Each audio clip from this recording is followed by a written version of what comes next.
Battery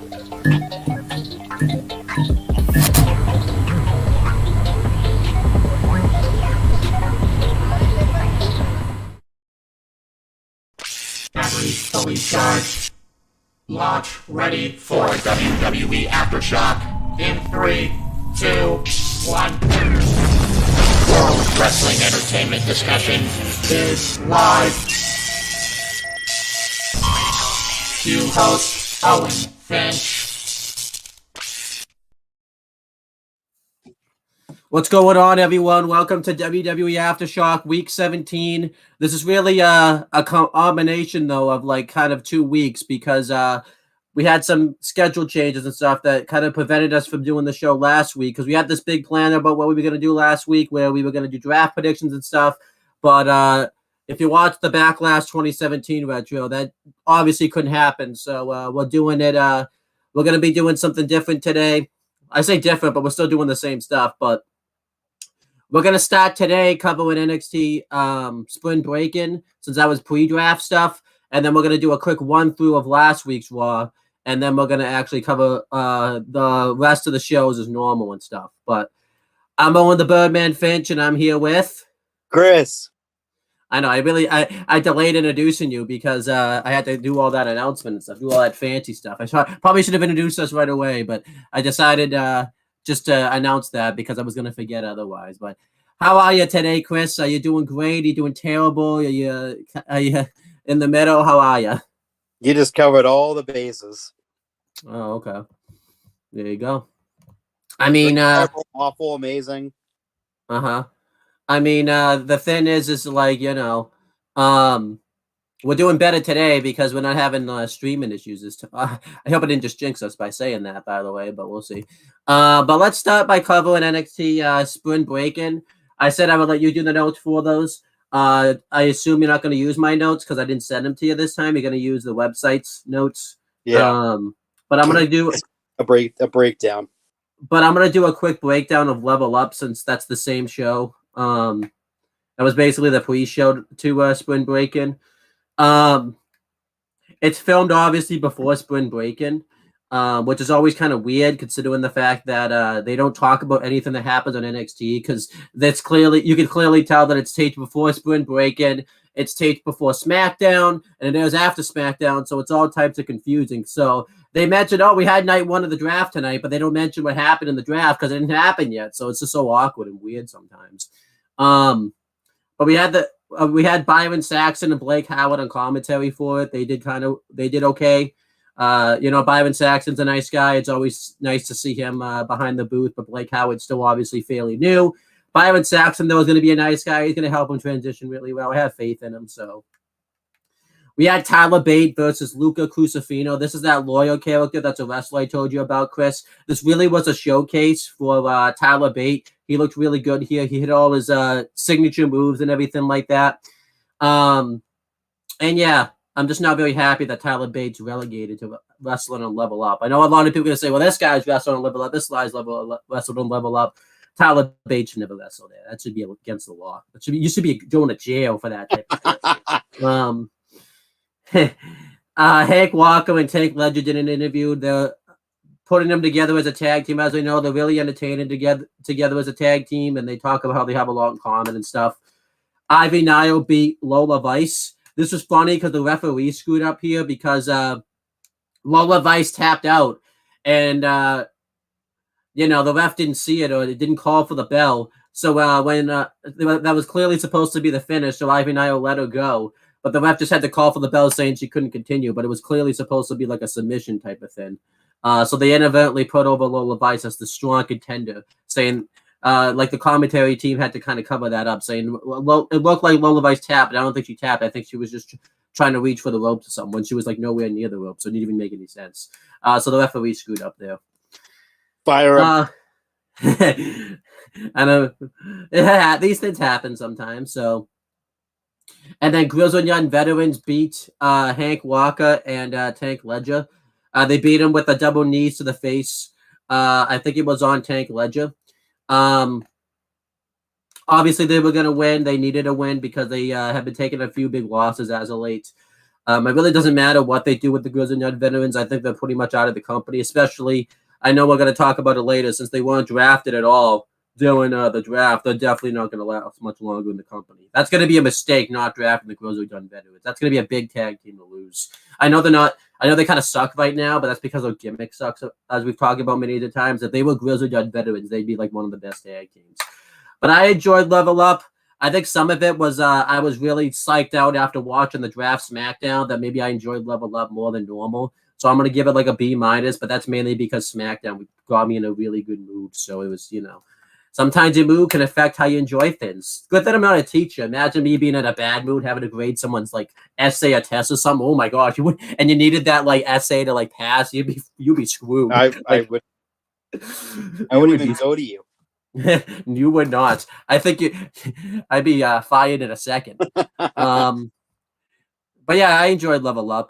Again, the only thing I didn't like was Tyler Bate being on the show. That should be, like I said, that should be against the law. That should be like 5 years in jail type of crap right there. But yeah, I hope that gave you enough time to get the notes up for NXT Spring Break-In, or do you need me to send you mine? Or I have the notes for. Let me get mine up so I can like use as. We're doing star ratings, by the way, we're doing star ratings, by the way, since this was a special. Can we do like number amounts? What do you mean? Can I give it like a 3.75?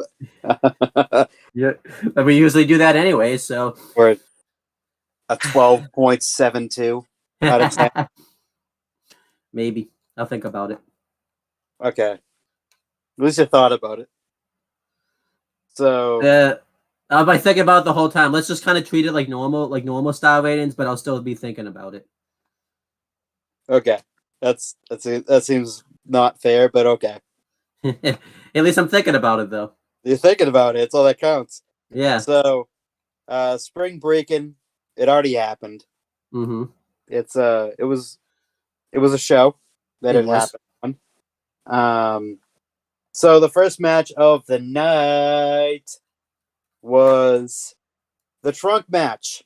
Mm-hmm. Tony D'Angelo and Stax versus the newly drafted Pretty Deadly. Mm-hmm. This match, it was a good match. It was. They brawled all over the place, kicked the crap out of each other, as you would expect. Basically, Pretty Deadly got murdered.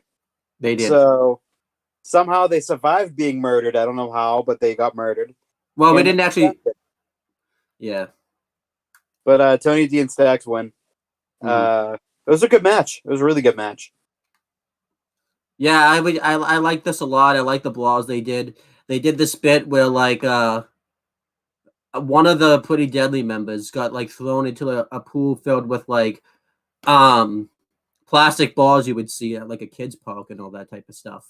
And I think someone did like an elbow drop. I think it was Stax did like an elbow drop like into the pool or whatever. Like I think he did it with like a weapon or something. That was cool.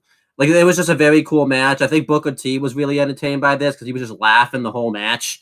Didn't understand what was going on. I thought Pretty Deadly looked really good in defeat here, especially since they died at the end of the show. So they had to look good in. I guess I was just saying defeat, but I guess look good in death pretty much. I guess so. I like the way they lost too because it was like because they had to put both members of like each team into the trunk. So I think they put like Stax in it.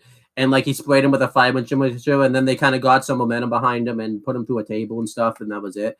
But yeah, I like this. I gave it like 3 3/4 stars. It was very good way to open the show. Every match on the show had like a picture-in-picture break as normal. They still had commercials, obviously, but no match. You basically saw every match in its entirety, which I think is the way to do it. Because I've been very critical, like. Obviously, AEW has their reasons why they do it. They do it for basically every match on AEW has a picture-in-picture break. And it gets annoying because it's like every week it's a slog sometimes to get through AEW because there's some matches that they put on there that don't even deserve like a picture-in-picture break. You don't like you didn't need to see the entirety match. I'm pretty sure I always go back to this match because it sucks so much. The Cody Peter Avalon match that we hate had like a picture-in-picture break and like nothing happened. That's the thing too. At least in these picture-in-picture breaks, like there's always like a big thing that happens. Sometimes in the AEW picture-in-picture breaks, like nothing even happens that like warranted a picture-in-picture break. But that's besides the point. I still thought this was very good. I give it 3 3/4 stars. What did you think? What would you give it as like a star rating? Yeah, I give it the same. I thought this match was really good. It was a great opener. And I I hate to it's say, Shawn Michaels' specialty, the fucking opener. The opening match is always the best. Everything else sucks after that. well, there was one other match that's really good on this show. Yeah, I mean there were a couple good matches on that show, which is surprising because it's Shawn Michaels booking. Yeah. But the opener again, another banger of an opener. He always does that. Their shows tail off. I don't know how. Really, it was a pay-per-view, so it couldn't be shitty at least. Yeah, there's still some things I don't like. I didn't like about the show though, so we'll talk about it. So they end up driving off, and Tiffany Stratton pulls up, and she promises that she's going to rescue the NXT Women's Championship tonight. Ooh, she's going to rescue it. Well, I think she can see the future because we'll talk about it later. I can understand why she would say that in hindsight. But then again, it wouldn't even make sense for her to say that because what if she got drafted with the belt? Like that would then you'd be leaving with the belt. That's true, yeah. But anyhow, yeah, I didn't like that.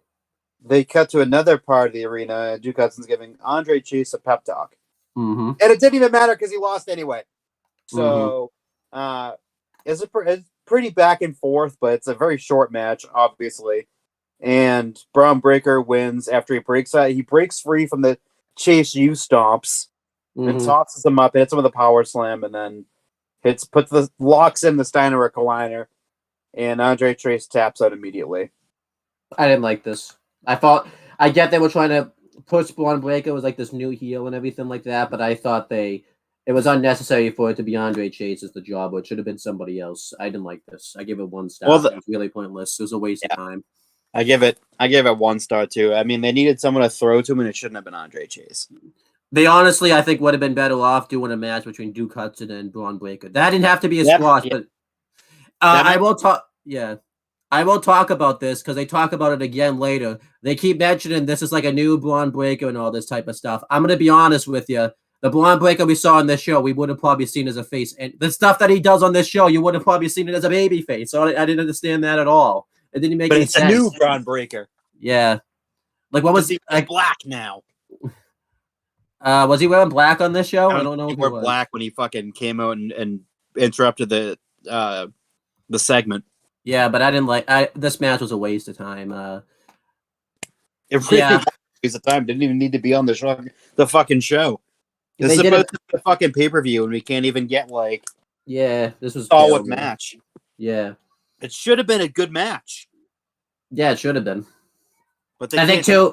I think too. Why I also hated this too is because this is going to be used to set up the breakup of Chase U that no one wants to break up. So that's why this also sucked. Because now next week, Andre Chase is going to say to him, you kind of threw me to the wolves type of thing. And he's just going to like be mad at him. It's like, oh, honestly, like if you're breaking up Chase U, I know you want to do the slow burn, but just break them up. No one wants them to break up. You're just torturing. We talked about it last week. You're just torturing the fans at this point. Like, I know, yeah.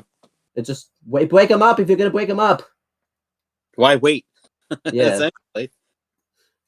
If you want to do it so badly, because I know he hates tag teams. Fucking obsessed with breaking up tag teams for some reason. And as we saw with the draft, that backfired massively in his face, especially with the women's tag team. We'll talk about that later. Yeah, because everything comes to fruition later on. Ira Valkyria versus Cora Jade. I don't know. This match is, I don't know. I don't really care about either of these people. Fucking Jade wins with a double arm DDT. Yeah, I thought the match was like good. I give it like 3 stars. The finish is really bad. The fuck did Jade start using a double arm DDT? I thought she was using something else. I don't know what's going on there. But Cora Jade, because I think the finish is stupid. That deserves to be highlighted. She goes for I don't know what it's supposed to be. It's a kendo stick, a pipe. I feel like it's not. It's one or the other. It changes every week. And she goes to hit Valkyria with it, and I don't know if something got screwed up here or what, because I think she blocks it, but then still somehow ends up hitting the double on DDT and winning anyways. Like it made Lyra Valkyria look really stupid. Lyra Valkyria, I know they want to build up Cora Jade because she's just come back and everything like that, but Lyra Valkyria really needed this win. Like she hasn't had a big win yet in NXT, and she really needed it here, and they didn't give it to her. Because she hasn't looked very strong so far. Like, and Cora Jade's a bad heel, so it's like, yeah. This was just really bad. I give it like 3 stars, but I think I talked about before that one of the matches at Backlash 2017 was like the worst 3-star match I've ever seen in my life. This might have just topped it. This is like the worst. This is a 3-star match is good, but it's like a bad 3-star match at the same time. So it's like one of the worst 3-star matches I've ever seen in my life. Yeah, it was pretty bad. Next, this is because I didn't see any of this live, so I was like, okay, let me see if I'm gonna go through my note. I've seen like the clips of the matches, but I didn't watch it because I'll go through. I was watching. So I think I was watching the Bruins. I forget something else was on. Sports related thing was on. I can't blame you if you because but there was some things you missed. I'll just talk about real quick. They showed a video package for Carmelo Hayes where he talked about how he's going to retain his title. There's I have here Mackenzie Mitchell backstage segment. I don't exactly know what this was. I thought this was going to be I think this is the Drew Gulak interview. Where it's Drew Gulak and Charlie Dempsey talking about how they want to take the North America. No, it's not the Drew Gulak, and I really don't remember what this Mackenzie Mitchell backstage segment is. I don't know. Because I was thinking maybe it's the Gigi Dolan thing, but she has a thing out there, so I don't remember what this Mackenzie Mitchell backstage thing is. I really don't. I couldn't tell you what it was. Maybe because it's not. I was thinking it was the Roxanne Perez promo, but she just has like a video package. I don't really. I'm trying to remember what it is. Maybe it's. I really don't remember. And then it shows. We kind of already broke it down, but basically they kind of build up throughout the night where the family murder Pretty Deadly. I think this is a funny one because you hear them talking. And you can hear Pretty Deadly, like the pounding on the trunk. And I think, like, Stax gets out of his car and, like, basically forces them to shut up. And, like, are we good? He's like, yeah, we're good. And then, obviously, later in the night, they murder Pretty Deadly. They'll also tease that they're going to go for the NXT Tag Team titles. So, but again, I don't remember the Mackenzie Mitchell backstage segment. I really, I remember now. I remember. She tried to interview Ilya Dragunov because I don't have it in my notes. And he gets attacked by, Dijak, and he beats the crap out of him, drops like the garage like door on him and stuff. So that was what that was. I liked that segment here. I thought Dijak was being very mean right there. It was really unnecessary for him to be that mean. Why would you drop in a garage door on somebody for? That's not very nice. Because Ilya Dragunov never really did anything to him. Like I know he beat him up last week, but he didn't do anything like that bad. So I don't understand what he's doing there. And he kind of started this, and Ilya Dragunov's trying to defend himself, and he's over there dropping garage doors on people. Like how would he feel? Like no wonder and he doesn't get drafted. Maybe he would have gotten drafted if he wasn't being mean to people. I don't know. He would have been T-Bar again. Maybe that's what. Maybe it's Mustafa Ali's fault that happened. But yeah, all that stuff was good. I'm looking forward to seeing the Ilya Dragunov Dijak feud. I think the only thing you can really give your thoughts on is probably that Ilya Dragunov Dijak segment, and then you can move on. The NXT title match is next after this. It's going to be interesting for sure. And this can continue because of what happens at the draft. We'll talk about that part later on. So the next is the NXT championship match. Just looking at the notes now, fucking shocked this match didn't go on last. Yeah, it really should have. I'm not even gonna do this match any justice by going over it bit by bit by bit by bit. And I'm just gonna say again, like most of the stuff with Grayson Waller and NXT and Carmelo Hayes, just fucking watch it. This match is great, and I've fucking The chemistry these two have is insane. This match is fucking great, and Carmelo Hayes ends up winning the match, which made the most sense in the world for what happens in the future. Even though it probably should have been Grayson Waller, but Carmelo Hayes wins, and I give this match fucking 4 stars. Yeah, I gave it like 4.25 stars. It was really great. This match should have gone on last. It really ruled. Nothing really was able to follow this match. I always notice every match we say of Grayson Waller should have main evented because it really should. They really had great chemistry with each other. Everybody acted the way they were supposed to act, and it was just great stuff. And I think this is a great culmination to Grayson Waller's NXT career, which we'll talk about later. Which we predicted this was going to be his last match. That's why they did this match so early, because you would have thought Grayson Waller would have been like the final, like he would be the guy that dethroned Carmelo Hayes. But it makes sense why they did this match so early. Afterwards, we'll actually cover the aftermath of this match. So after the match, Carmelo gets on the mic and he says he doesn't care if Braun Breaker wants a title match, but he wants to challenge Braun Breaker for at NXT Battleground. Mm-hmm. Braun's music hits and he spears the crap out of Trick Williams. Carmelo turns around, he's a power slam. They go and he rolls to the outside, and Braun spears him through the wall next to the stage. Mm-hmm. This was strong, and after that match, like it gives Carmelo the sympathy that he obviously doesn't need, but he's getting more sympathy. And Braun looks like the asshole. Yeah, I liked this. This is why the only thing I hate is this didn't end the show. Like, this would have been more impactful if this ended the show. The show keeps going after this, which is really stupid. I don't get that why they didn't main event this.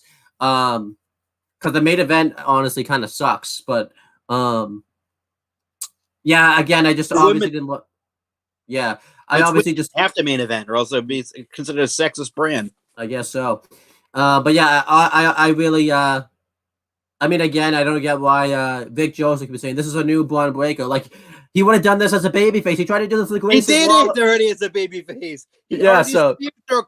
He already tried to spear Grayson Waller through the fucking wall at one point. Yeah, so I don't get why.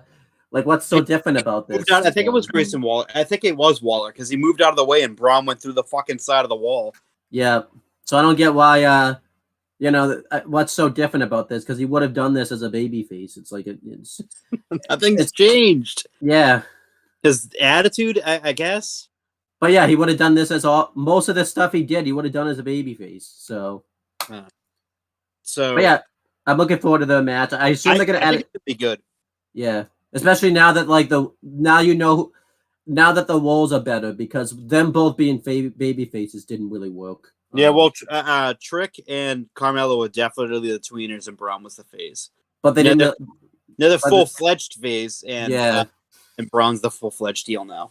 It would have been better if they made that clear. I think too, because Shawn Michaels booked it so bad going into Stand and Deliver that you didn't know what was going on, because everything he books is so confusing that you didn't know. That was confusing as hell. Yeah, no, what a shock! Everything Shawn Michaels booking confusing things. What a shock. So they have a backstage segment with Joe Gacy and Eva Raine, and they look for and they find Mark Coffey and Joe Coffey. Perfect, because there's Mark Coffey here. So yeah, it was Joe Coffey. That's why I use my. I get it right. Nope, these are right. These are perfect. Mm-hmm. Gacy challenges him to a match. If Gallus wins, the Dyad get a fair tag team title match. If the Coffeys win, or in Wolfgang, whatever coffee it is in Wolfgang, that the Dyad won't challenge Gallus again, and Coffey agrees to it. Mm-hmm. Which means that the Dyad are definitely losing. So yeah, and I didn't like this segment. I thought Joe Coffey was good here, but Joe Gacy was just really bad here. What did we used to see in this guy? I remember we were like, oh, this guy's the next Bray Wyatt and all this, but he's terrible. I don't understand. Maybe this guy has been bad ever since that Braun Breaker feud last year. I don't know what happened, but this guy is just terrible. I really don't want to see this match on Tuesday. It's going to be really, I feel like it's going to be really bad. And yeah, I just really don't, I didn't like this segment. just grant Grizzled Young Veterans their release. Like I don't know why you're keeping them around at this point. Yeah, in October too, so it's like a long time from now. Yeah, it's like I know they're probably gonna go to why they didn't grant them it because it's if it was like September, I'd say okay, there's no point. Just grant them the release. But it's fucking May right now, like. And we'll just talk about it right now too. Like,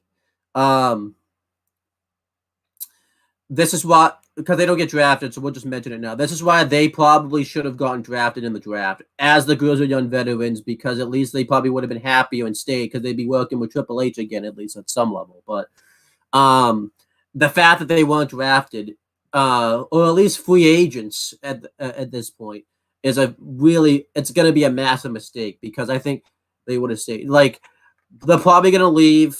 I don't know what they're going to do when they leave.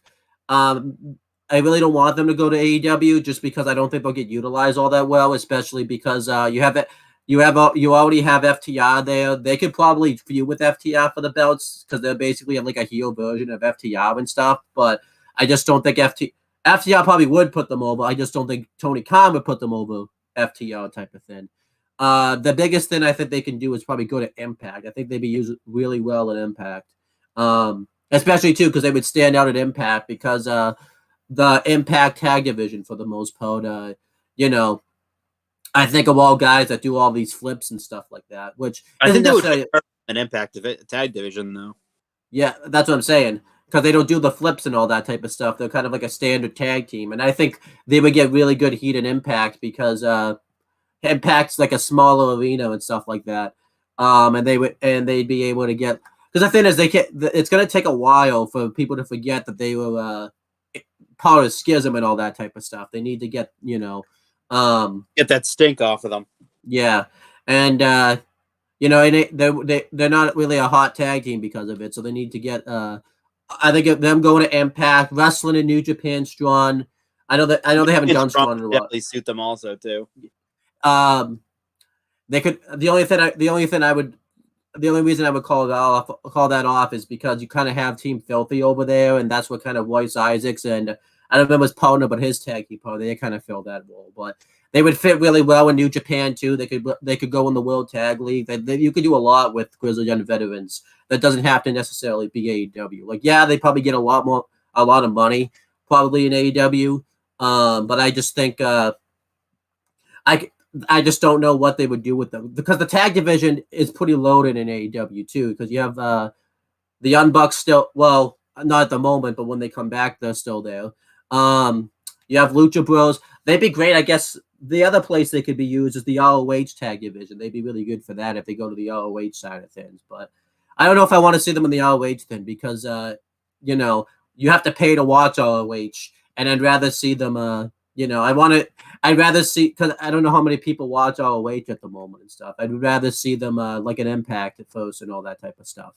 Because I don't know how often you see them if it's like NXT where it's taped ahead of time type of thing. You only see them every once in a while and all that type of stuff. So, that's I mean, it is kind of cool to going back to the Grizzled Young Veterans Gallus feud, just because if you remember. No, never mind. I was gonna say Gallus took the tag titles off him at Cardiff, but no, they fucking didn't. They had the bad team win, which is what made us sour on that show. And I don't think it was Cardiff. It was like Black. I don't remember what the pay-per-view that was the same day as All Out in 2019 that like we all hated and everyone else loved. Like I was thinking, Gallus took the tag titles off, but no, they didn't. They were stupid that night. So no, they didn't. By the way, we should point out. By the way. We should have seen this coming a long time ago because who was in charge of booking that NXT UK event we hated? Shawn Michaels. Just notice how that happened right there. That's funny. We never noticed it at the time, but yeah. But anyhow, yeah. So that's besides the point. But one other thing, Roxanne Perez does a promo. It's the very typical like I want to be a role model type of promo. It was very by the numbers type of thing. I don't really get the camera angle too. It was filmed really weird and all that type of stuff. Like that's the one thing I don't like about Roxanne Perez's promos. Like they all have weird camera angles and all that type of stuff. Like Obviously, this wasn't as weird as the one she has with Shawn Michaels, like before Stand and Deliver. But yeah, that was just weird. I don't know if you want to give your thoughts on that too, but it was just weird. Yeah, I'm not. To go over the next match, this barn burner right here. So it's Fallon Henley and Josh Briggs versus Kiana James and Brooks Jensen. Hmm. I can say right now, it went exactly like how we said it was going to go. Yeah. Exactly to a T. Mm-hmm. Because it's fucking predictable, because it was obviously going in this direction. Yeah. Fallon Henley and Josh Briggs win, but after Jensen knocked Kiana James off the apron by mistake, she got pissed, and then they lost, which is kind of what happens when you do that.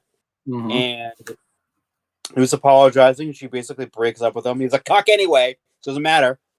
And they reunited backstage afterwards. Yeah. Well, kind of there too, because they like consoled him, but yeah, backstage afterwards and stuff. This was a 1-star. This was. I will say, there was a positive from this match. That the wrestling when it was Brooks versus Briggs, was fine, because they've obviously wrestled together before.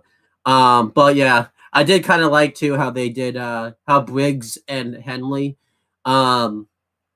like, well, I guess they didn't do it to Kiana James, but like they basically stole like Jensen's like father's like tag thing where they like slide out of the ring and do like a forearm type of thing. I like that they stole that from him. They did it right in front of him to get kind of under his skin. That was kind of funny.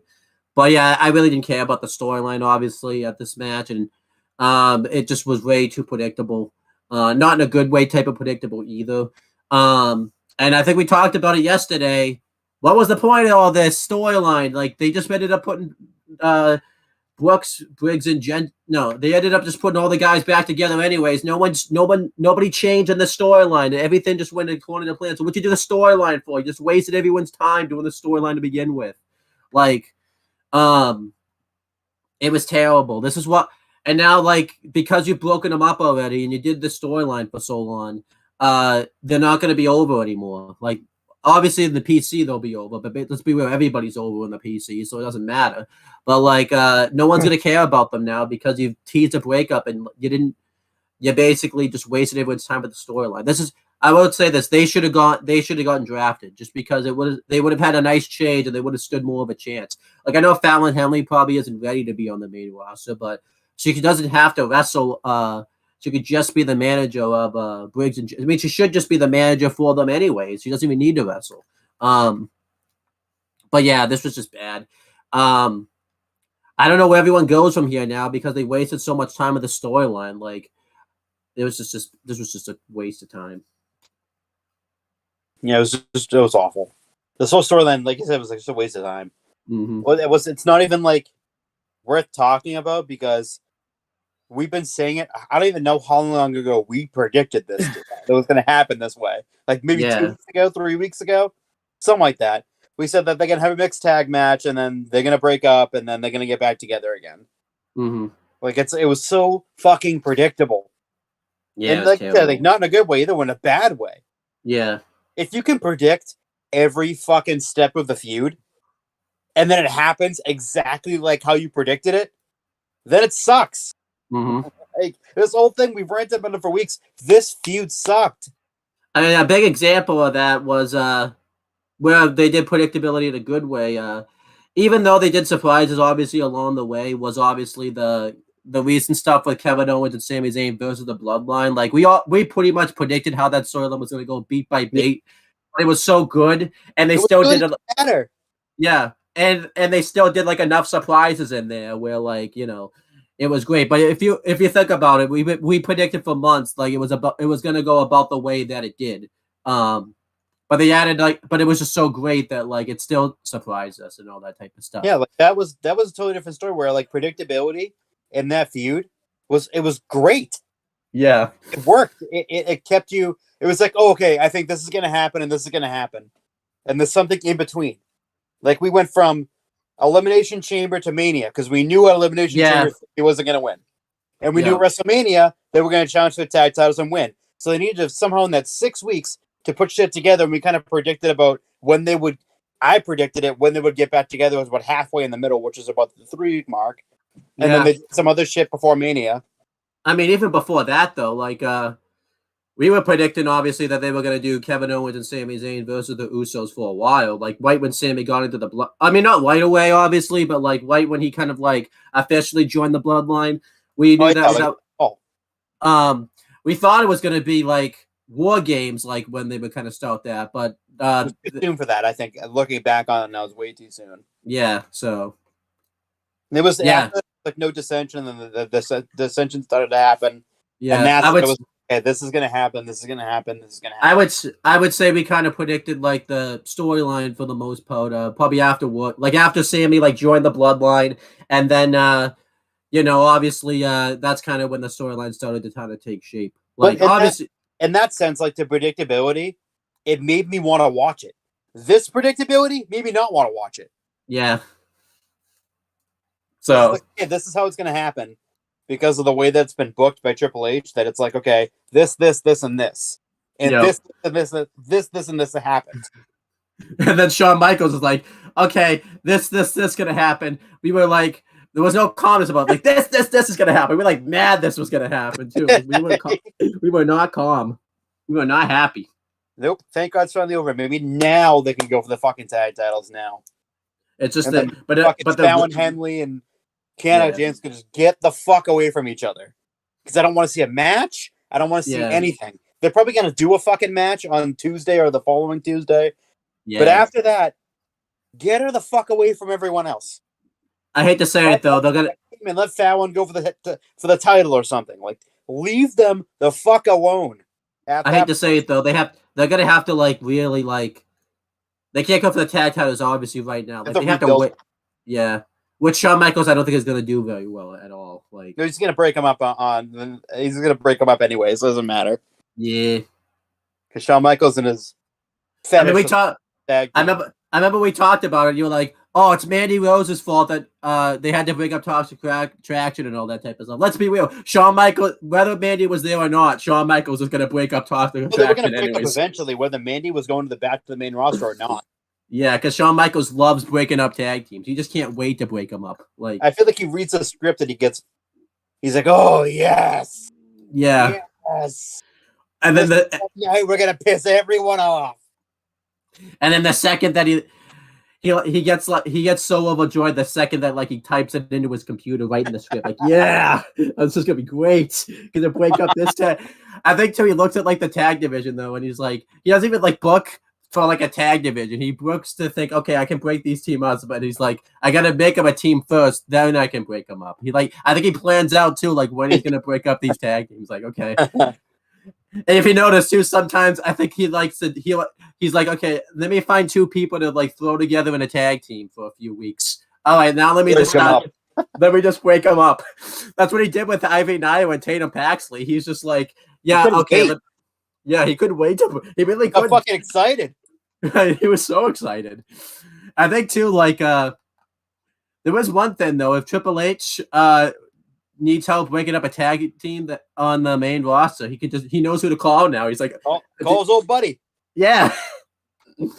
We can do it like this. We can have them team up for a few months, and then we can have a stupid storyline where one of them has a relationship with someone who's married in real life, and then that name is put up in a book, and they go, "What's this?" And then this happens, and then this happens, and then they have a mixed tag match at a pay-per-view, and then they just get back together anyway, and then the other girls nowhere to be found. Yeah, and then they should do like Shawn Michaels should go and pitch that to Triple H. Triple H is just like Triple H should have this look on his face, like he doesn't want, like, because obviously the best friends, he's like, he doesn't want to tell him that it's bad, but he knows it's bad, so it's like, okay, let me make some corrections here, and he just changes the whole thing. Like, he hands me that storyline on paper, I'm ripping it right in front of his face. It was great. Nope, this is not happening. I mean, that's what happened. I throw it right back in his face. If you notice, that's what happened with that we talked about this in the rental. That's what happened with Faye Mike. He tried to make him like a model or whatever, and Triple H is just like, yeah, I'm just gonna call him up and put him back with Imperium where he should be. I'm just gonna do that. Well, He's I'm just gonna be his Imperium gimmick again. They just kept the names and just changed it back to what they were before. That's awesome. I love it. He's just like, yeah, I'm just, yeah, this is, but he's like, yeah, you mean well here, but like, yeah, he's coming with me now. I'm gonna save him from this awful model gimmick. I think parts of it went to Tiffany Stratton. Yeah, because she has like the entrance and all that type of stuff, and yeah. But yeah, continue talking about NXT. I don't even have to. This match, I looked at the time. It's 3 minutes long.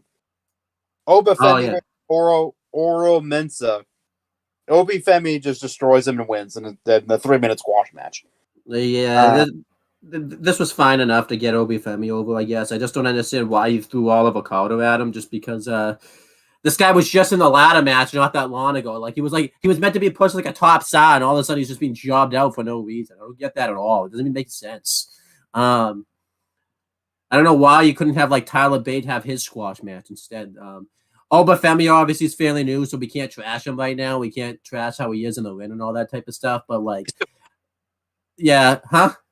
I think he's still green. Yeah, but like, if he is green, what is he doing on TV then? What are you having on TV for? I don't think he hasn't even had a match on Level Up, and he's already on TV right away. It's like, I think that's like, what are you doing? Like, oh, he's a part of the WWE NIL class in 2021. 2021. Yeah, and he hasn't had any matches, and he's already out there on TV. Like, no one, this guy's gonna fail. Like, I'm trying to see like he's being like, won't. I wonder why. He was a track and field athlete. Oh, okay. At the University of Alabama. Oh, I think we talked about him. I think so. Yeah, back when that class was introduced. Going through some stuff you missed first, though. Dragon Lee got interviewed. He talks about how he wants to challenge Noam Dar for the Heritage Cup. I imagine that match is going to happen at Battleground, which will be great. Obviously not the stipulation, but like the match itself, I think will be great. Scripps does a promo talking about Axiom and stuff, and he actually like goes to his real voice, like he and stuff like that. That match is probably happening. They're doing probably a mask versus mask match fairly soon. And then Indy Hardwell has a video package. I thought it was going to be a video package, but it ends up being a promo instead, where she cuts a promo into the mirror talking about being the NXT Women's Champion and stuff. So then it shows NXT Anonymous, where Danny Palmer and I almost said SoCal Uncensored, but that's a completely different thing. But I meant to say Sal Ruka. They're like talking. She goes to like the gym or whatever, and she gets attacked by a mystery person. And the camera caught it, and they didn't like show who it was. We don't know who the mystery person is. And Danny Palmer like runs back over and makes sure she's okay and all that type of stuff. I mean, it's whatever. They're doing a mystery angle. I just personally don't like this, just because Sal Ruka. It'd be better if she was winning matches, but she ain't winning any matches. She's probably gonna lose to whoever attacked her. There's a reason behind it. She tore ACL. Sal Ruka? Yeah. Seems like whoever. It seems like 5 of them down there who tore their ACL in the last like less than a year. Yeah. It seems like too when you tear your ACL, you get attacked by a mystery person. I wonder if Shawn Michaels just like, oh, ACL mystery person here. I need to come like a thread on Twitter of like, yeah, who's hurt right now. I'm gonna try to find it.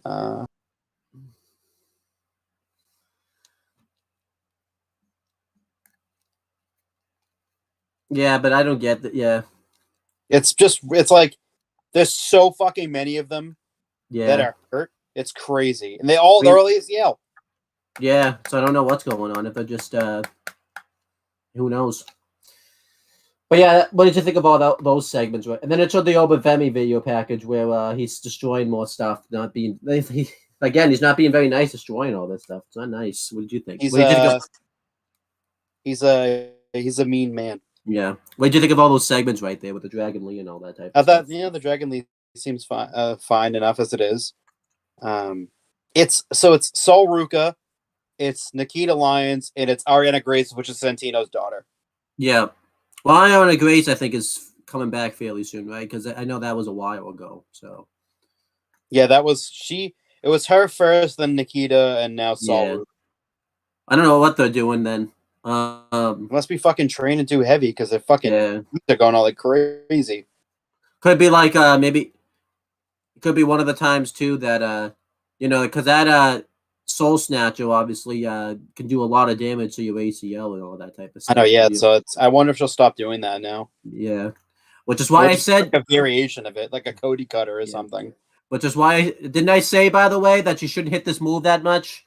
It's like Randy now. Randy can't do fucking RKOs anymore because his back's all fucked up. Yeah.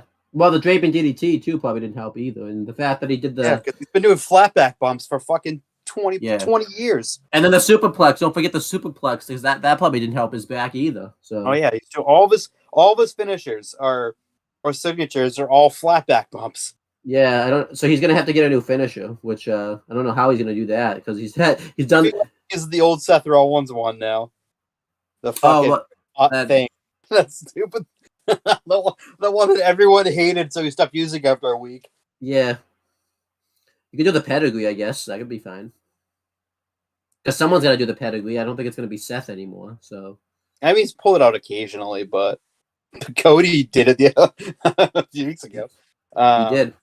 But anyway, so as the NXT Women's Championship triple threat match between Indy Hartwell, Tiffany Stratton, and Roxanne Perez. You missed some stuff first. It's important stuff.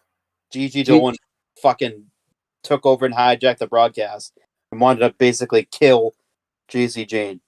And she announces that they're gonna have a match next week. I don't even know if it's still gonna happen because the draft might have changed that because they haven't talked about it much. And she said that her brother's gonna be there. Losing now. Yeah, that's not good. She's losing, and then JC Jane's gonna kidnap her brother and physically beat the shit out of him.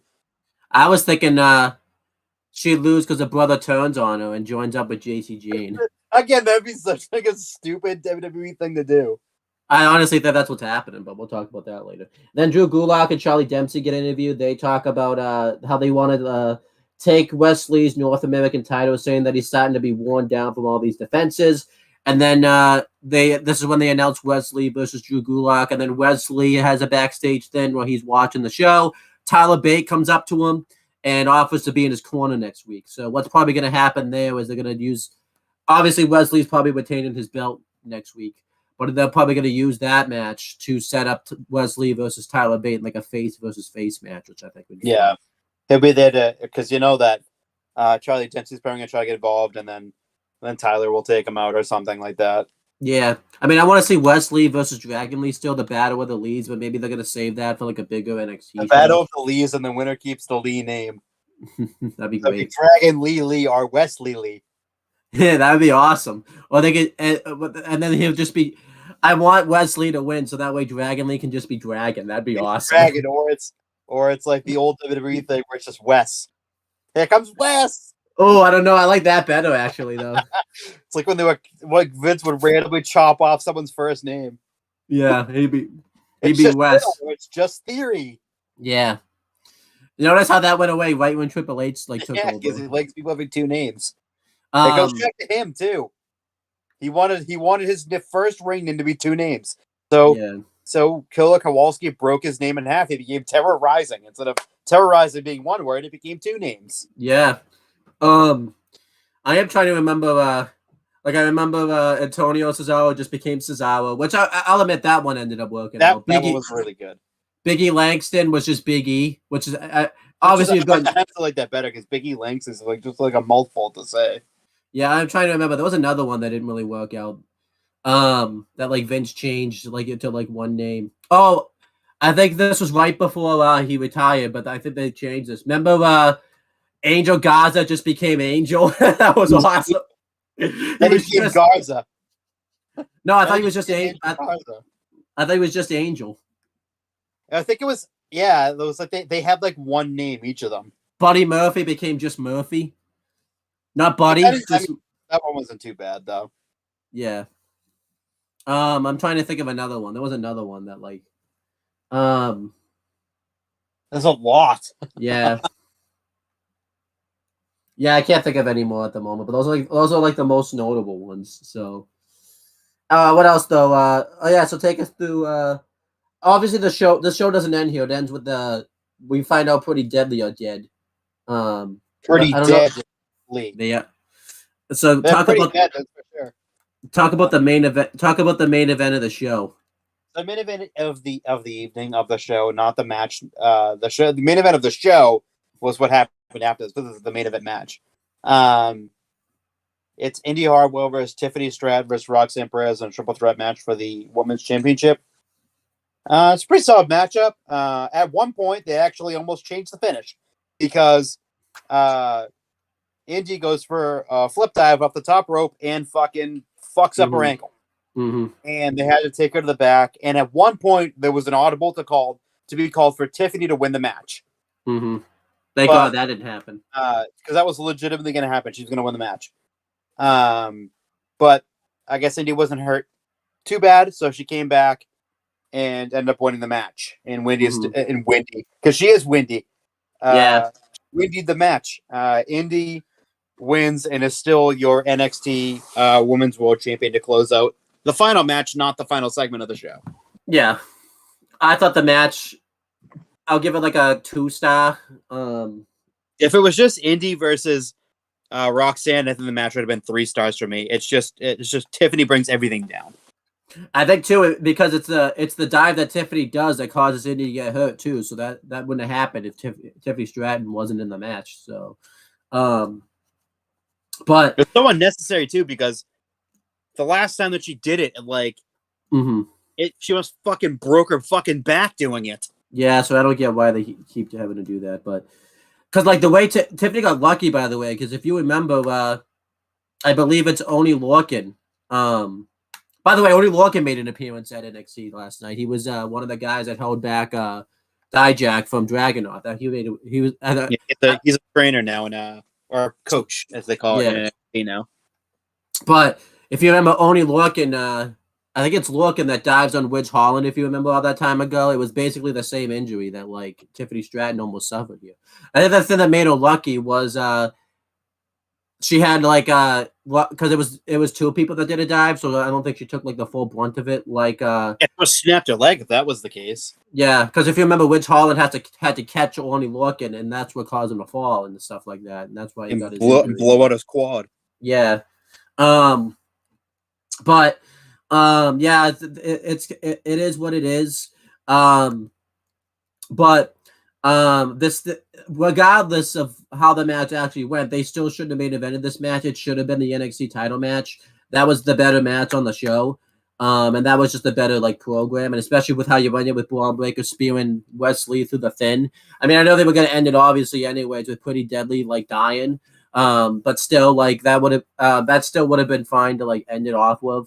But yeah, that was NXT. I'm gonna give it a C+ for a letter grade. It was an okay show. Mainly the C+ is to the opener. And the NXT title match. Everything else I could have done without on the show. There was some matches on the show that did not belong on like a pay-per-view type of thing. Like not Menza. Oh, I gotta call him that now. I can't. Oba Femi is what I meant to say, but now I gotta call. He's no longer Oliver Carter now. That's another one on the books, Chris. Ooh, that's another one. No, it's all the NXT names too that I keep screwing up. Let's go, baby. I don't know. Does that one count though? Because I wasn't calling. I wasn't. It counts. It counts. So that's another one on the list. But yeah, Oba Femi versus Ola Mensa did not belong on this show. I wonder if you're gonna up it a letter grade now because I screwed up. And also the Chase U getting squashed just sucks. It didn't need to happen. They honestly didn't even need to have that match. They could have just had Braun Breaker come out and just destroy Carmelo Hayes, and he still would have looked like a monster. And I obviously don't like the thing that they're talking about where they keep saying that Braun Breaker's a new guy when all the stuff he's doing he did as a babyface anyway. So I give it a C+. What would you give NXT as like a letter grade? I'll give it a C+. It was a solid show. from Mhm. top to bottom. It felt like there's about 3 matches on the show that shouldn't have even happened on the show. Mhm. It's like a pay-per-view, but those matches definitely weren't pay-per-view quality. It just seems like, hey, we don't have any more matches, so let's just give Obafemi a squash match.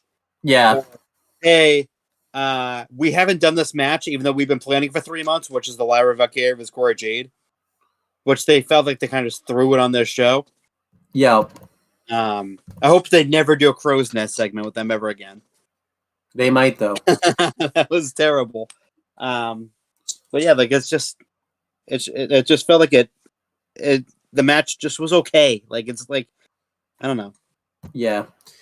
All right, so now that's NXT out of the way. Let's cover. We're gonna do a quick run through of Raw, not from last night, but from a little over a week ago, since we didn't get to cover it. I'm just gonna quickly run through it. The biggest thing, well, one of the big news stories that came out, it didn't even happen on the show, so let's talk about that now. CM Punk was backstage at Raw last week. Raw was in Chicago. I think CM Punk, he was there for a UFC, like he was doing commentary for UFC, correct? I don't know what he was doing, but he was in Florida doing a meeting Yeah, for Collision and kind of trying to like this is bizarre, but Jericho was the mediator yeah, between Punk and the Young Bucks, which is bizarre because Jericho's been on the side of the Young Bucks since the beginning. And he hates Punk, which the whole thing just was weird. we're not gonna talk about that He's too like much. the Yeah, mediator, but CM Punk though so went to on a flight from Florida with a bunch of the wrestlers who live in Florida and flew to Chicago with them. yeah. So he was at Raw backstage last week, and it went pretty well. You know, the video of it shown. You can see him talking to Tamina in the video. That's obviously been shown. Where he leaves. It's obvious. You can't see him like obviously because he has his back to him most of the time. I think the only reason you can tell it's him is because he has like a t-shirt on and he puts the hoodie down later. But it's clearly CM Punk if you've seen CM Punk before. But he did some notable things backstage. He, you know, he buried the hatchet with the Miz because apparently they have heat from the Talking Smack days and all that type of stuff. That's why, which makes more sense because if you remember, anytime Punk was on, sorry, I wasn't Talking Smack. It was backstage, which basically was Talking Smack. But if you remember, because that's why anytime Punk was on, Miz wouldn't be on that time because I think Miz was like a big contributor to backstage at that time, if I remember. And he actually talked to Paul Levesque, Triple H, which is a big thing because they don't like each other. That's one of the reasons he left WWE back in 2014. And that conversation, I think I remember, went fairly well. CM Punk then asked if he could stay and watch the show. And this is when he was asked to leave. I think because Vince was he was making corrections and stuff during Raw last week, which we'll talk about that in a second. And Triple H kind of told him that Vince said he has to leave, and CM Punk ended up leaving. He didn't. There was no big drama about it or anything like that. I don't think Vince.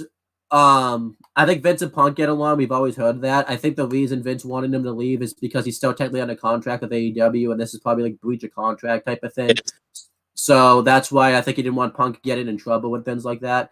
But this was pretty cool that CM Punk was there last week. I did not expect to hear that.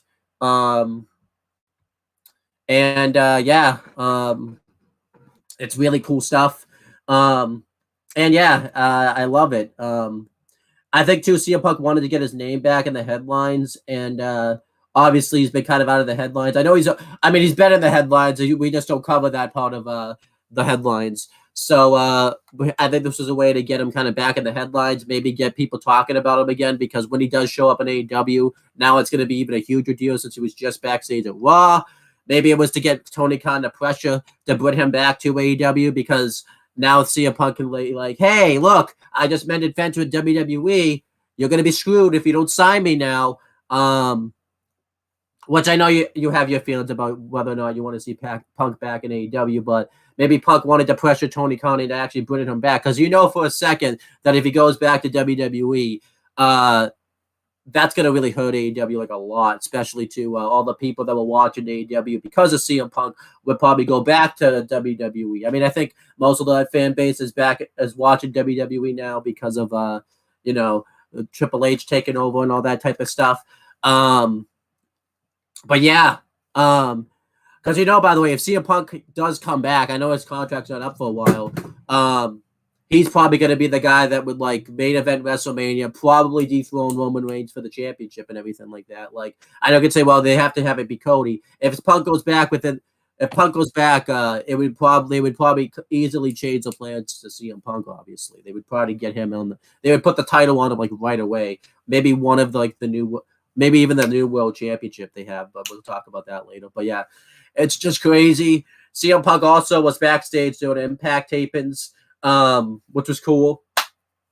But yeah, what do you think about the CM Punk news from last week? I thought it was. I literally thought it was fake. I was like, "Oh, this is just something from probably 10 years ago or something," and someone's just reposting it now just to be funny. Like when they are trying to be funny, but they're really not.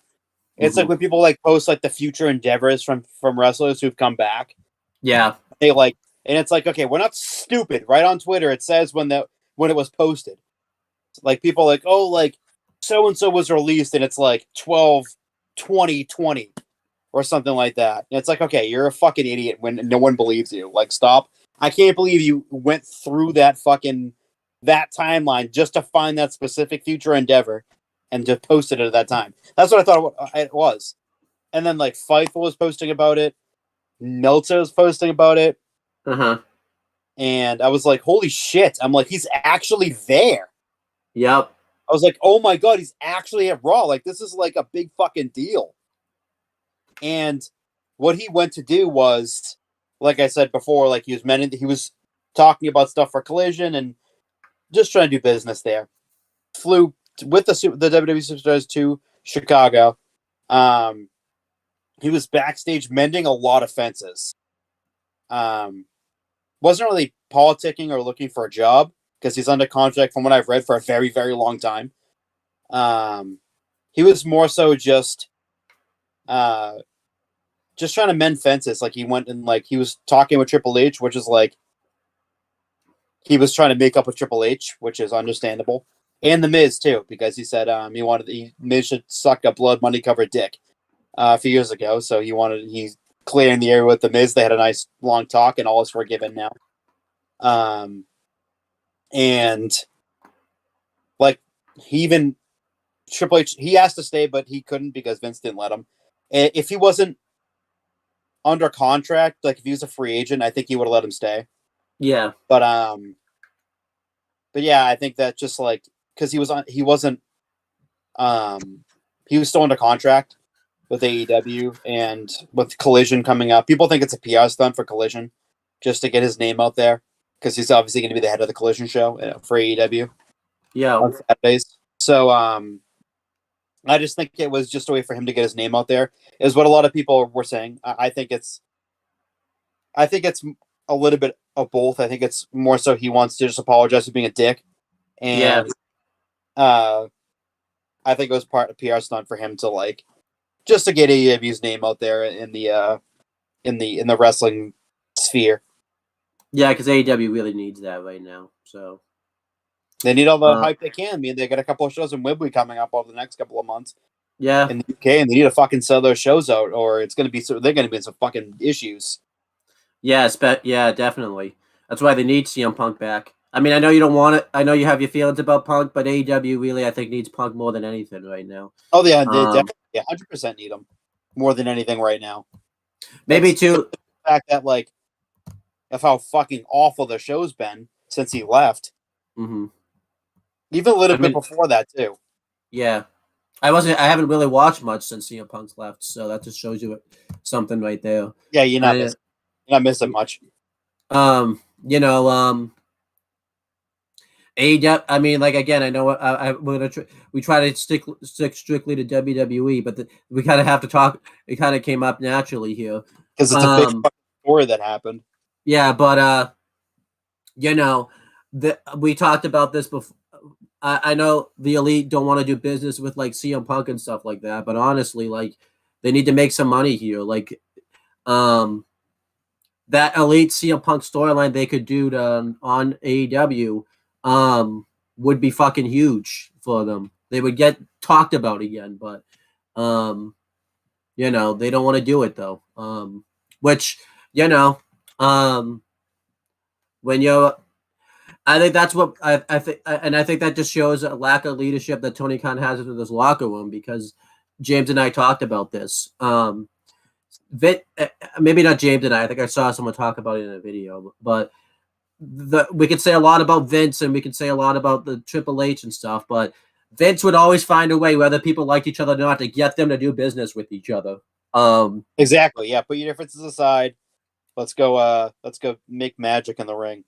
Yeah, and they easily could do it because that CM Punk and FTR match versus the Elite would sell out. I think honestly would sell out Wembley Stadium easily just because of how much story there is there. But the Elite are kind of being this is why the Elite should have been stripped of the EVP status because for shit like this. Because if they don't sell out Wembley Stadium, they Bye-bye, they're leaving.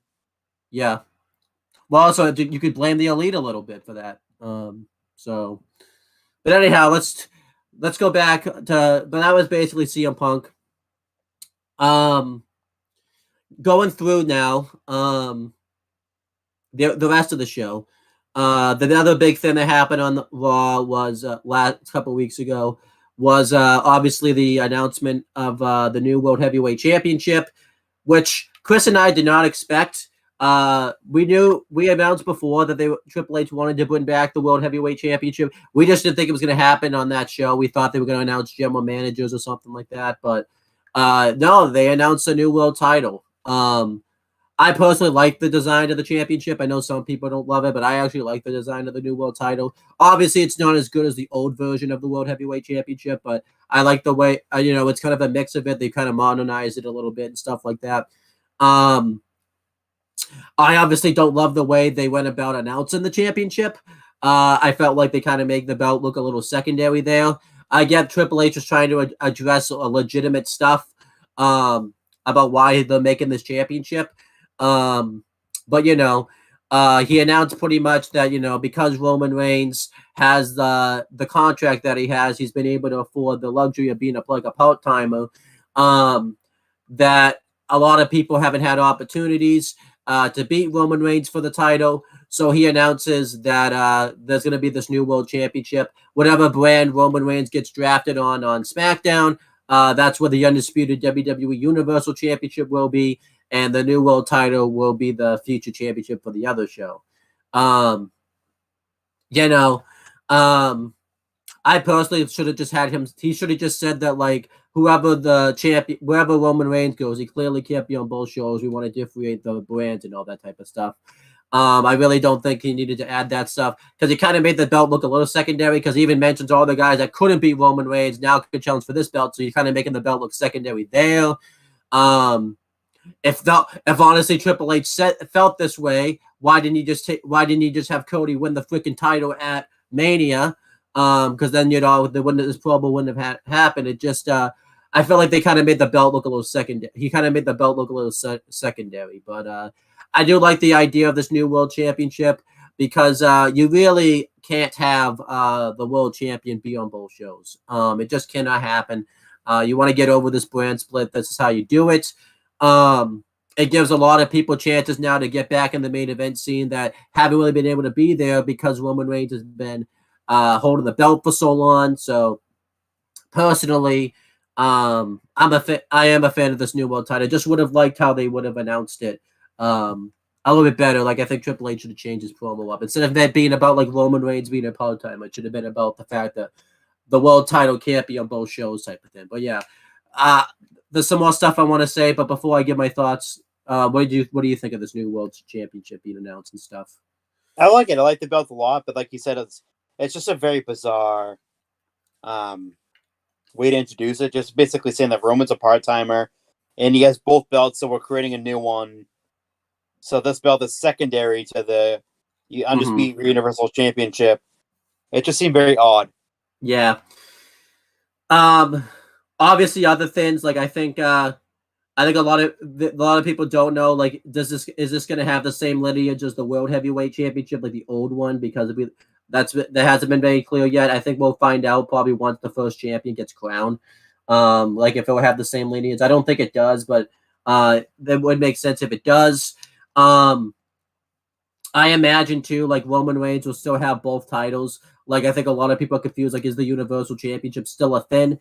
I think what's going to happen is the Universal title is going to stay a thing until Roman Reigns loses. Because if you remember, that's the belt that has the 1,000-day lineage. That's why they can't really get rid of that championship. Yeah. So I think once Roman Reigns loses the belt to whoever he loses the belt to, the Universal Championship will go away. They might do a completely new championship, but the WWE title will be the thing. Like the Universal title would be completely gone, I think. I think the reason they don't want to get rid of the Universal title is because that's the belt that has the lineage of Roman Reigns. Like I think a lot of people are confused. They think they have 3 world titles now, but the WWE Undisputed Universal Championship is one title now. I think a lot of people forget. So, and yeah, but I'm a fan. I really will just kind of cover the rest of the show, and then I'll just let you give your thoughts on it. They did a promo with Cody where he talked some more about Brock Lesnar and things. And Finn Balor came out and offered for him to join the Judgment Day, so that way he could, have the numbers against Brock Lesnar, but he refused. It led to a match later where Cody won. It was actually a great match. I really enjoyed it. The Bloodline beat the LWO. No surprise there. Obviously the Bloodline needed a win. LWO can't seem to buy a win. I think that's going to change fairly soon. But yeah, that match was still really good. Obviously the Bloodline kind of had to win that since they need the big wins and stuff. And again, Solo's in the match, so it does protect them a little bit because you can't really have Solo lose. But yeah, the LWO needs after the draft, things really need to start turning around for the LWO. Bianca Belair got interviewed, which set up a 6-woman tag with her finding 2 partners to team up with Damage Control, which ended up being Liv Morgan, Raquel Rodriguez, and Raquel Rodriguez ended up Bianca and Liv Morgan ended up winning when Bianca hit the KOD on Bayley, which I think is going to tease a split. Trish Stratus got interviewed. Really didn't say anything new. Talking about anything. Heel, blah, blah, blah. Yeah, really nothing new. Again, I think because Becky's hurt at the moment, they can't really do anything about it. And they're trying to find her things to do as a heel. That's why she didn't show up this week. We have the Street Profits versus Cedric Alexander and Shelton Benjamin. This is interesting because it was very much reported earlier all day before Raw, which was so annoying, but everyone was worried and stuff because Vince was making corrections. And funny thing is, I think that's the only correction he actually makes the whole show. I think everything else was about what Triple H would have booked. So yeah. Originally they were supposed to do like Piper Niven versus Candice LeRae. They were meant to have a backstage segment, and then they were going to have a match. But that's the thing Vince corrected. He had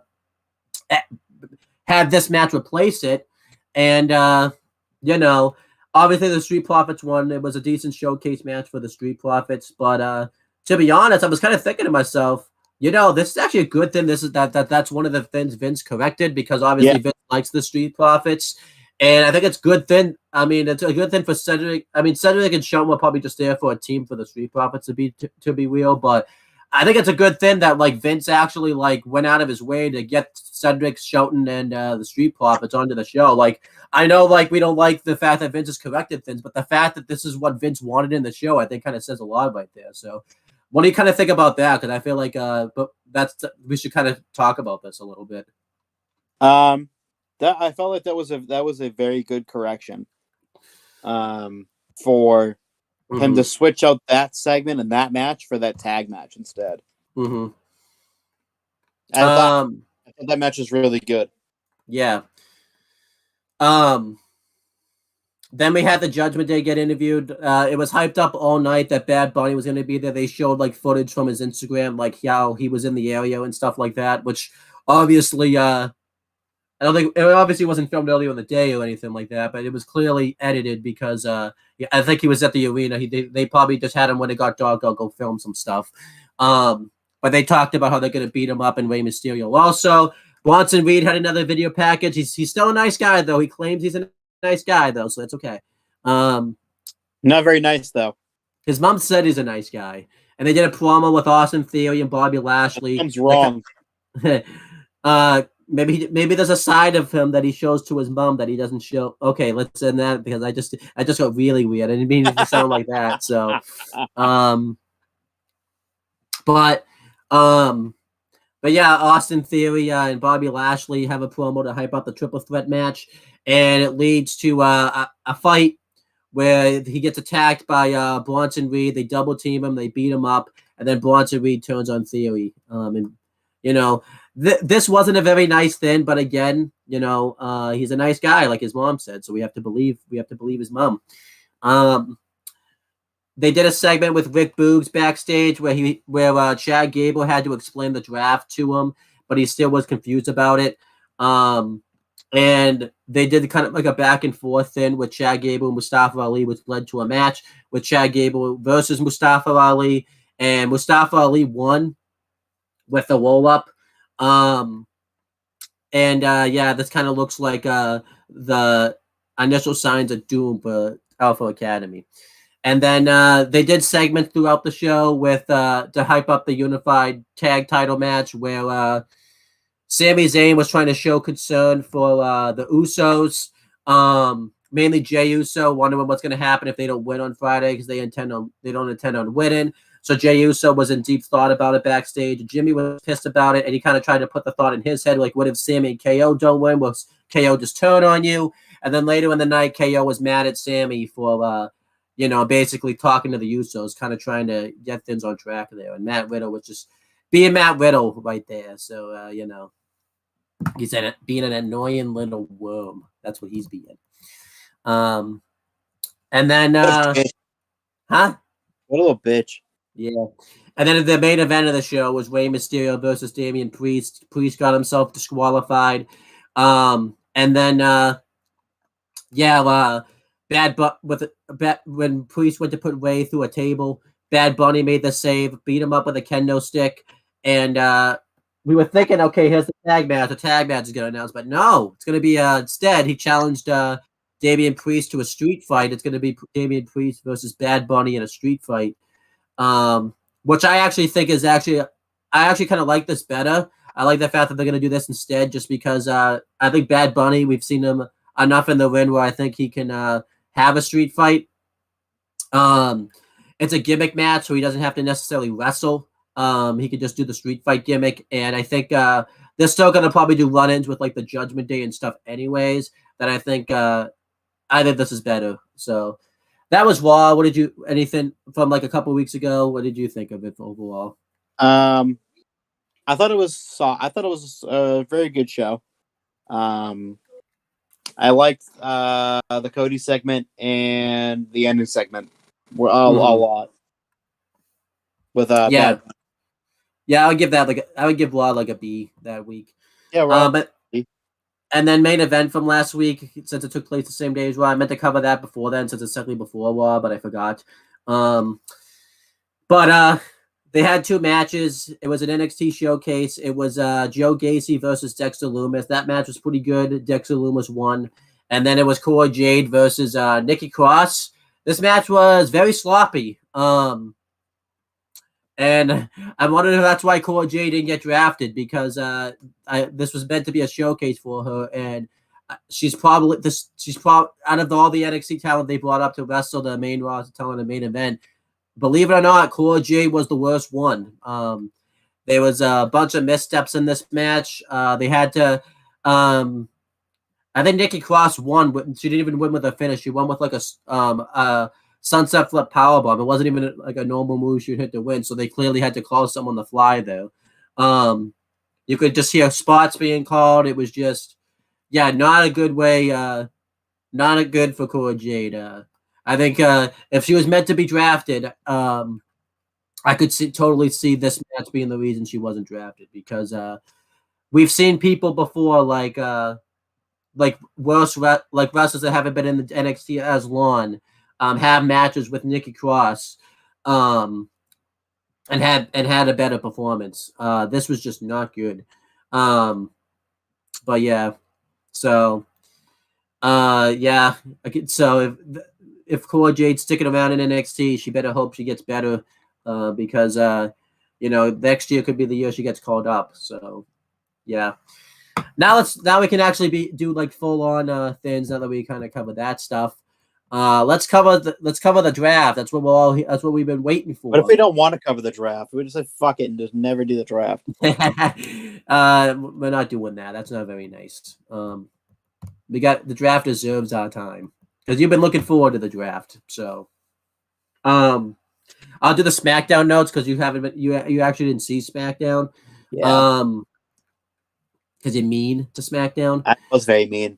And you're gonna cover Raw. You're gonna use my notes, by the way, not the website's notes, because those notes apparently suck. My notes are the only notes that you can use from now on. No. The good notes. But yeah, it shows an exclusive where they talk about how there's going to be 16 draft selections to take place on the Blue brand, and Chelsea Green comes up and interrupts it, and says that she better be like the first draft pick, or she's gonna flip out at everybody because she's a Karen. And that's what Karens do. So yeah, Karen out of here.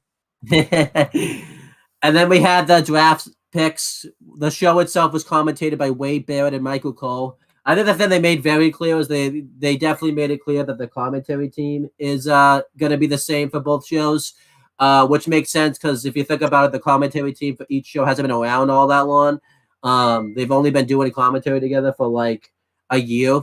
Not even a year, actually. It was like, what, last fall they changed the team, so it doesn't really make sense to change them now. Yeah. I think a lot of people probably wanted Kevin Patrick off of Raw and replaced with somebody else, which is that's just mean. Like I like Kevin Patrick. Yeah, he's not great on commentary, but the thing I'll say about him is he has passion. He at least has heart. That's more than I could say about a lot of commentators that they put in. At least he has passion to do this. So, but yeah, so we had the draft picks. It was kind of the same rules that they've done before, where they had pools where only certain people could be selected. I remember in the Vince era when they would explain this, it never made any sense, but I thought Triple H explained it better here. He explained that, I think SmackDown got to go first. I remember Raw goes first on Monday. I'm pretty sure it was because that's the show that's represented in the draft, so that made sense. He explained that the draft won't go into effect until after Backlash, which makes sense considering the fact that SmackDown anyways is in Puerto Rico. They probably want to have as many superstars show up on that show since it's the first time they're going to be in Puerto Rico. So that makes sense. I remember this one is better than the one Vince did in 2021. If you remember, he did a draft, and the draft didn't even go into effect till like a month after the show. So it was like stupid. Yeah, so at least here it makes sense. It's like, okay, there's a pay-per-view coming up. So that made sense. Other rules, I think, was I think Raw gets more picks than SmackDown because Raw's 3 hours and SmackDown's only 2, which, that's kind of whatever. He explained that, certain tag teams can be drafted. He explained, obviously, what could happen with the WWE Undisputed Universal Championship. And I think that was it. He didn't really, he explained more on Raw, but that was it's basically the same way they've done the draft for a bit. And stuff. So let's go over the draft picks. SmackDown got first Roman Reigns, Paul Heyman, and Solo Sikoa. So they all went as one pick. Obviously, it made sense that Roman Reigns went first, considering the fact that he's the undisputed champion. I always think you should draft your champions first for the most part. Paul Heyman and Solo Sikoa being with them, I think is kind of cool because Paul Heyman's Roman Reigns' manager. I know he's the Bloodline's manager, but he's really more Roman's manager than anybody else. And I think Solo going with Roman kind of works because I don't think Solo could just go by himself. I don't think he's established himself yet, much. And I think it makes sense for Roman and Paul to go together. The Usos were in this draft pool. They were in Mondays. A lot of people didn't like this because they didn't think it made sense. Why not just draft all the Bloodline together? But I like that they made sense out of it because they said, well, Roman probably politicked to get the Usos not in the same pool as him. So that kind of teases that dissension there. So that was cool. And then Cody Rhodes went to Raw. I'll talk about that in a second. I mean, that Bianca was Belair. obvious that he was going there too. Yeah, Cody Rhodes. A lot of people are upset about this because Cody and Roman are on different shows. This possibly means that Cody isn't going to finish the story, which could happen. I personally think they're still going to go back to this match between Cody and Roman at some point. Oh, they have to. Yeah, they have to, but they need to keep them separated because I think Roman's going to hold the belt at least for a while longer. He might hold it up till next year's Mania, and I think you really can't have them both on the same show without doing that match. Also, I don't think a lot of people don't point this out. They can't be on the same show right now. They're the two big stars of the company, and it would hurt one of the shows if they're both on the same show. I think Cody has to be up because he's also one of the main guys. So, Bianca Belair went to SmackDown, which I think was a surprise since she was the Raw Women's Champion. But when you see who gets drafted to SmackDown later on, it makes sense. But yeah, Bianca's going to SmackDown. I think honestly she needs to be on SmackDown. She needs a bit of a change because she kind of done everything she can do on Raw, so that made sense. And Becky Lynch is going to Raw, which makes sense. She's the big star in the women's division on Raw. So that makes sense that she went to Raw. So what do you think of these draft picks? I like them. Yeah, they made sense. We'll talk about more what's probably going to happen since Bianca Belair is the Raw Women's Champion going to SmackDown. I don't like where it's probably going to go because on Raw they may do something that they typically do. Then the Usos come out to cut a promo. They talk about how they're going to win the undisputed WWE Tag Team Championships tonight. Then Sami Zayn and Kevin Owens come out. They talk about how they need to win this match. Well, the Usos need to win this match tonight, but they're not gonna. But they had a chance to go down. They had a chance not to go down this way, but they made their own choices. And Kevin Owens is just sick of talking about what they should and shouldn't do, and just wants to kick the Usos' ass. And then Bianca Belair does a promo talking about going back to SmackDown, how she made her name there originally and stuff, and she's looking forward to new opportunities there. So, what'd you think of these promos right here? They were good. There you go. Then we had Pete Dunne with Sheamus versus LA Knight. This match was very good. I was really excited. I thought their styles matched really well with each other. LA Knight won with the headlock driver that he typically hits. I forget what he calls it. And LA Knight needed this win. He hasn't had a big win in a while. And I think Pete Dunne, he doesn't hurt because he looked really strong in the match. And LA Knight, I think, needs this win a lot more to kind of get himself on track and stuff. What did you think of this? I liked it. It was a good match. It doesn't hurt for Butch to lose because he's not really being pushed right now. LA Knight needed that win after having a couple of if you want to call it demoralizing defeats. Mm-hmm. Then the Bloodlines backstage. Paul Heyman's motivating the Usos, saying that tonight they're either going to put themselves back on the island of relevancy by winning the undisputed WWE Tag Team Championships, or they're going to be in the lake of obscurity by not being champions. Ooh. And he says that tonight is your night, but he doesn't look at the Usos when he says it. He looks at Solo, and he hands Solo tape that he wears and starts taping his fist up and stuff. So that was a nice little tease right there. What did you think of this backstage segment? I liked the teasing right here. I love it. It was a great tease. Mm-hmm. Fantastic tease. All the teases that were there were being teased. Mm-hmm. Then I'll just say this now. I'm not going to cover these, but they did a lot of returns backstage where they would show who's going to present what show and all that type of stuff. So there's that. I didn't like that they showed them backstage first. I would have preferred they just came out and then got a big pop, but they did it. But that's how they chose to do it. They still got the big pop anyway, though. It just would have been better if they had shown up, obviously, if they just come out anyways. Because that's the first time you see them and all that type of stuff. So, so we had the first draft, the second round of the draft picks. I have it wrong here. Round 2 is I think I said was presented by JBL and Teddy Long. I think that's wrong. I don't remember exactly. Huh?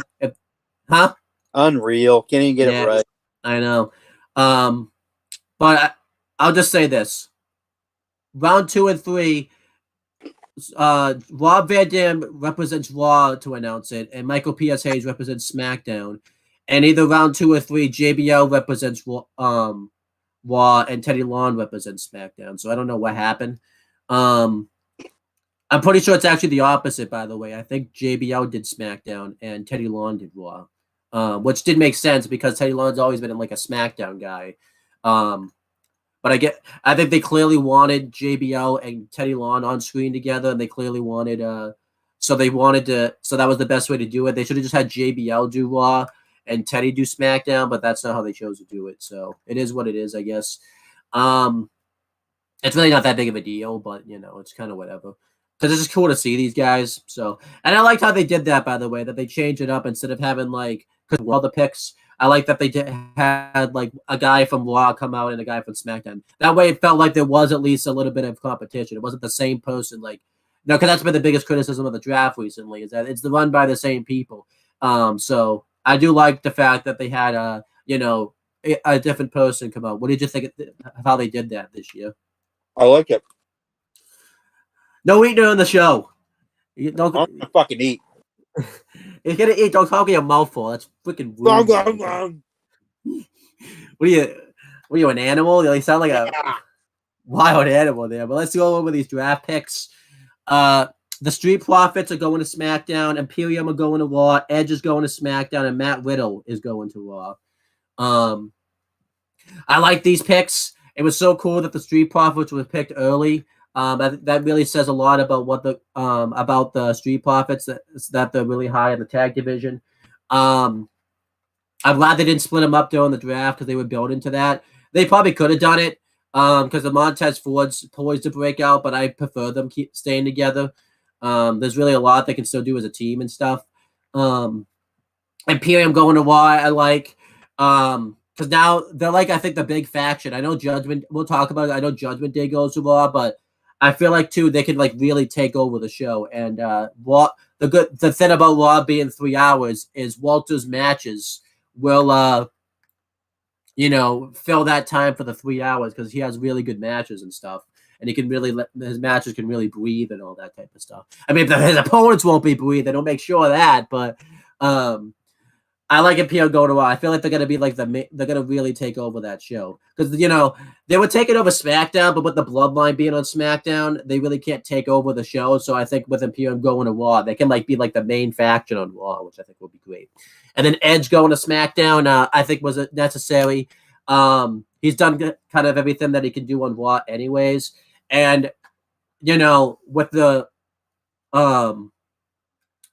since he doesn't really plan on winning a world title, he could just be on SmackDown because I think since the world heavyweight title is on Raw, I don't think he's going to win that. If he doesn't want to win that title, him being on Raw and not winning that belt would just be kind of weird. So I think it kind of works for him to go to SmackDown.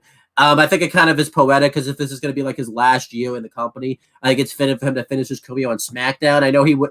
A lot of the stuff he did was on Raw when he won this first belt, but he's been kind of more of a SmackDown guy. So I think it's kind of cool for him to finish his career on SmackDown. And then Matt Riddle going to Raw. I think it's a good choice because one, he can't challenge Roman Reigns for the WWE Undisputed Universal Championship anyways. So there's a title he can win on Raw. Fans still like Matt Riddle, so he'll be really good on Raw, I think. So yeah, what do you think of these picks? Yeah, I like them. I like Edge being on SmackDown. Edge and Ray. We'll get to it, but yeah, like that. I like Edge moving back to SmackDown. It's been a long time since he's been on SmackDown. Yeah. What about Imperium Raw? How do you feel about that one? Because that's a big faction moving. Because faction moving to SmackDown, Bloodline, not moving, but staying on SmackDown is a Bloodline. Imperium moving from SmackDown to Raw makes a lot of sense because they need another big faction on Raw. I think they're gonna be huge on Raw too. So yeah, then we had because like I said, they were huge on SmackDown, but I think with the Bloodline being there, they can't take over the show. because the bloodline's there. So, if you notice, I think they put most of the heel factions too on Raw for that reason, because the bloodlines are put big enough faction. But the Street Profits then have a triple threat tag match with Braun Strowman and Ricochet and the LWO. This was a really good triple threat tag match here. I really enjoyed it. The Street Profits win when Montez Ford hits the frog splash onto Ricochet for the win. It's really good, Braun Strowman, because we didn't talk about this. The reason that Braun Strowman screwed up last week was he had just fought off a concussion. So, he was still kind of a little loopy from that and stuff like that. So they did call back that spot where they teased that Braun Strowman was going to throw Ricochet out of the ring, and Ricochet was like nervous about it. Braun's like, "Don't worry, dude, I got you." So that was cool. And I like this triple threat tag match. It was very good. What do you think of it? I like the tag match a lot. I thought it was a really, really good match. I like that spot too where he gets thrown over the top rope. Thankfully, he almost overshot him. Yeah. But it was fine. I like the match a lot.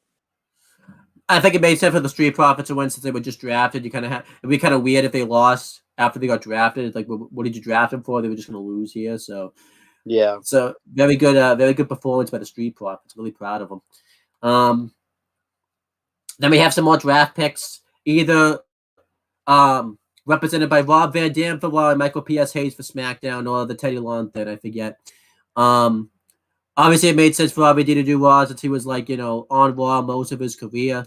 Michael P.S. Hayes doing SmackDown, I guess, is cool. I think he was one of the head writers for SmackDown for a bit or something, so I guess that makes sense. But he did a lot of things on SmackDown, so it's whatever. But they just wanted him there. So if he wants to do SmackDown, let him do SmackDown. It doesn't matter.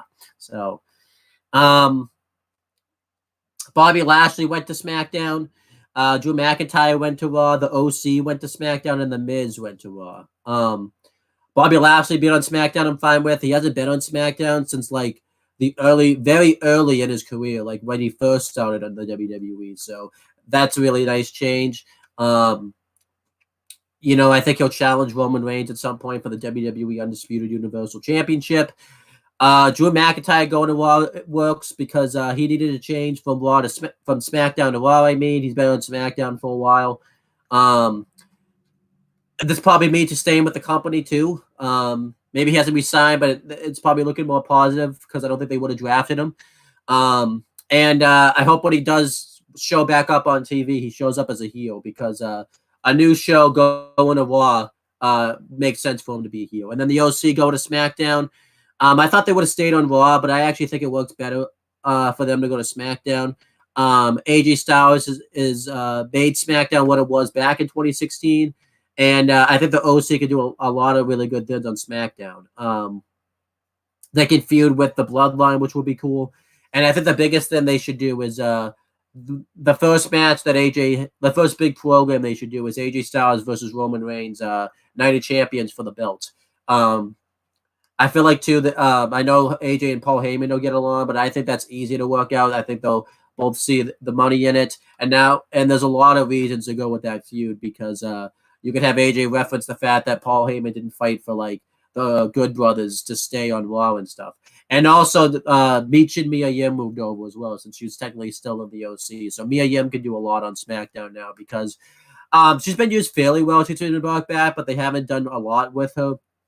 I think now that they're gonna have her on SmackDown, she can do a lot on SmackDown. So, and then the Miz is going to Raw.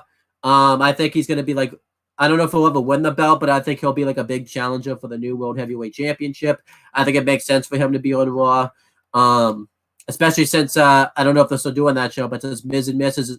Was on the USA Network, it makes sense for him to be on Raw. Because I remember he went to SmackDown right when that show started, when they did the draft the first time. It was just really weird because they would advertise that show on SmackDown, but it was on USA Network, different network. So it makes sense for the Miz to stay on Raw. So what do you think of these draft picks?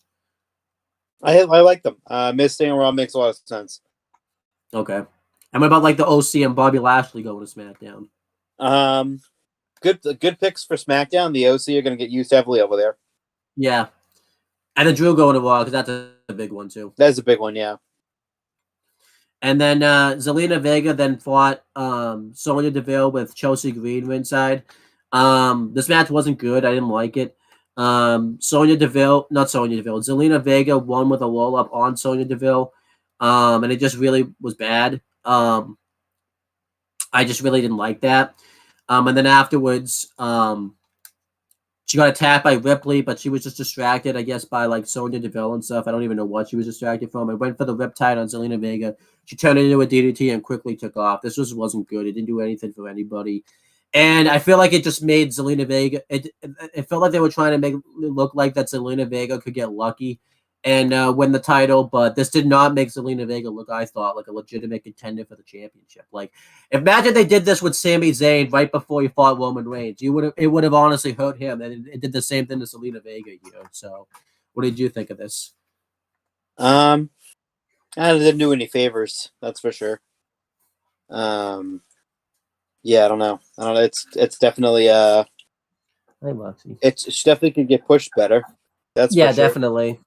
Especially in the title picture. Yeah, definitely. I don't know, it just didn't click. Yeah, definitely. And then Zelina Vega and Santos Escobar were backstage, and Rey Mysterio and Santos put her over. And talked about how she could win the title. This is clearly obvious she's not going to win the title. So there you go. What if she does though? If she does, I'll be shocked. She could, because the draft might change that, but we'll see. Then the OC return. This was awesome. I still popped. I probably shouldn't have because they were announced, so I should have known they were showing up, but I didn't think they'd actually be on SmackDown, I guess, because a lot of people were drafted and weren't on the show anyway. So I'm like, whoa, the OC's back. I was so happy to see them. I was mocking out. I loved it. But before they could say anything, they get interrupted by the Viking Raiders and Valhalla. And before they could say anything, AJ Styles is like, okay, you're obviously out here to make a name for yourself, so you better make it quick. And he sends Meech and Mia Yim and the Good Brothers to beat up the Viking Raiders and Valhalla. Mia Yim hits the Eat Defeat, Protect Your Neck on Valhalla, and then Gallows and Anderson, the Good Brothers, hit the Magic Killer onto Eric. And then afterwards, just for good measure, AJ Styles hits a phenomenal forearm on Ibar, and this just ruled so much. I love this a lot. And then, yeah, it was just awesome. What do you think of this? I thought this was great. To get the OC back and to see them kicking ass again. Mm-hmm. AJ's been out with a broken ankle. Yeah. So it's nice since December. So it's nice to see him back. He missed WrestleMania for the first time in his WWE career. Which is kind of sad. Because it's always been like a staple at WrestleMania. Yeah. His matches always tend to steal the show. So it's nice to see them back. I loved it. And too bad for the Viking Raiders. I got the piss beaten out of them. And on top of it, Carl Anderson is expecting another son, by the way, with his wife, Teenie. So that's a house full of boys. Yeah. But this is, I think what, I'm gonna guess that they didn't want to risk. Even though Styles does do the phenomenal forearm, he doesn't actually take any bumps here because they probably want to obviously save that from the fact that he just had a broken ankle. And don't forget too, not only did he miss WrestleMania, I think AJ talked about it. This was like the longest he hasn't wrestled for ever in his wrestling career. I think the time I talked about, the only other time he went long was when he went away in TNA. When he was like in that storyline with like the Claire Lynch thing and stuff, like when he went away like at the end of 2012, he wasn't back till like March 2013 when he basically transitioned kind of into the gimmick he has now from like the old AJ Styles TNA thing. But I think this was longer because he didn't do anything. Like I know before he came back, they did like vignettes for him and stuff, so he was still like at least doing something. The only other time I could think of like he would have been like absent is maybe like when he left TNA, when he when they did this angle where he left with the world championship in 2013. But if you remember, he was back wrestling for TNA like a couple months later to drop the title. So this I think was the longest break he ever had doing anything wrestling related. Like he didn't film any vignettes like that either. It was been a break for him. Isn't that crazy to think about how long ago that was? By the way, when he's been doing the gimmick, because if you think about it, the gimmick that like he took a break for in that TNA one was the gimmick. He's still technically, I mean, he doesn't obviously have it as much as he did back then, but he still technically has that gimmick to this day. He does. Obviously, it's a lesser version of it because he's not like a dog character now, but still, it's just crazy. It's wild how long he's been doing this character for. And then we have round 4 of the draft. It was presented by Shawn Michaels for Raw and Road Dogg for SmackDown, which was funny. That they did stuff together. It made sense because since Road Dogg has been a writer for SmackDown off and on, and Shawn Michaels was like the flagship bearer of Raw and stuff. And obviously, let's be real. They were said Shawn Michaels got ribbed here. Let's be real here. He got ribbed, and it was awesome. Damage Control went to SmackDown. Shinsuke Nakamura went to Raw. Kaylee Ray and Isla Dawn went to SmackDown, and Indy Hartwell went to Raw, which means they're bringing the NXT tag titles to SmackDown and the NXT main women's title to Raw, which is just great. What I loved about this so much was Shawn Michaels was just getting ribbed here because when he had to read off that Kaylee Ray and Isla Dawn were going to SmackDown, he was just so mad about it. And then the next pick, like this was legit too. I think I don't think this was kayfabe. And then the next pick, Road Dogg then says, "Well, I think it's tough for you to lose your smile a second time because the next pick is the NXT Women's Champion, Indy Hartwell." And when that happened, Shawn Michaels took the card he was holding and just threw it down in the crowd. It was so awesome. Before I give you thoughts on the draft pick, what did you think of what happened to Shawn Michaels? But the guy that's running this show, by the way, too, he was just set out to be ribbed here, and I just loved it so much. What did you think of this? It was awesome. Shawn Michaels got fucking ribbed. Ribbed. There's no way he didn't. Well, I think I know they say they don't know the draft picks ahead of time. I feel like Triple H probably told Road Dogg too. Like you could just tell. I think Road Dogg knew this was coming right here. Like angling that way, huh? It was angling that way. It was so awesome. Like this was great. Let's go over the pick. Let's talk about the picks themselves. Yeah. Let's talk about the picks themselves. So Damage Control going to SmackDown. I think it's fine because obviously they kind of done everything they could do on Raw. The only thing I kind of wish is that maybe they should have separated Bianca and Damage Control because I feel like they needed to be separated during the draft because they've done that. They've at least done a variation of Bianca versus Damage Control dozens of times. They probably should have gone to different shows. Because Bianca's just been. That's why Damage Control I don't think has had the great success because they've been kind of Bianca's bitches. On yes. Raw. So that's going over to SmackDown now. They're gonna be Bianca's bitches on SmackDown now. So Shinsuke Nakamura going to Raw. I like that. He's been on SmackDown like his entire main roster career. I know he's done stuff on Raw, but he's mainly been a SmackDown guy.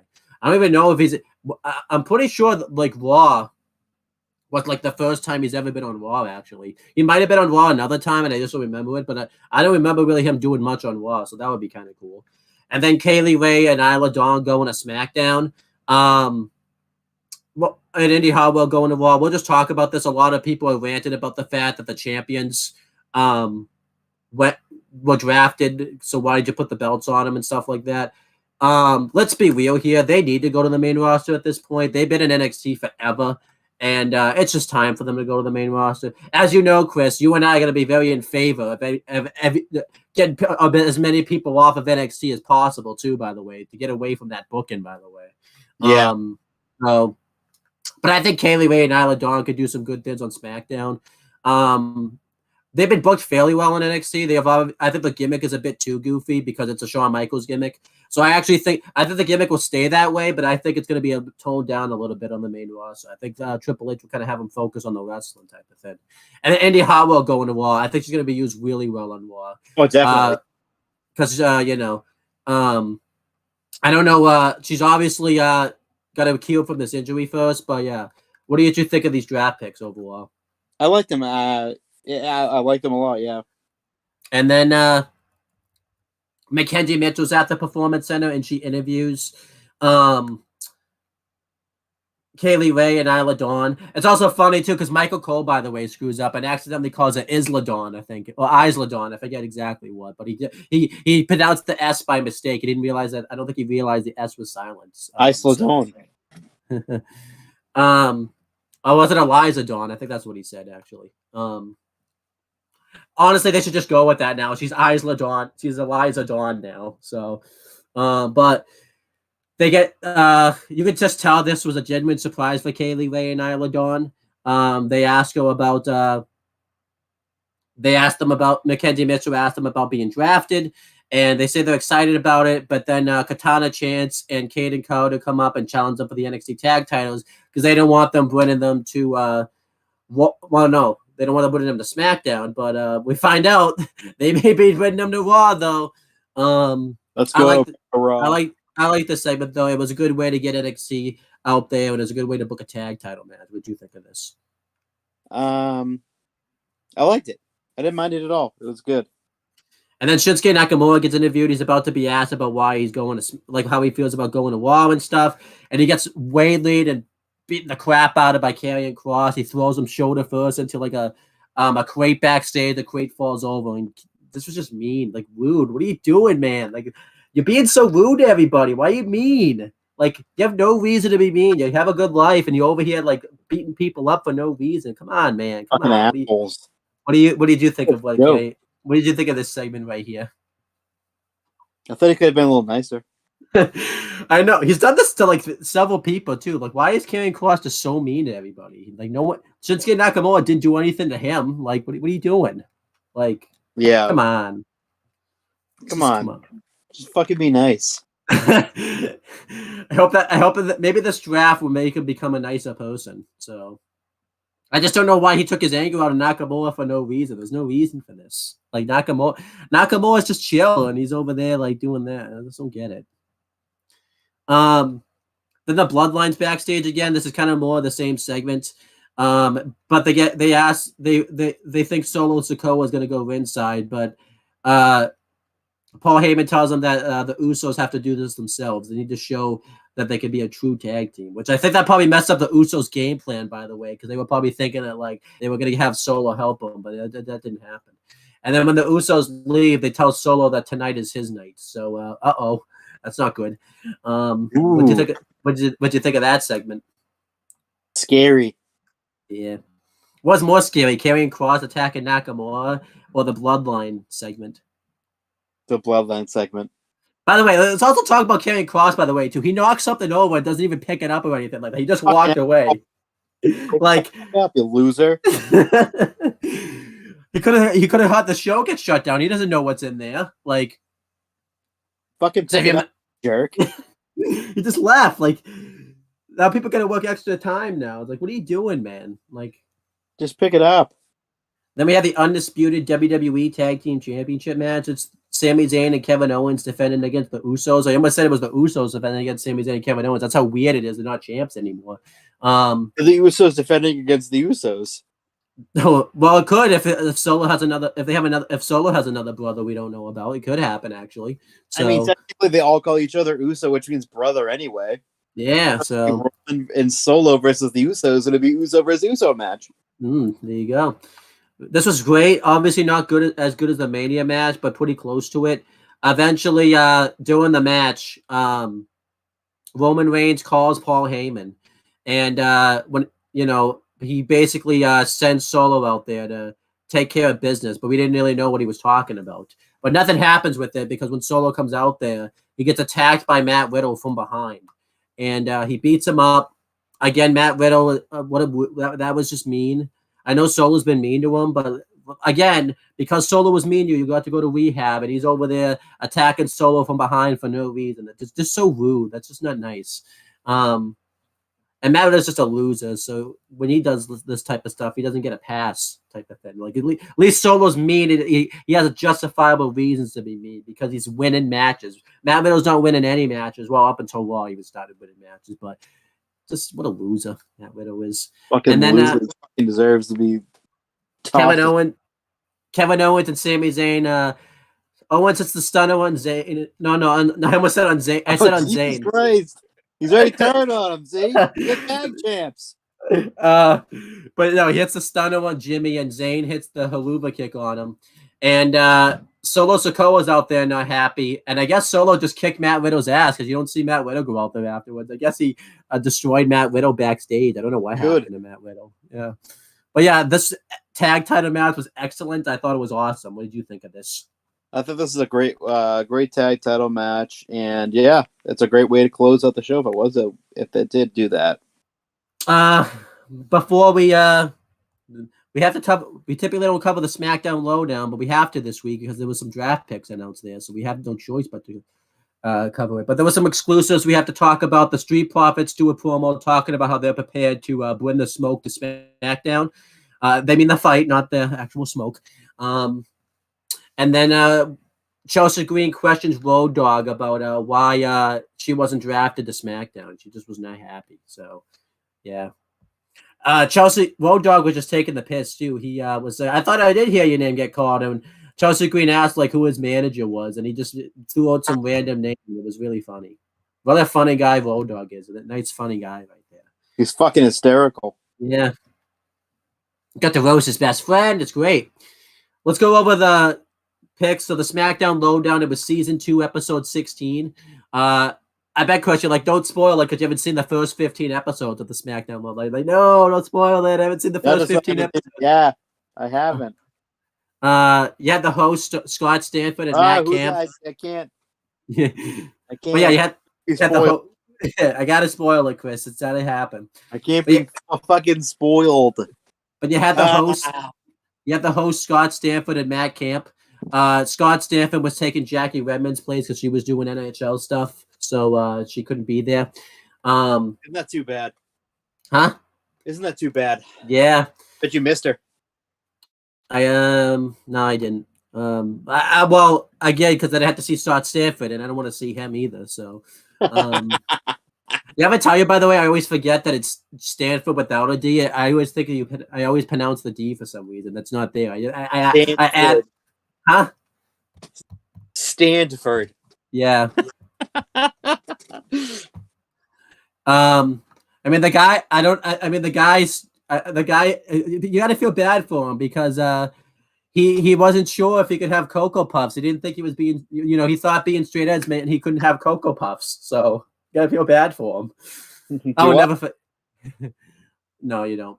But let's go over these picks. We had the Viking Raiders and Valhalla go to Raw. I think they could be a decent tag team on Raw.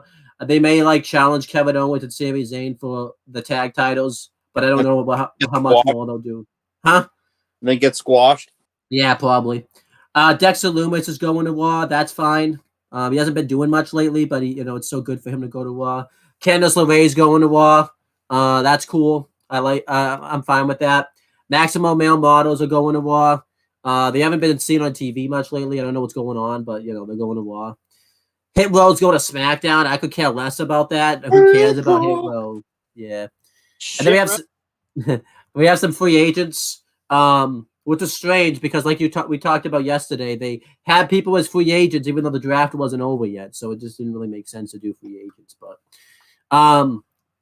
Almost as a free agent, they did explain this by saying that MVP negotiated it to be that way. So I think it's fine for Almost to be a free agent. They should be treating him like a special attraction, since he's a big giant and stuff like that. So there you go. Mustafa Ali is a free agent. I think that's kind of funny because I think he's going to try to, since he's doing his positivity thing, he's going to try to spin it and make it a positive type of thing. So I think that's funny. Dolph Ziggler's a free agent. I'm okay with that because I think Ziggler's got more years behind him in his wrestling career than ahead of him. And I think he could be that veteran that just goes and have good matches on both shows. puts people over.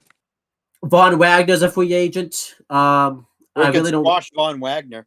I really don't like this. I don't think Von Wagner's probably ready for the main roster. He probably never really will be ready, to be fair, but he's not ready at least now. They're probably gonna do a storyline where like a bunch of people, well, both Raw and SmackDown, like trying to sign him since he's like a big attraction, and I'm just not into that.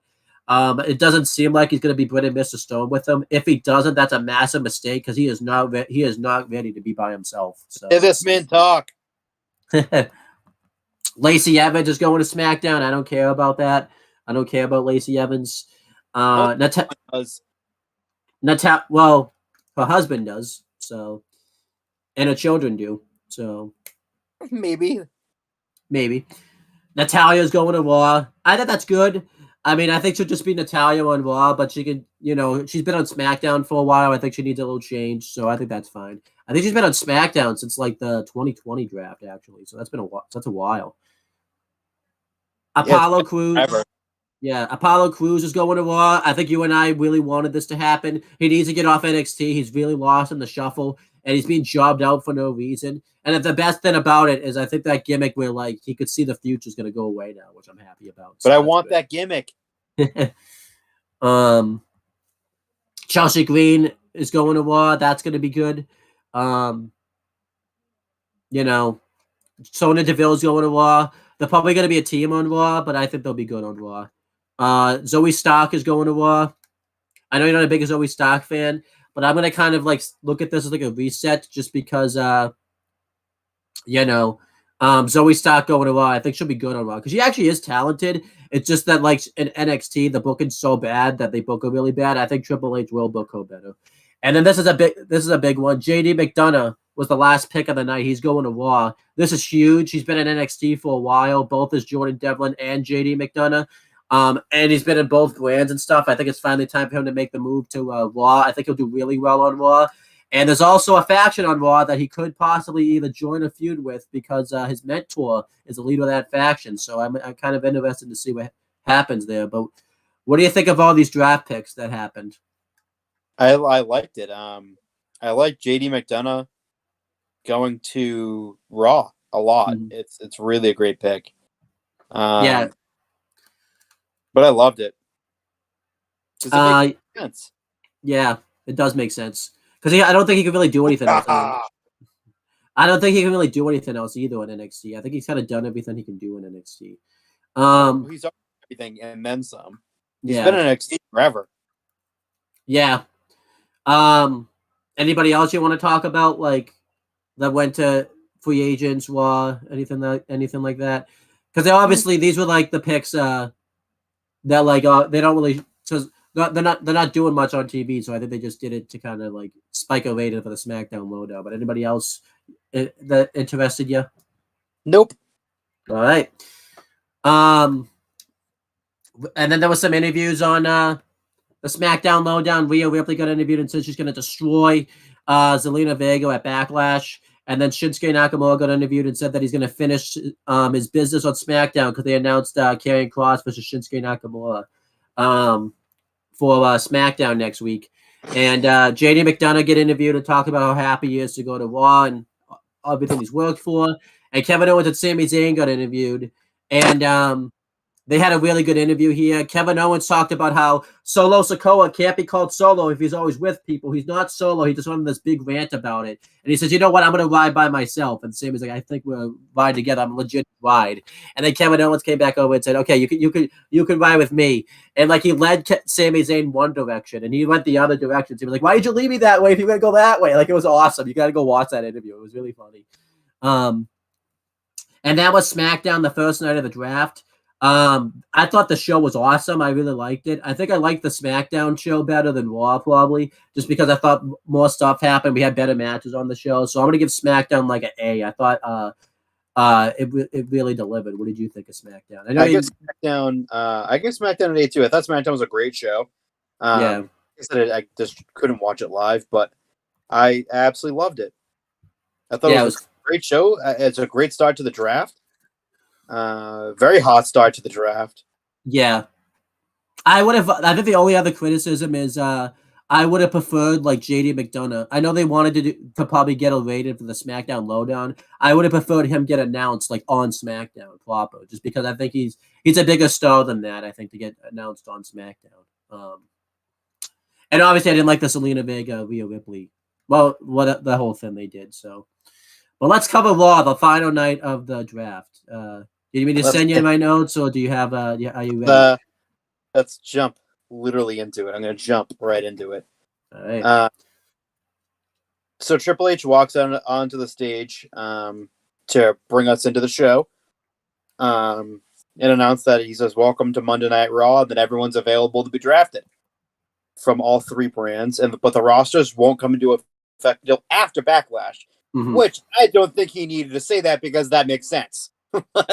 Yeah, they're doing the fucking show, and they're like, "Wait a minute, the new roster is going to effect tonight." So yeah, is it? So I don't think you need to say that, but it's like a formulaic thing that WWE does all the time.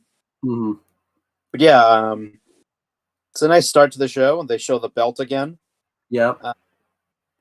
And they get right into it. Well, there's one other announcement before that. Oh, that Brock is free agent. Yep. Which I think, and he can, which means he can go on any brand that he wants. Imagine him showing up in NXT. Probably not. I don't think there's anyone even credible enough to. I guess Braun, I guess, would be credible. I guess to go to murder everyone down there. Yeah, I don't know because they haven't done enough to. Braun's the only person I think that would stand a chance against Brock, and he's not ready for that type of match yet. I don't think. I think Brock still would murder Braun. Honestly, yeah. That'd be huge for NXT though if he went there though. I think if they pull a mill if they announce Brock ahead of time. People would tune in to see Brock.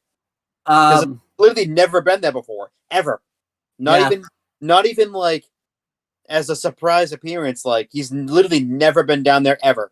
He never went to FCW. Yeah, the last time he was in a developmental was OVW in fucking 2001.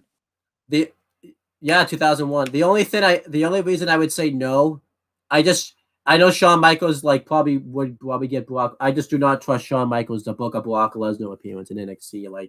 He'd probably book him to I don't know. It's Shawn Michaels booking, okay? He could even book himself one week, okay? That's how bad he is. Because don't forget, Grayson Waller challenged him in a face-to-face thing, and he announced it on Twitter. They spent a whole week hyping up. He was going to make an announcement about it, and he just did a tweet. That's how he can't even book himself correctly. He can't. So, but yeah, I don't think before you talk about the draft pick, I don't think it was unexpected that Brock was a free agent. I think we kind of figured that was going to happen. So, and yeah, I think that's the smart way to go about it. Yeah, because he should be in both brands. So, Ross, the round one from the Raw portion of things here on the show is it's Rhea Ripley as the SmackDown Women's Champion. She threatened, by the way, that if she wasn't on the same brand as Judgment Day, she would fucking kill everyone on the show. So, yeah. So she should have been the first overall pick, or else everyone would have been dead. And the second pick was Austin Theory. Yeah. Going to SmackDown. The third pick overall, second pick for Raw, Seth freaking Rollins. And they gave him a little, he should have stayed babyface. It's ridiculous at this point. Yeah. It's ridiculous at this point. They played his theme for maybe not even a minute. Yeah. And it was it blew the fucking roof off the place. He's so fucking over. Yeah. The fourth pick of the first round and second pick for SmackDown was Charlotte Flair. I almost called it Charlotte for a second. Charlotte Flair's the second pick for SmackDown, and that's the end of round one. Good picks. What are your thoughts on the draft picks? Yeah, great picks. Rhea Ripley and Bianca Belair being on separate shows makes sense. They're kind of the two big stars of the women's division. They can't really be on the same show. This probably means they're going to do the title swap where Rhea will get the Raw Women's title and Bianca will get the SmackDown Women's title. which sucks. I really don't like that when they do that, just because it makes everything complicated. I It would does just also like they have no choice. yeah, I kind of would just I would prefer that they just change the belts to like something else, so that way they can at least keep theirs. But they'll just say like, since Bianca held the Raw Women's title all this time, she'll go show that title lineage was like when Charlotte, when she became the first women's champion, she was still like the Divas champion, like that lineage carried over. So Yeah. I would prefer that because then it adds a women's title, because technically the New Day have like another tag title one, but like one of them happened because they swapped belts. I really don't like it when they do that. I was hoping that wasn't going to happen because we were in the Triple H era, but that could be a Vince correction. I wouldn't be shocked if that's a Vince correction type of thing. But yeah, like I said, Rhea being the first overall pick was really good too. That like really put her over like huge. And that's something we can talk about because she really deserved it. That just shows you right there. And Austin Theory go to SmackDown. So now the mid-card belt switch hands. The IC titles on Raw and the US titles on SmackDown. I think that's okay. Because I really don't think he's going to win a world title anytime soon. So he can obviously be on SmackDown because he's doing really well as United States champion. And I really don't think I really like he's been on Raw for a while. He's kind of done everything you can do on Raw. And I think there's a lot of people he can go to feud with on SmackDown. And then Seth Rollins going to Raw. I think that made sense. I mean, I know he's been on Raw for a while. He's kind of flip-flopped the past few years, but with the new World Heavyweight Championship being on Raw, I think he's a perfect person to either win the first title, to be the first champion / first new world champion, and then I think he needs to be like the focal point of Raw, because while he can go to SmackDown, there'd be an argument for it since they can still do like the him and Roman match. I feel like he can't really lose to Roman if they book that match, and I think he would if he lost. I think he needs to be the focal point of Raw. And then Charlotte Flair going to SmackDown. I think it's fine because SmackDown needs big star power. I think you would have overloaded Raw if you had Becky and Rhea and Charlotte on Raw. So I think that's the 3 stars that like only one of them can win the belt. So it's like it makes sense for her to go to SmackDown. I don't think we're gonna still see Charlotte for a while though. Yeah, because Bianca's on SmackDown at the moment. So you get someone for Bianca to feud with like down the line too, for a belt, I should say. What about you? What do you think of these? I like them. I like Seth going to Raw. I'm surprised Theory went to SmackDown. Mm-hmm. I really am. But he's on that John Cena path, so yeah. I mean, you kind of figured it was going to happen though, since he's the U.S. champion at the moment too, though. But yeah, I liked all the picks. Rhea going to Raw makes sense. Mm-hmm. Seth going to Raw makes sense because they need big stars on Raw. Seth's the biggest of them all, and then I like Theory and Charlotte going to SmackDown. Yep. And then as Triple H is about to leave, he introduces Paul Heyman, and then they do this weird little walk around the title, and Paul goes, "Yeah, that's a really, really nice championship. It looks really awesome." Yeah. It was really weird. And then they walk out together, and then Paul walks to the ring. I thought that was going to be it too. Like he was just going to leave and go backstage. Like, what was the point of that? I thought they were going to fade to black and they're going to commercial or something. I was like, what the fuck? But no, so let's in ring side with Paul Heyman, and he says that there's a number of things that he was asked to talk about from the Tribal Chief. Mm-hmm. One of them being the Usos. Their fate would be determined in this pool tonight on Monday Night Raw. Mm-hmm. He said they were going to discuss it in private, not out in the arena, because they didn't win their tag belts back from Kevin and Sami. And at Backlash, the Usos and Solo Sikoa will take care of Kevin Owens, Sami Zayn, and Matt Riddle. And then Reigns will soon be returned to SmackDown to address the issues, including the beautiful new World Heavyweight Championship belt, who he says that Roman could win it at any point in time, and he would have all 3 championships. That was clearly to tease the crowd right there, because that was like reported for weeks. So Seth comes out now, and he confronts Paul Heyman, and says that he's gonna win the championship or whatever. But then he says, so then Paul Heyman gets, and he says that Roman's been dodging him for the longest time, which he has been. And then Paul gets on his phone and calls Roman, and he screams at the crowd, "I can't hear my tribal chief! I cannot hear my tribal chief!" And I was dying. Oh my god, it was awesome. Funny. But yeah, and fucking Seth looks like he's about to kick the shit out of him because he threatened him with a stomp. Mm-hmm. And of course, the enforcer of the bloodline comes out, Solo Sikoa. But instead of letting him fight Seth in that moment, Paul's kind of pushing him back into the corner. And he basically says that tonight, if he wants to fight Solo, he can. It was awesome. I think that was what happened anyway. So they booked it basically whenever it was later in the show, whatever the hell it was. What's your thoughts on that segment? This segment was awesome. I even love too because he said I can't hear my tribal chief, and I love when because you see him on the phone too and stuff, and like I love how it says like I don't know how you're gonna be able to hear the crowd. Then they're sitting my song, basically cueing him to like sit his song so that way he couldn't hear Roman Reigns. Like it was. Also too, I forgot like he kept on like queuing up Seth Rollins the entire time. He kept saying freaking. But then Seth finally came out. That was so funny. I'm like, wow, awesome. They couldn't queue that up anymore. This is great. It really does suck that they're not going to ever do the Roman Reigns Seth Rollins like program again, because it really is a lot. I mean, they could do it if like Seth won Money in the Bank or like won the Rumble or something, but I just don't. I feel like Seth's going to focus on the World Heavyweight title. But this was kind of like a good way to like wrap that up type of thing. This was really good. This is an awesome segment right here. It was great to start out the show this way with the draft picks and then go into that segment. It was fantastic. Oh, like a fucking machine, even more. Yeah, he did. So they cut to earlier today, and Adam Pearce lets Cody Rhodes know that Brock Lesnar is here tonight, and he would not like to have any incidents tonight. Oh boy, did they ever! I love what Cody does. He just walks away from him, completely ignores him, type of thing. Like it was awesome. That's how fired up Cody is in this feud. Like ever since he like came back from that quote unquote like beatdown, he's just been fucking like a super baby face. Yeah.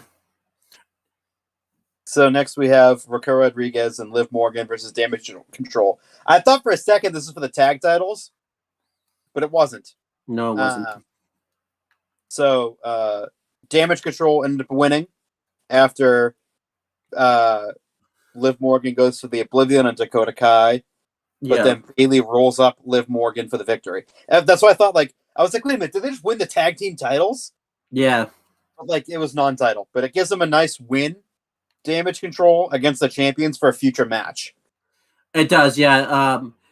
Typically, I don't like people, like, losing non-title matches and stuff, but I think that was also in the Vince era, because you know Vince, he loved having the champions always lose non-title matches. That'd be like the only way he would set up like title matches. They'd always like have the person who's going to challenge for the belt like win the non-title match. But Triple H has been better about protecting his champions. It's okay to have the champions lose once in a while because you have to have them lose non-title matches like once in a while. Because you have to, because it also wouldn't be fucking.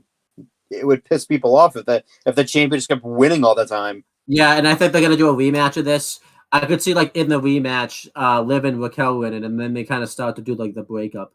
We still don't kind of know, like, what the fate... I mean, even though we know they get drafted later, which we'll talk about, but we don't know, like, what's going to happen with the women's tag team titles. They haven't announced if they can go on both shows. I imagine that's going to be the case just because they don't have enough tag teams to make another set of championships right now. I think they have to have the women's tag belts be on both shows.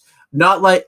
I don't think they need to do anything like crazy, like when they were doing it like in the 2010s when the unified tag titles were going to both shows. I would do something where like they do like a tour or something, like they're on SmackDown for a month, they feud with whoever they're going to feud with, and then they go to like Raw for a month and feud with whoever they're going to feud with. Because it's not like in the women's side for them to justify making a second championship just for that specific brand. I just remember when they did it in the I guess Raw and SmackDown. Because I just remember when they did it in the 2010s, it'd be so weird because they'd be on both shows, but they'll already have like a feud with a team on SmackDown, for example. They have a pay-per-view match, but they do like a feud on Raw, and they're like they can't do a match right now because they already have a title match and stuff. So I think the best way to that a lot too. Yeah, I think the best and in Primo with the tag champs. Yeah. I think the best way to go about it is have like whoever the champs are just stay on one brand until like they do that match. Obviously, they and just bounce back and forth type of thing. Yeah.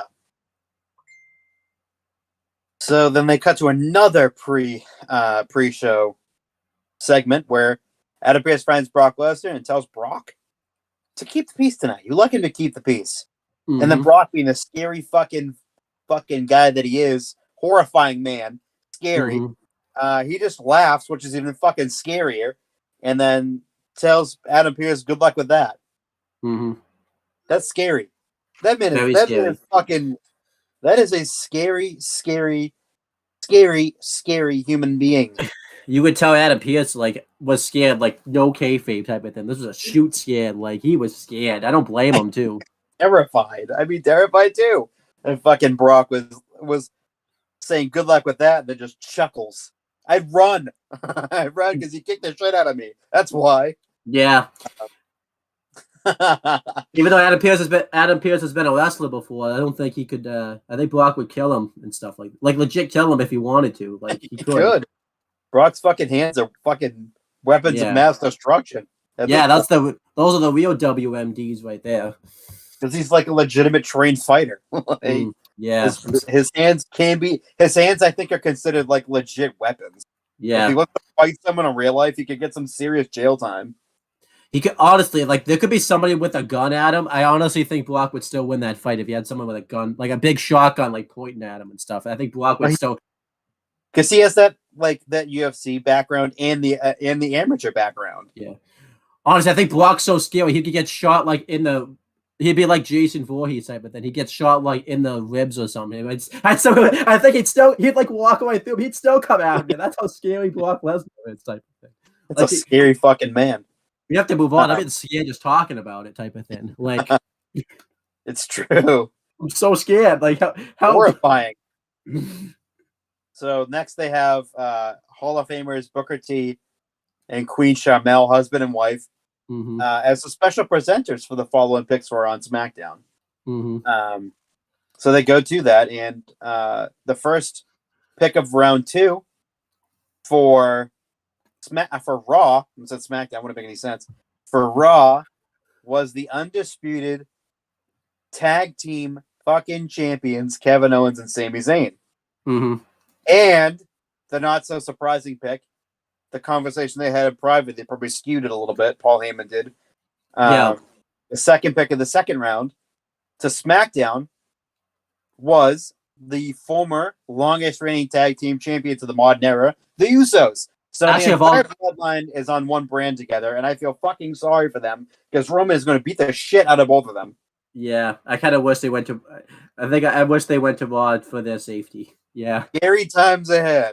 I wonder if they were kind of hoping they were going to go to Raw a little bit, like just to be away from Roman. Because he's going to kick the shit out of both of them. Yes, yeah. So for the second pick of the third round. Now Rhea Ripley got her fucking way because Judgment Day comprised of Finn Balor, Damian Priest, Dominic Mysterio, and of course the first overall pick, Rhea Ripley, are now all on one brand together. Yeah, it probably would have made sense to like draft them all together, like. But I'm actually okay with them separating them just because it got Rhea Ripley over as like a star, like type of thing. Yeah, and they were probably if you think about it, like I don't know. I guess it probably would have made sense to do it together, but like maybe I don't know what her own spotlight, which made sense because she's a champion. Yeah. At least they didn't do that stupid thing like they did in the O2 draft where they went, "Oh, you drafted Rhea Ripley." Remember when like they did like Ric Flair drafted like Devon. No, he drafted Bubba Ray Dudley, and Vince drafted like Devon just so that way like. You know, that was so stupid. They just reunited in November anyway. Yeah. And Devon was gone and went to Raw because the Reverend Devon gimmick was so terrible. Yeah. The only reason what they did is because his dad was like a legit bishop in the church. Yeah. So they based it off of that gimmick. Off of his job. There's one more pick though for round 2. The last pick. The fourth pick of the second round. The last pick going to SmackDown is Rey Mysterio, Zelina Vega, Santos Escobar, Cruz del Toro, and Joaquin Wilde, the Latino World Order, are going to SmackDown together, which I like. I like it. It's kind of good to see. I kind of would like them to maybe have stayed on Raw because I guess because the Bloodline of the dominant faction on SmackDown. Yeah, but like they could do like I mean I wouldn't. I mean I would like to see them feud with the Bloodline, but like what's that? They're gonna lose, so what's the point? yeah. I mean, I mean they put like a faction together of like some heels, I guess, and like have them go up against them. Yeah, I'm okay with it. I am okay with this. Ray's always been more of a SmackDown guy, anyways. I remember anytime he goes on Raw, it's always bad. Like he doesn't do as well on Raw. I think just because he's always a SmackDown guy. It was kind of cool that he got drafted like with the LWO, like they all went together. That was like cool. This probably leaves some hope that Zelina could. This is probably to give some hope that Zelina could win the SmackDown Women's Belt too. But I don't. But that doesn't really help because the Raw Women's title is still fate's still undecided type of thing. So I don't know how you do that, but it is kind of questionable that like they separated Judgment Day and LWO, more specifically Ray and Dominic, just because they're still kind of feuding right now. I don't think there's a reason to end that feud right now. Or they might put it on the shelf for now, and then like once they do SummerSlam, they bring it back up again. Yeah, maybe. That's when like they do the cross promotional stuff is for SummerSlam. Yeah. But I'm cool. I'm cool with this. Going through all these picks. And also too, it gets Ray and Dom away for a little while. Yeah. And not like before where they're like, oh, Ray gets sent to SmackDown to be away from Dominic, even though Dominic was at SmackDown for the last 2 months before the WrestleMania match. Yeah, that was weird. So that's good. Going through the rest of these picks, obviously Judgment Day going to Raw. I think it's kind of the same thing that we talked about with Imperium. Now they can kind of like take over Raw. You can have two dominant heel factions. I guess you could say, well, wait a minute. The Bloodline. I feel like the Bloodline are so dominant that like they whatever heel faction will go up against them really won't stand much of a chance. There's also more of the Judgments they now that the World Heavyweight title's on Raw. I feel like it kind of limits Judgment Day if they go to SmackDown. Because they would be out. I'm really scared for them. And Kevin Owens and Sami Zayn going to Raw. That makes sense. I think Kevin stayed on Raw and Sami went over. Because technically, I think Sami was a SmackDown guy before this. But it kind of makes sense to get Sami Zayn, Kevin Owens, Matt Riddle away from the Bloodline because they've been in that storyline for so long that they need to go do something else on Raw now. They need to get away from the Bloodline, I think, for a little bit. So we still don't know the fate of the WWE Undisputed Tag Team Championships. They could do the same thing as the woman, but I actually think you have enough male tag teams where you could split the belts up. You could have the SmackDown titles go to SmackDown, which I think was what will happen. Like if they do split the belts up, like next week on Raw, Adam Pearce or whoever's running Raw will say we can't have two people having the tag team titles. You have to give up one of them. And they give up the SmackDown one since it'd be funny though if they made them give up the Raw tag titles and they keep the SmackDown ones on Raw. That'd be funny. But then you know what I just realized, by the way, if they split up the SmackDown and Raw tag belts, our debate's gonna come back when I keep calling them the Raw Tag Team Championships, and you're gonna be like, oh, that's all Raw. I don't need to call them the Raw. But that debate's coming back. You know that, by the way. You know that for a fact. So, but yeah, what do you think about these draft picks? I like it. I would have again. I've liked seeing Judgment Day and LWO on the same brand, but I get why they split them up because it'd be Raw would be too stable heavy. Mm-hmm. So, and again, the fucking news day was going to SmackDown made a lot of sense. I'm just scared for their future. They could literally be fucking decapitated by Roman Reigns at any point in time. Dead in the middle of the ring, fucking no heads. And Roman just eating their fucking brains. I want it to be like chickens where they run around for a bit without their heads too, type of thing. Like and Kevin and Sami going to Raw. Love it. I mean, they're dual champions right now, so they're probably going to keep appearing on SmackDown. But it makes sense to have them drafted to Raw when they eventually drop the title, which probably won't be for an insanely long time. We can hope. A lot of people don't think so though, just because that Night of Champions is coming up, and that typically means every belt's defended there, and typically it's in Saudi. Sammy Sammy actually can't go. Kevin won't go, so they may drop the belt sooner than you think, unless they Include them or make new belts. Yeah. So I don't know. Include them. Yeah. Well, Sammy can't go to Saudi though. That's the Write them problem. out. Huh? Write them off. Write them off. Have them keep the belts. It's not. I mean, Yeah. not every. I mean, typically, Night of Champions is every title is defended, but you could go away. You could have a no more contendership match. Yeah. For the unified tag titles. Yeah. There are ways around it for them to keep the belts, and for them to like have a new challenger arise at Night of Champions. Mm-hmm. Because it wouldn't make any sense right now for them to lose the fucking titles. Yeah. Like a month later? And people also just warming up to the Saudi idea. I think people will turn on it again if they lose the belts just because Sammy can't go to Saudi. That'd be stupid. Yeah, I don't think Triple H would do that. Yeah. That'd be something Vince would do. I don't think that'd be something that Triple H would do. Yeah. Hearing through the grapevines that this post Triple H just wrapping up all the Vince storylines, and then he is going full board with his storylines from in and out. That's gonna be the real beginning of the Triple H era. Yeah. But anyway, the next match is Braun Strowman in Ricochet versus the Alpha Academy with Maxime Dupree at ringside. Solid match. They go through the fucking toss thing again, and thankfully Braun's not concussed this time. Mm-hmm. But he almost overshoots Ricochet and almost throws him onto the ramp and misses almost all of them. But he connected with at least one of them, at least. He did. He overshot them almost completely. If he had thrown Ricochet another inch, he would have missed them all completely and splattered the fucking win. I think that's going to be a story beat from now on. We're going to be scared of that every time since he screwed it up before. At least he doesn't screw it up on the outside, because it's one thing to screw it up inside the ring, but screwing it up on the outside, yeah, that's a catastrophe waiting to happen. Yeah, hopefully, because I don't think Ricochet. I know he's pretty agile, but I don't think he's going to be able to land on his feet if one blows him like that. Break his legs. I wonder if Ricochet gets Jimmy scared about that now too. Like, he's like, Me too.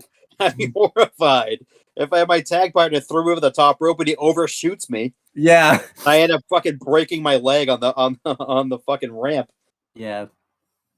So they win with Ricochet hits a swanton of a Braun's shoulders for the win. So that win for them as a tag team. They're really in a roll. It started out as kind of a joke because Braun Strowman made fun of flippy dudes, and now he's in a tag team with a flippy dude, and it actually is a really good tag team. I like it a lot. Yeah, it's actually it's a really, really good, really solid tag team. And this is the first time on the main roster in forever that Ricochet is actually getting a push. I know. It feels like forever the last time he got a push on the main roster. I think it was, U.S. champion? Like 4 years ago or something? Yeah, and he lost the belt, like, right away pretty much, too. Like it felt like Vince was finally going to push him, and then, like, he gets the belt and then, like, holds it for, like, a short period of time, and then immediately goes right back down to the bottom of the card again. What would you... He hasn't been, and then like I guess he had a WWE title match against Brock, but that didn't go well. So it literally lasted a minute. Yeah, I don't think he got any offense. He did. I think that was like what 2018, maybe 2019. It was 2020. It was right before the pandemic. Yeah, he had a little bit of a push, like a sizable push. Yeah, and then he faces Brock and loses in a minute. And I was like, okay, what the? And then he was right down to the bottom of the card again. Lower tier mid card. Don't forget too, because that not just that happens. I think legit the next episode of Raw, he fights Riddick Moss for the 24/7 champion. Like the next Raw, right down to the bottom.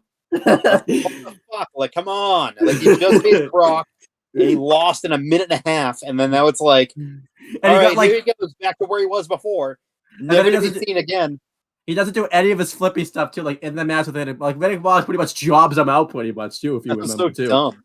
So I'm happy that at least with this tag team, something good came out of a stupid tweet from Braun Strowman, which is that he's teaming up with a flippy guy, and both of them are getting a sizable push to the tag team, and they both look really fucking great as a tag team, and they're both bald, so it works out. Yeah, it's awesome.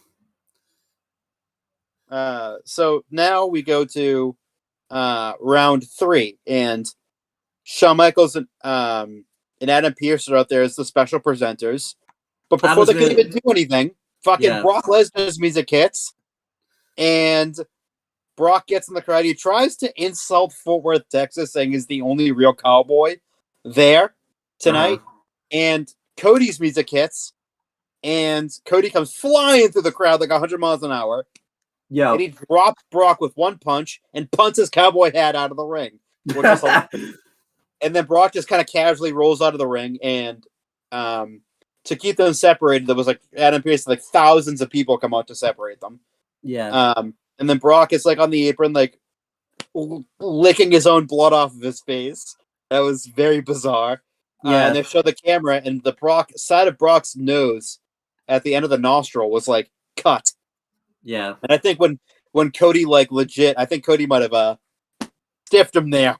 Yeah. Because he like legit cut him open. So yeah, I like it. Cody's about to get a receipt on Saturday. Ooh, God, that's gonna be scary as all hell. Yeah. Yeah, I like this a lot. I got Cody over huge. This probably means we'll probably do predictions on Friday or Saturday whenever we do WWE Aftershock. Probably. Yeah, next time we do Aftershock, probably later this week. But this probably means Cody is losing on Saturday, which I think he'll be okay, just because you know, it continues. It depends. I think they might do like a schmoz finish. Yeah, they might. They might have outright lost to Brock after like getting his ass kicked for like weeks. I don't think it's hard booking. Yeah, especially after you just lost at WrestleMania. Like, but they both need a win is the problem too. Like, because Brock can't lose. But I like finish would suit them both. Yeah, because you also have to think about it too. Like they announced a tournament. We haven't talked about this yet for the new World Championship. Like Cody can't be in that tournament because I feel like if he's in, he has to win it. But he should. That should be the first world title he wins. So if they keep this Brock feud going, it keeps him away from that too. So, and the next show's in Saudi. You know they're gonna want Brock at Saudi. So you know. I think it's better. I think the best bet is to. They did it in San Juan instead of doing it in Saudi. Well, it is the first show in Puerto Rico for a while. They probably wanted to sell it out, so I guess they would have sold it out anyway since Bad Bunny's wrestling. Yeah, exactly. Bad Bunny was on the show. Yeah, and it was funny because when they announced the show, they had to say that it wasn't a concert was going to happen because a lot of Bad Bunny, nearly all Bad Bunny fans aren't wrestling fans. Yeah. So they had to say that this is not a concert, it's a wrestling show, so that wrestling fans would have the chance to buy tickets. Yeah. Instead of it being just like, I know. Bad Bunny's like fucking fan base who don't know wrestling. That'd be hilarious. To buy tickets. That'd be funny. That's what happens. Like, yeah. But wouldn't that be funny though? Like they didn't say everyone in the crowd though is just fans of Bad Bunny. They're thinking this concert's gonna happen. They see this wrestling show happen. That'd be hilarious. That's so fun. That's what the crowd would have been like that night. They would have been like, oh my God, it'd been like fucking teenage girls. 20-something-year-old girls. All chanted, "Where's Bad Bunny? We want Bad Bunny." Oh yeah, by the way, too, I will say this too. There's a push for that to be main eventing the show. What happens later? Which I don't blame them. But anyhow, So, what was I gonna say? But yeah, no, I like the Cody and Brock thing. I mean, I talk about it every week. AEW tried to do this with Cody, if you remember, and it never worked. Like it's funny how it works so well in WWE. But when it happens, I guess because he was the EVP, so maybe they thought like he was booking this. But it's just funny how this happens. Like Cody's doing all the stuff that like all the AEW fan base hated, but the WWE fan base is like in love with it. They love this. Like it's great. Yeah. It's been. I hated it, the idea of it at first, but I really like it. Yeah, I really like it now. Yeah. Again, like you're so critical of it because at the beginning because Cody had just lost his big match at WrestleMania, and it would have been better if the title was there, if there was a title stip. But like, this feud's been great. Yeah. It really has been. It's really changed the opinion of a lot of people. People were like us were shitting on it to begin with. Like, why does this need to happen? Why is this happening? The only thing I don't. As the time has gone along, it's really been like a very good feud. Yeah. The only thing I don't like is Brock hasn't explained why he did this to Cody yet. That's like the only thing I would have changed. Like, Yeah, but really, stupid, like Cody shaking off like it's because he was on the undercard of the show. yeah. I was thinking about that. I was like, but he was the literal opener against Seth Rollins at WrestleMania. Yeah. Seth won the title. It's like it didn't even like he's been the undercard many a times. Yeah. At His request. At his request too. So like I like how Cody came on immediately and said like, no, that's not the fucking reason why. Yeah. But we haven't got a reason why he did the turn. Yeah. I think it's I mean, this has probably been the better week for it because it's the go home to Backlash. Mm-hmm. But at the same time, it's like, do we really need an explanation as to why Brock did something? Yeah, Brock just does stuff.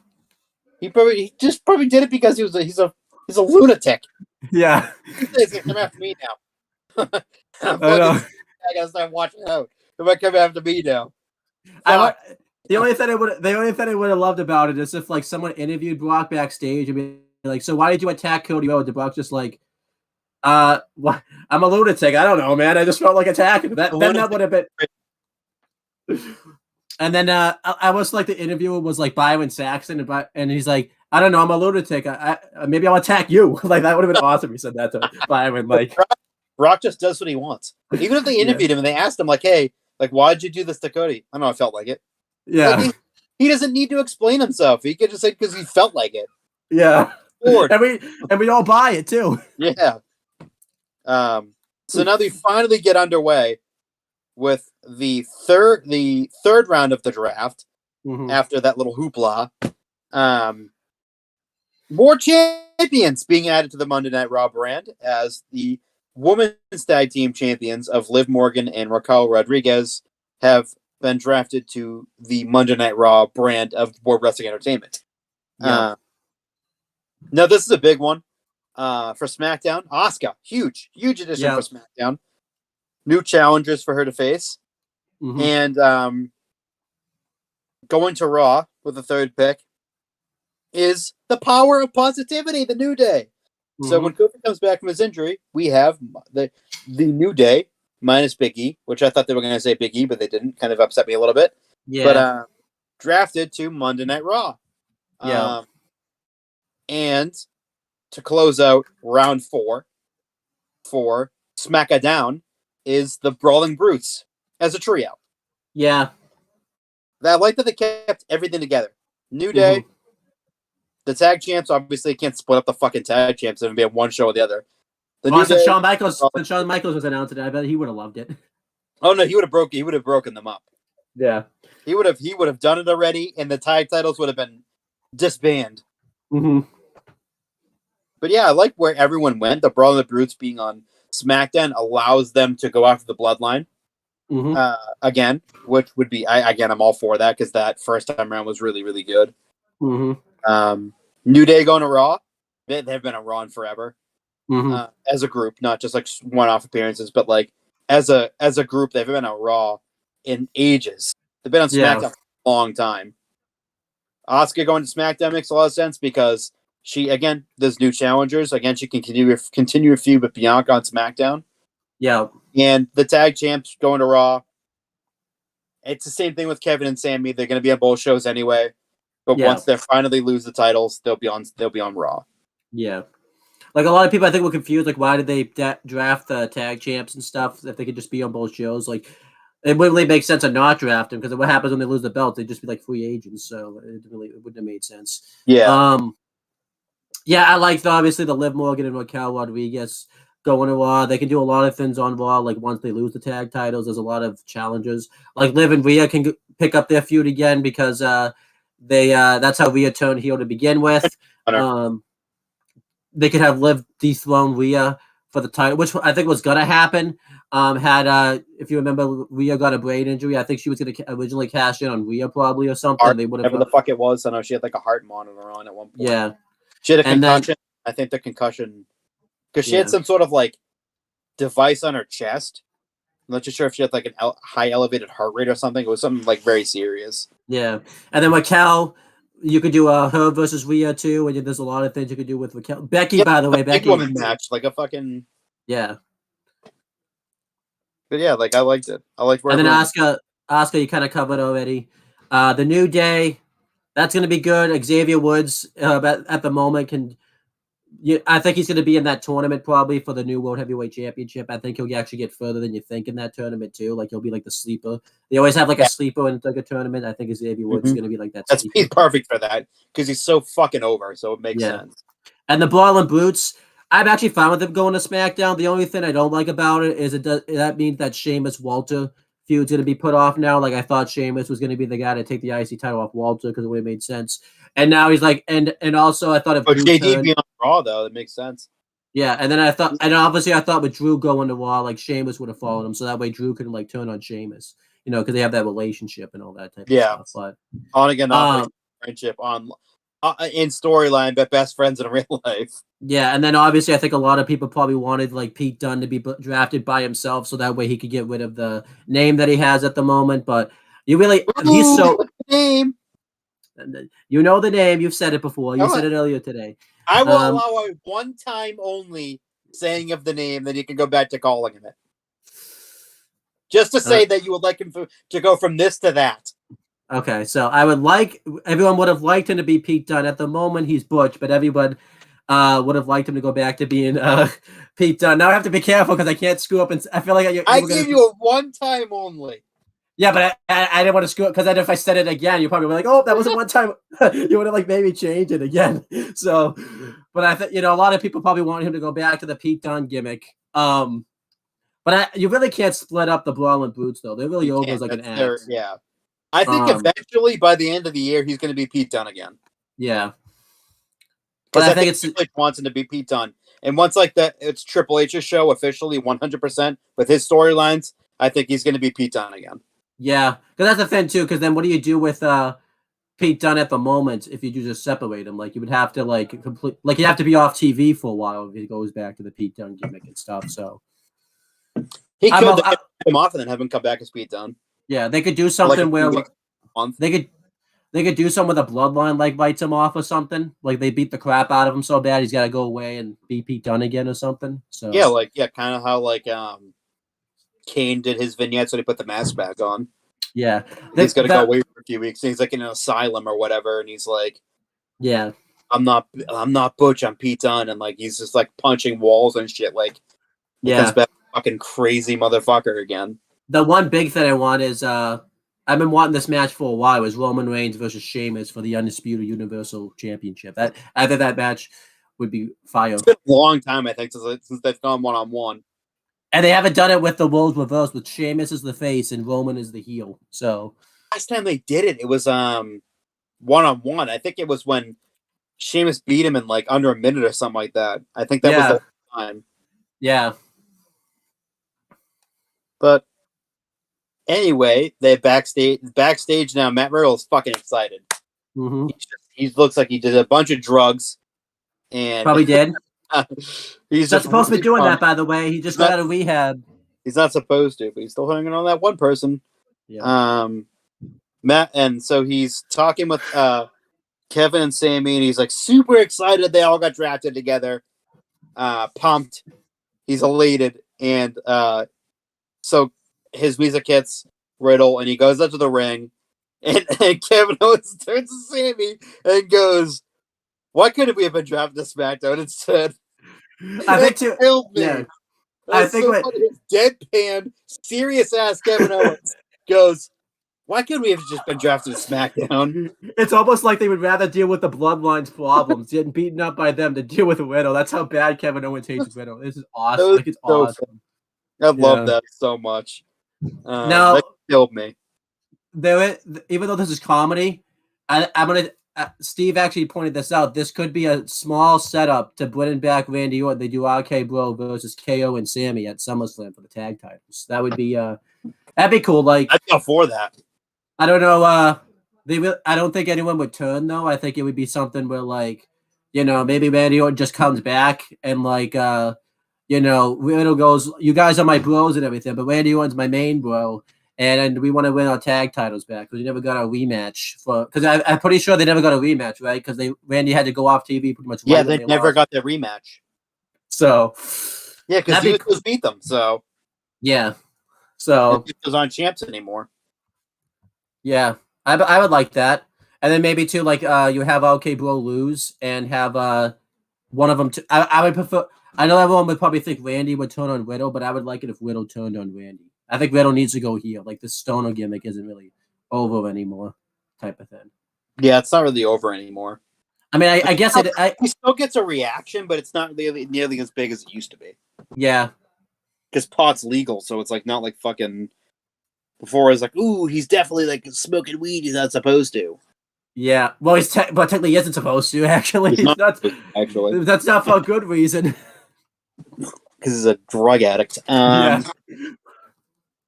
But anyway, so the match is next. It's Matt Riddle with Sammy and Kevin versus Jimmy with Jay at ringside. In my notes, actually, I have Jimmy Usos, like plural, like it's the Usos, with Jay Uso. So I guess Jimmy has two Uso names. He's apostrophe S. He's Jimmy's and Jay's. No, he's not even an apostrophe S, just regular S. So he's Jimmy. What if it was Jimmy's Usos and Jay's Usos? That sounds wrong. So does not sound like something you want to be saying. So during the match outside, Kevin Owens and it gets to a point where they're facing each other at ringside, Kevin and Jimmy, Kevin and Jay, and Kevin just falls down and grabs his head. Sammy, quick thinking, grabs a fucking chair and throws it at fucking Jay. And Jay, being the dumb heel, catches it. And it makes it seem like Kevin got walloped by the chair. Yep. The referee looks and kicks Jay out. And then Jay drops the chair. And he's arguing back and forth. The ref didn't do it. And the ref fucking tosses him out. Yeah. Throws him out. And they start laughing because they fucking got away with it. And I was like, man, this is like, oh my god, I love the little Eddie Guerrero tribute in Fort Worth here. That was so cool. I loved it. The thing I loved about it too, when it came back from break, I was thinking to myself, like, did Kevin really hurt himself like in that bump? But he was like pretending like he still got, like, that's just how great Kevin Owens is. He was just fucking sound like a motherfucker. And I loved Corey here because Corey like tried to say what actually happened, and Kevin Owens had to come up and like corrected Corey Graves. Like that's how great he was. Like that's true, yeah. It was so great. So eventually I think it was Jimmy took the turnbuckle padding off, and the referee was distracted by, I think Sami Zayn was on the ringside. He was distracted by Sammy, and Kevin smashes Jimmy's face off of the exposed turnbuckle, and Matt Riddle hits him with a knee, and then puts him in position and hits him with the floating bro for the victory. Yep. I'm gonna assume he hasn't done the RKO. I assume Randy told him, like, whatever you do, like, don't do the RKO. Like, it's gonna save your career. Loser, don't do my fucking move, you bastard. Maybe that's it too. But I like this a lot here. I know it was the heel. I know it was like the heels having a fight underneath and stuff. But I think it gets over that storyline of obviously the woman not being happy with the Usos, and I feel like too this was kind of like comeuppance for the Usos and like the bloodline for all the times they did the heel tactics like Kevin and Sammy. Like it was kind of good that like Kevin and Sammy got to do that to the Usos for once. Like, yeah, it doesn't make sense, but like if you kind of watch the context of the storyline around it, I thought it worked out. Yeah, it did. So that Jay is backstage asking Paul Heyman where Solo was. Why wasn't Solo ringside? Mhm. And Heyman says that Solo was under strict orders to not be at ringside so we can focus on destroying Seth Rollins tonight. Strict orders from the tribal chief Roman Reigns.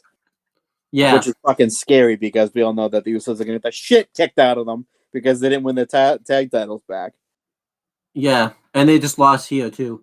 This is like the first time in a while that I couldn't tell which Uso it was because Jay was wearing a hat here. The only reason I knew it was Jay is because you can kind of tell with the way they talk now which one it is because Jay sounds a little different now. I think he's a bit more of like a hothead and stuff. I thought it was Jimmy here because Jimmy's like the one that's like usually cool, like laid back in the bloodline, and usually it's Jay that's the hothead. But you could kind of tell apart too because they were wearing different Uso gear, whereas Jimmy was in the black and Jay was in the white. Interesting. That means something though. I think Jay could. I think that's a little. I just caught that. I think that means Jimmy's staying heel and then Jay's going face. Mm-hmm. Maybe that's why Cody and Roman do. Maybe Jay's going to be the one that dethrones Roman instead, which I would crazy. Yeah, I wouldn't complain. Then where does that leave Cody though? Because then if Cody's not dethroning Reigns, he's got to win. He has to be the first guy winning the new world title then, because it just doesn't make sense otherwise. So it's like either Cody does dethrone Roman or he doesn't. Because you have somebody else, I guess, that could dethrone Roman, and I don't think anyone would complain about. But it's like I feel like because Cody would be in the new world champion. It wouldn't be a bad thing, but it would kind of feel like they're throwing him a bone type of thing. I think you're just better off just having like Cody dethrone him, and they just do like a regular singles match between Roman and Jay. I get they would want to have Jay dethrone him because it's like a really good callback to like he was like the first opponent that Roman faced and everything like that. But it's like I feel like Cody's like left in the dust. Like if Cody's not dethroning Roman Reigns, it's like what do you do? What you kind of waste, like it doesn't finish the story type of thing. Yeah, it doesn't finish it. Yeah. So now we come to the round 4 of the draft, and it's Eric Bischoff and Rob Van Dam as special presenters, which I thought was hilarious. Yeah, the only thing that they miss is the Io Sky video package they show, just kind of showing her career too. So then, Bischoff and Van Dam, the special presenters, and Eric Bischoff is there for one specific reason only, because he hates AEW. So, yeah, which is interesting. I mean, he's done. I think he was doing stuff again with both companies, anyways. Like before he hated AEW, because if you remember, he showed up. He got inducted into the Hall of Fame like right after he started doing things with AEW. I think that's kind of interesting, by the way. That just shows you like the kind of, the strange relationship that like WWE, well, more specifically Vince and Eric have with each other.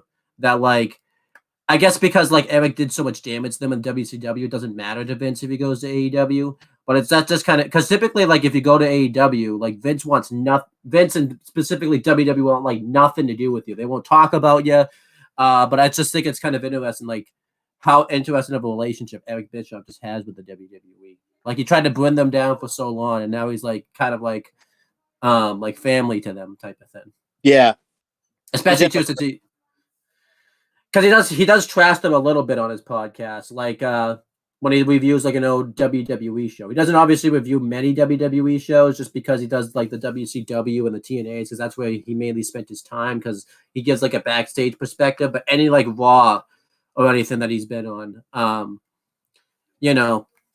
he's usually like pretty nice to them. Like obviously he has his critiques, but he like I think it's just kind of cool that Eric Bischoff does things with WWE still. Yeah, I like that.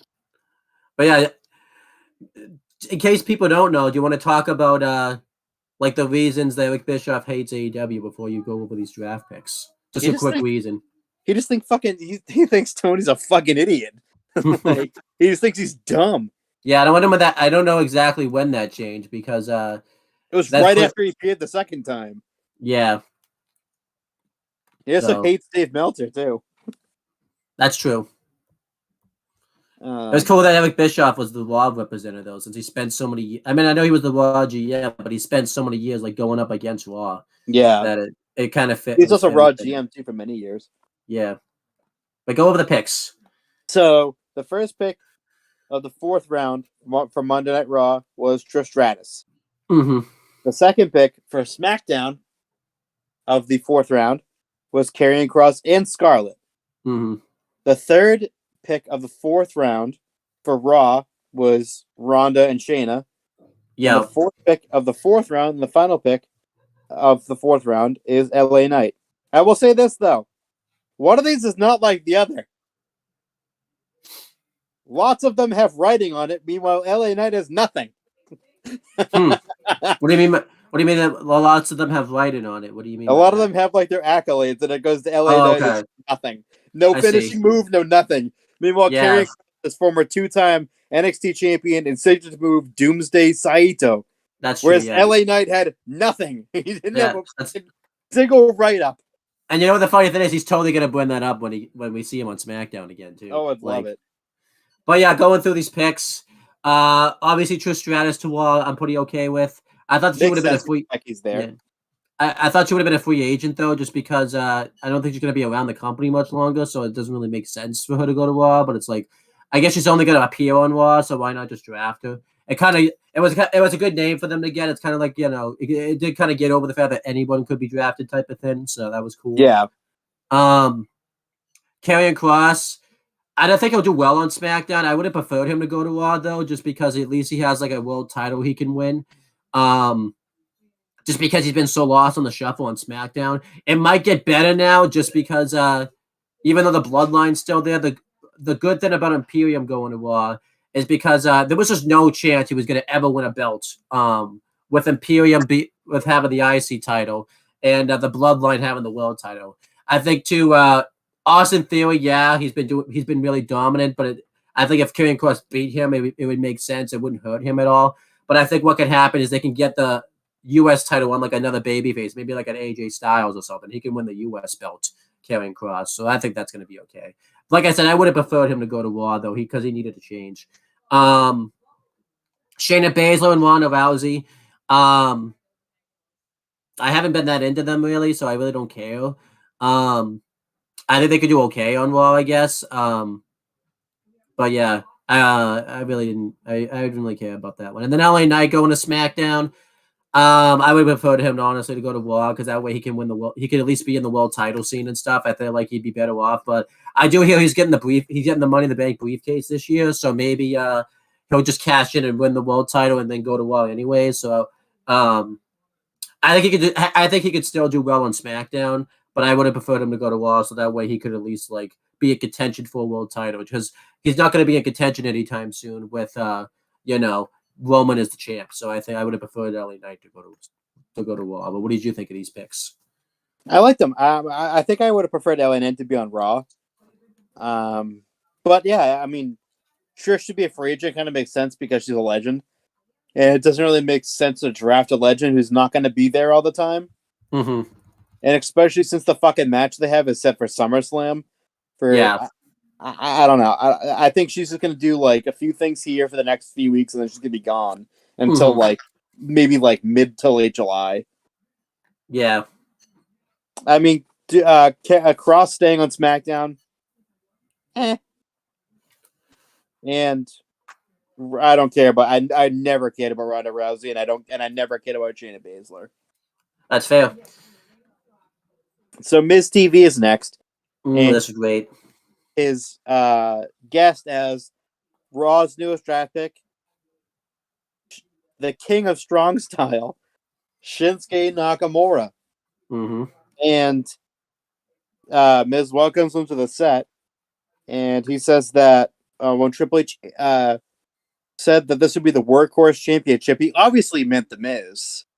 Yeah. But then Shinsuke says something in Japanese that the Miz gleefully cheered.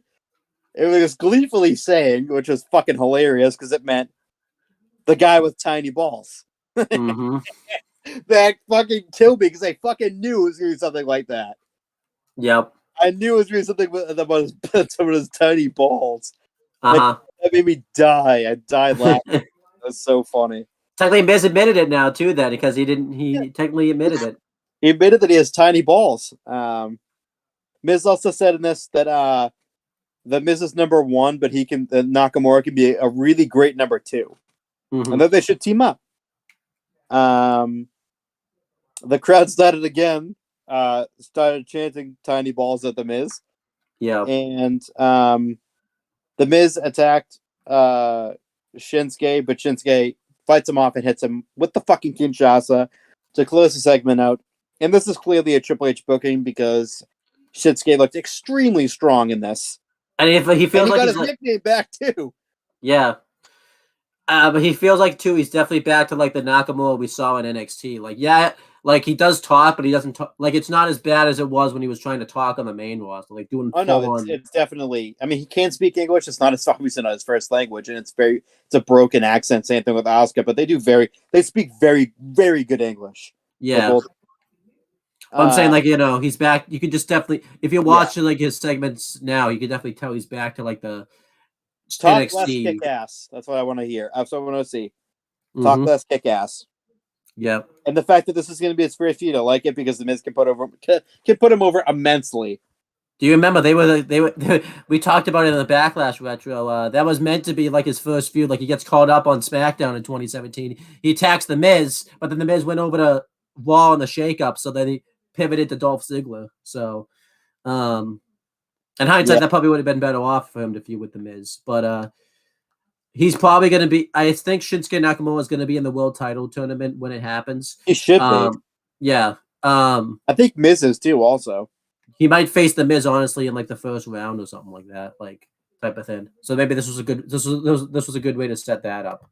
It was. Next, we have Omos at MVP, the new free agents, versus Anthony Elias. Mm-hmm. AEW Dark like standout pretty much, I think, right? He's been on like Andy got buried. Yeah. In like and under a minute. Mm-hmm. He tried to close on him and work. Omos slammed him. Mm-hmm. Snake Eyes, big boot, choke bomb, win. Mm-hmm. Omos looks dominant as he should. Mm-hmm. Especially now that he's the free agent. He's kind of like the Andre the Giant, and where he's going to be a special attraction, which I think suits him better. Post Seth Rollins too.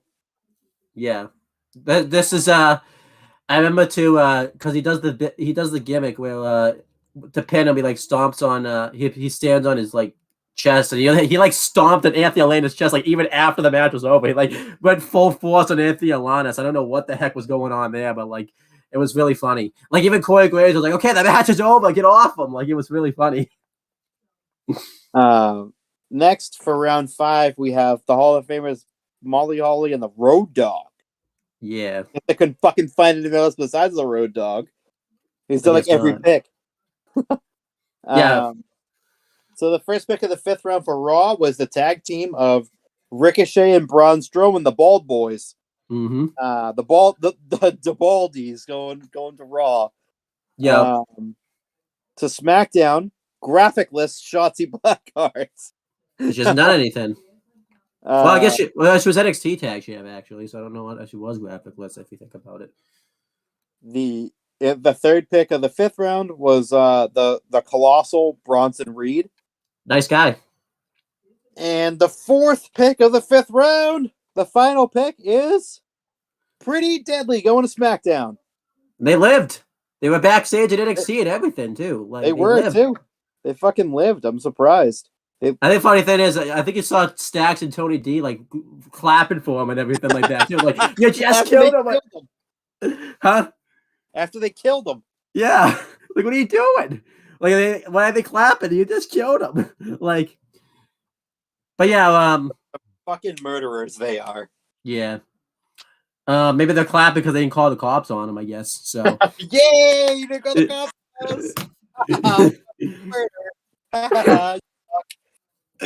But yeah, going through the draft picks, Ricochet and Braun Strowman. I'm actually cool with them being on Raw. They probably could have just stayed on SmackDown, but I think there's more they can do on Raw. They can be in that world title tournament and challenge for the tag titles. I think there's a lot they can do on Raw, honestly. Shotzi on SmackDown, I don't really think changes anything. I think she's still going to be botchy and stuff, so that's not really much of a difference. I guess this new feud she can have. She could face Bianca, I guess, so that's okay. But it's like I really don't care about that one. Bronson Reed on Raw. This does suck. That means he's probably not going to finish out his Bobby Lashley feud, but maybe that's for the best because there's really no reason for both of them to lose that feud. I think he's going to be a world title contender. I would love to see him versus Walter for the Intercontinental Championship. I know they're both heels, but we've seen Walter face like heels before, and I think that Bronson could go face him. Yeah, so that'd be cool.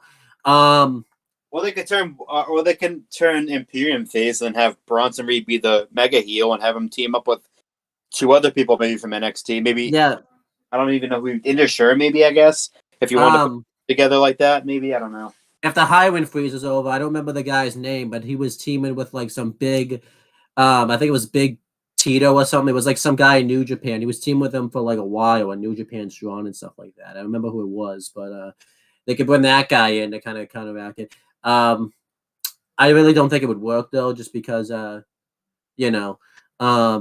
guy's not very well known. I don't think he would get much of a reaction if he just went to the main roster. I mean, I guess he could build his name in New Japan if he's still doing that stuff. But and on SmackDown we had Pretty Deadly. I'm actually fine with them going to SmackDown. They can kind of do the comedy tag team. I would love to see them feud with the Good Brothers because they're both naturally funny guys and they can do. Oh, that'd be awesome. Stuff. I would love them to get like an upset win on the Usos, and like that can be like what really sets Roman off. The fact that he went out there and they went out there and they just lost a Pretty Deadly. Like, yeah, it would kind of bury them because he's mentioned that, but that would get him over. Like, if they could be like the final crack to get the Usos to like oust it from the bloodline, I honestly that would put them over huge because they could talk about like how they were like the last people that like got Roman to hate his family and all that. You know, they would talk about it all the time too. Yeah.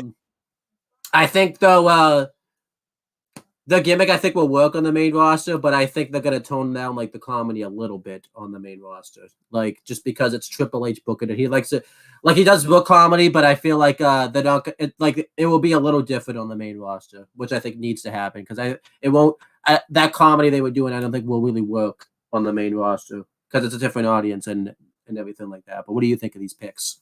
I like them a lot. Pretty Deadly going to SmackDown makes a lot of sense. Bronson Reed go to Raw. Don't mind it. Shotzi don't care. And Braun and Ricochet going to Raw. Like this definitely makes me think they're splitting the belts up though. If oh yeah, definitely they have to. Yeah, they have to with the amount of tag teams going to Raw and SmackDown. Yeah, not splitting up either. So now we have the Judgment Day. Have an in-ring segment. They basically say. Rhea Ripley basically said she's gonna fold up Zelina Vega like a pretzel. Everyone will love that. And that everyone fucking loves for some fucking strange reason because they're fucking weird. Yeah. And then Damian Priest said he's gonna destroy Bad Bunny. Basically, he starts talking in Spanish. The rest of the time for his promo, just basically he's gonna kick his ass. Yeah. I don't know what he said, but he says like he's gonna beat his ass all over Puerto Rico and whatnot. So Dom grabs the mic and he can't fucking say anything because the Fort Worth crowd is booing the shit out of him. Mm-hmm. To the point where he can't talk, which is good because I don't want that little pissant little fucking piece of shit to talk anyway. Fuck him. Yeah. So he says he can't wait to dominate at Backlash. And since the LWO is drafting a SmackDown, this is the last time that he gets to embarrass his deadbeat dad. Fuck him, little fucking ungrateful piece of shit. Mm-hmm. Fan of a son. Fuck him. So the LWO interrupts it, and Ray says that they aren't running. They got drafted to SmackDown, and he's glad. I love how Ray here. He like explain. He like was explaining the draft to Dom and like he was an idiot type of thing. Like it was great. I like how he's talking down to him too. It was so funny. He's like, I got drafted to SmackDown. Okay, I didn't run to SmackDown. I got drafted there. Basically, saying you're an idiot. That's awesome. And he thought that getting to beat his son with a belt at WrestleMania was bad. The next time he may break out the chincalo. I don't even know what that is, but it's like a Spanish term for something. I don't know what it is. And then he said he's going to enjoy Bad Bunny kicking the living shit out of Damian Priest and Yep. Zelina Vega winning the SmackDown Women's Championship from Rhea Ripley at Backlash. Mm-hmm. And I really fucking love this promo. And I mean, it set up the tag team match with the Judgment Day versus the LWO, which we'll get to. But I love this promo. I thought it was great. The Dom got the heat that was needed. Damian Priest too, got a bunch of heat, and same thing with the other the same thing with Rhea. Just to basically matches, it was really good. Yeah, it was great stuff. Santos Escobar, I think, had a little look here. I think he cut his hair. I don't know. He just looked different to me here. I don't know what was different about him, but he felt like he looked different. And yeah, this was just really good stuff. The heat Dom got was insane. Like, I don't think I've heard a crowd that loud since like Elias and Kevin Owens got booed for like a sports thing they mentioned. That like really got everybody mad. I think that's the last time I heard boos that loud. Like, it was just crazy. Yeah, that was awesome. Yeah. So the match, like I said, those two was Judgment Day with Rhea, Dom and Damian Priest versus Rey Santos and Zelina Vega. Judgment Day win basically from a distraction. Yeah, I mean, it was a good match, but yeah, for again, LWO needs wins. Yeah, I Probably get not it gonna because put it all at fucking Backlash. well, Bad Bunny will, but Not a Bad Bunny, but he's not really a part of the LWO like yet. Yeah. At least he could be introduced soon. Like, yeah, I don't know. The LWO like after WrestleMania. What a fool I was thinking. Okay, LWO is actually gonna get a win. I was thinking they get like Zelina to get like a win on Rhea Ripley or something, so that way the LWO can get a win. But I'm like, wait a minute, Santos Escobar is here. He's probably taking the loss. He doesn't even take the loss. It's Ray that takes the loss too. Like, it's so fucking weird. Yeah, I get it because they wanted to put Damian Priest over as like the sponsor, and I guess if he's main event in Backlash, they probably need to protect him. At least they didn't lose clean. There was some bullshit where Finn Balor took a 619 for them and stuff, but it's like, come on, like the LWO really needed this. I get it, but It was it's a like DQ finish. Like, they needed a win. Yeah, they need something. Like they have. I don't think they've won. I think they've won once since they've been together. Actually, That's Triple H booking. You should be fucking winning. They should be winning matches. Yeah. And by the way, too, they debuted their fucking theme song last week, and they didn't even use it this week. Yeah, I didn't get that either. Well, maybe it's just because it was Ray, because Ray came out with them this time, so maybe they wanted to just use. He did, but again, they're the LWO together. Yeah. I think they need to like after this Judgment Day feud's over and stuff. When they need to build their name on SmackDown and stuff. Oh, they need to build themselves back up again because they've been losing a lot lately, and I fucking hate it. Yeah. But anyway, so backstage, Cody, they have an interview with Cody Rhodes, and then he said that Brock's been in his head since the day after WrestleMania, and Rhodes says that he found out tonight that Brock is human, and that Lesnar doesn't need to win at Backlash, but Cody does. He needs to win at Backlash, and if he doesn't, the idea of finishing the story doesn't exist. He'll have to get to the back of the line, and he will not now, not ever.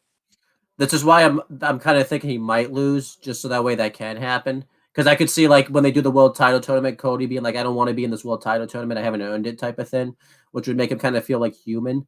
But we'll talk about that later. I liked this. To be honest, though, when Cody said Brock looked human, it's like, I don't know about that. I don't know if he looked human. He still looked like he might bleed, but he's not. He's still not. Now we cut to the draft, and Teddy Long and JBL are the presenters for the last round of the draft. With the first pick of the 6th round, selected the Alpha Academy, not Solo. Yeah. The Alpha Academy as a group moved together. Yep. Loved it. Yeah. And so for the second pick of the 6th round, SmackDown picked the Boogs Crew's Rick Boogs. Yep. by the way, I'll say this: Elias went undrafted. So Rick Brooks got picked, and Elias didn't. Yeah, it's funny. And for Raw, another women's tag team got picked, the blandest tag team in the history of professional wrestling. Kaden Carter and Katana Chance. I can't fucking wait till they go out to the whoop whoop shit, and no one makes a fucking sound. I can't wait. That's gonna be exciting. Yeah. Don't know why they were even drafted to begin with, because they suck. Literally the worst tag team that could have taken from NXT. Mm.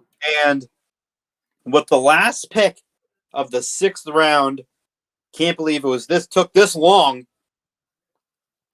This pick went to the moon. Cameron Grimes finally will make his main roster debut on SmackDown. Yeah. Months. I like these picks. Well, except one of them maybe.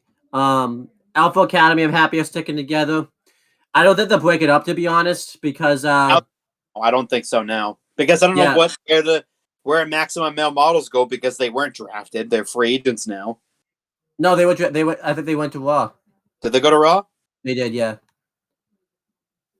Let me check my notes. No, they did. They did go to Raw. They were part of the SmackDown portion. Yeah. But I'm happy they kept Alpha Academy together.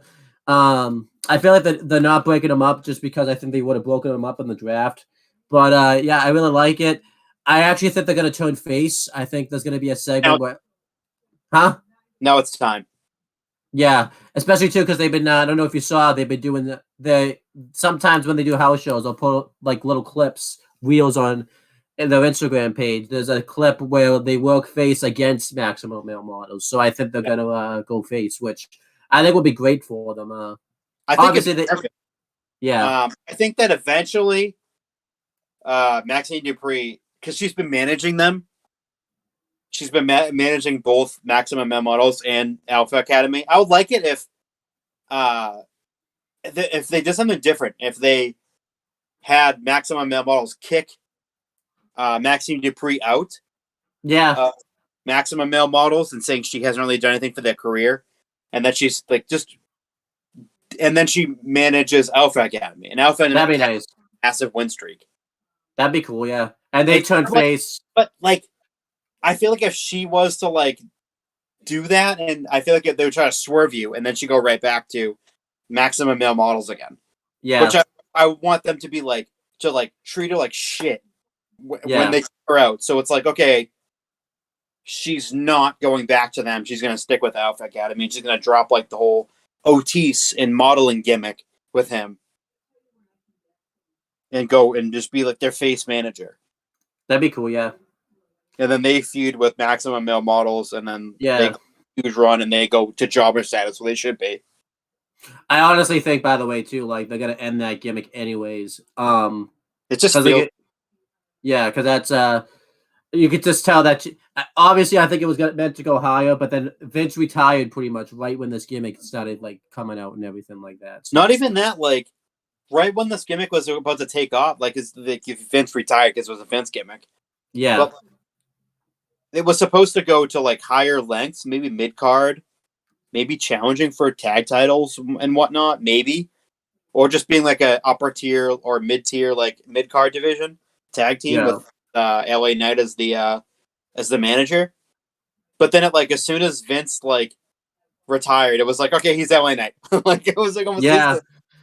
Because and I think losing LA Knight probably hurt them too, because big time. You lose the charismatic mouthpiece that made the gimmick funny. Yeah. The gimmick was meant to be funny. It wasn't meant to be serious. Yeah. It was meant to be funny. And he made it funny because he can talk, and LA Knight can be hilarious. If he wants to be hilarious, he can be hilarious. He's wicked funny. The gimmick, the dummy from TNA, that shit was funny as hell. It was. Dummy and it's meant to insult the crowd. Everyone found it hilarious. No. Because he can be genuinely funny, and the way he would say their names too, when he would introduce them, Marseille Mansoir. It was awesome. He'd bring them out to do the fucking runway stuff, and it was hilarious. Yeah, they didn't do any of that because it's just they're treated more of a semi-serious gimmick now. Before it was meant to be this hilarious oh, they're male models because it's not something you see every day. Yeah. No one like thinks male models are attractive or whatever. It's all about women. People fucking want to see women be models and shit. So it's like wicked funny when guys do it. And they wear the short shorts and the fucking swimwear collection. That's fucking hilarious. And I think too, like, you know, at losing LA Knight, like, because obviously Triple H wanted more for LA Knight, which we all did. Let's be fair, anyways. But obviously losing LA Knight, they lost the main mouthpiece that made the thing work to begin with. So exactly. Yeah, because then they forced in Sophie Cromwell, who became Maxime Dupree. Mm-hmm. And well, do you remember last second? Didn't I hear a news story too? Like Maxime Dupree only joined because like wasn't Vince not impressed? Like didn't Vince not like LA Knight or something? So he was Vince was gonna take LA Knight off TV because he was not impressed with it. And then Triple H took over because I think he was off TV for like maybe a week. Yeah. Two. And then Triple H took over and immediately was like, okay, you're gonna be LA Knight again. Yeah. And then he did the gimmick backstage where he was like talking to them and he would like just drift off and go, yeah, and then he just walk away. Yeah. Do you remember too? There's like, yeah, because I remember he does come back as the Max Dupree, as that gimmick or everything like that. But I remember like they slowly built to him like turning into like LA Knight too, like. And then he would finally break free as LA Knight. Yeah. Like, she's like, Max, what are you doing? He's like, don't say that name ever again. I'm LA Knight. Yeah. I remember there was like a tiny hint to it too, because when he turned on that segment, like I remember too, like because he would dress in like the fancy suits and everything like that. Like he was dressed as LA Knight, but yeah, it was so funny. I loved it. I loved every bit of it. Him transitioning back into LA Knight. Yeah. And then he turned heel instantly, which is like, what the fuck? I still love too. My favorite thing out of that segment, like I remember he turns heel instantly, and then my favorite thing is Marseille. It's Marseille and Mansoor then say, "You guys look like idiots because you just chanted for that guy." It was my favorite. It's so great. But anyhow, that's our thoughts on Alpha Academy, anyways. But Rick Boone's going to SmackDown. Let's talk about that. I think it's hilarious because it's the legit what I wanted to happen. Where Rick Boone's would get picked and Elias didn't even get picked. He wasn't even announced for like a brand or anything. Huh? You called it. Yeah, and he wasn't even announced for anything until like the Raw talk show. Like that's awesome. That's hilarious. That's great. I think Rick Boone's would do great on SmackDown. He's an awesome guy and he's really nice. Very nice. He needs to wise up a little bit though. He's being played by Elias though. He needs to wise up. He's a wise up. And he needs to learn how to read lips because he still needs to figure that out. Because he gets Elias into fights he doesn't have any business being in. So wasn't drafted Raw because they can team up him and Shinsuke again. Yeah. Oh no, because Shinsuke is on Raw. That's the thing. If he was drafted to Raw instead of going to SmackDown, he could team up with Shinsuke again because that was a good tag team. Yeah. Only because fucking Quad didn't give out on him that match. I think they could have. I think that they could have. I think they were going to win the tag titles that night. Potentially, yeah. Katana Chance and Kaden Carter going to Raw. They really have to go to the main roster at this point. Like, yeah, they're probably not good, but they've been with an NXT for years. I don't think they're going to improve much anymore. They suck anyway, so maybe they'll be better on Raw though, just because it would be Triple H booking them and stuff. Maybe he'll strip away the whoop whoop stuff and do all that type of stuff. They're whoop whoop and no one responds. Yeah, maybe like guy laughing again. Maybe something will change. They can get future endeavored. Maybe that'll be the change. Yeah, I don't know. Cameron Grimes going to SmackDown. I think will be great for Cameron Grimes. I think he's going to be. He could honestly win the United States Championship. There's a lot of great matches he can have on SmackDown, and there's a lot of really good things that he can do. So, it's about damn time too. It's been months since he's been on since he's been on TV. I think they're gonna have to do vignettes for him now since it's been so long since he's been on TV. I can't even tell us if he's even on a fucking match. Yeah. I don't even know if he was doing the house show circuits or anything like that either. I couldn't even tell you. Before you break down the rest of the show, other things you missed is Imperium had a video package just kind of showing people who they are. And Bianca Belair got an interview and they did kind of a tease for the Raw Women's Championship match, which I still care about, but I don't care about it as much because that belt's gonna be meeting not the belt itself, but like they're both SmackDown guys anyway. So no matter what, Yeah. if Io wins it, I think she's just gonna end up doing the title swap then. So, but yeah, would you continue? So we have the main event of the evening. Before that, Xavier Woods does a promo talking about going to Raw. So, yay, he goes to Raw. Yay! yay! He's a good guy. He deserves it. So now we have the main event of the evening: Seth freaking Rollins versus Solo Sikoa. Got it right that time. With Paul freaking Heyman. This is a great fucking match. Just a fucking great match, but it ends in disqualification when the Usos hit the ring and they start attacking Seth, and that disqualifies Solo. And Seth freaking Rollins is your winner. Yeah. After they're beating down on Seth, Kevin and Sammy and Matt Riddle all hit the ring, and a huge fucking brawl breaks out. Yeah. The show before they abruptly cut it for time because there's a show that airs afterwards that needs to air at 11 o'clock, so they fucking abruptly cut it right to that show. They should have given him like more time. I think the Raw should have gone until like 11:05. Like they should have said, because that's what happens like around this time period. Usually, the shows that air afterwards that aren't WWE related and they need that time slot. Yeah. So it's they just will abruptly cut from Raw at fucking 11 on the dot. Yeah, to whatever show it is that's airing. Yeah, they were kind of running a little long. I think Raw ended to like 11:02. Like it would have been nice if they could have gone to like at least 11:05, so that way we could have seen the whole brawl. I don't know if they've shown it like clips of it online. Like usually they do like a WWE exclusive if they have to end it like that, but they haven't. At least I would like exclusive. That would have been cool. Yeah, but yeah, I like this match. It was kind of short. Like it didn't go very long. I was okay, obviously, with the DQ finish because they both couldn't lose here. Because Seth needs to be built up at the moment, and Solo still needs to be built up. And they found a good way to do the DQ finish, where because it looked like Solo was gonna like win, and then the Usos ran out and like attacked him and stuff. I think that's gonna add to the storyline where the Usos screwed it up for Solo and all that type of stuff. And Roman was the shining star of the bloodline. That's the apple of Roman's eye. Yeah. I think Paul and Roman will say that too. Like, you got involved in a match you didn't have any business being in, and that type of thing. So I don't think that's going to be forgotten about. So then he's going to both of them and decapitate them both in the ring. It's going to be sad. But yeah, that was Raw. We can't end the show yet because we have some more of the show. There's Raw talk and things. Let me cover that. We had some exclusives. Omos and MVP talk about the performance in the squash match, and then Damage Control talk about how they vow to win the tag team titles and stuff.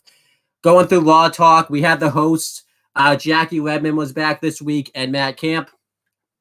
I didn't know Jackie Redmond would be there, honestly, because they on her Instagram story, she was like in another thing, but I think she like had to catch a quick flight or something to go there. It was probably like just on the dot she was able to be there because I think she caught a flight back and did get home last night till 1:37 a.m. So she's been working. They call her the hardest working person in all of sports. I doubt that, but that's the case. Matt Camp was throwing some shade at her that she missed the night one of the draft. Like, oh, you gave us kind of the cold shoulder. I thought that was hilarious. That was great. Because it was the draft show. She talked about she was looking forward to this draft show, and then you wasn't even there for the first night of the draft. Like, what are you doing? I understand you had other commitments, but it's like, don't talk about how you're looking forward to something if you're not going to be there for it. Like, don't do that. You almost acted like Adam Pearce, and he was like talking about how he couldn't. By the way, Adam Pearce still couldn't make up his mind. He didn't want Brock and Cody. We went in the draft show, but he can't make up his mind whether he wants to talk about it or not. So it sounds like Adam Pearce and Jackie Redmond need to be like the can't make up their minds couple. So.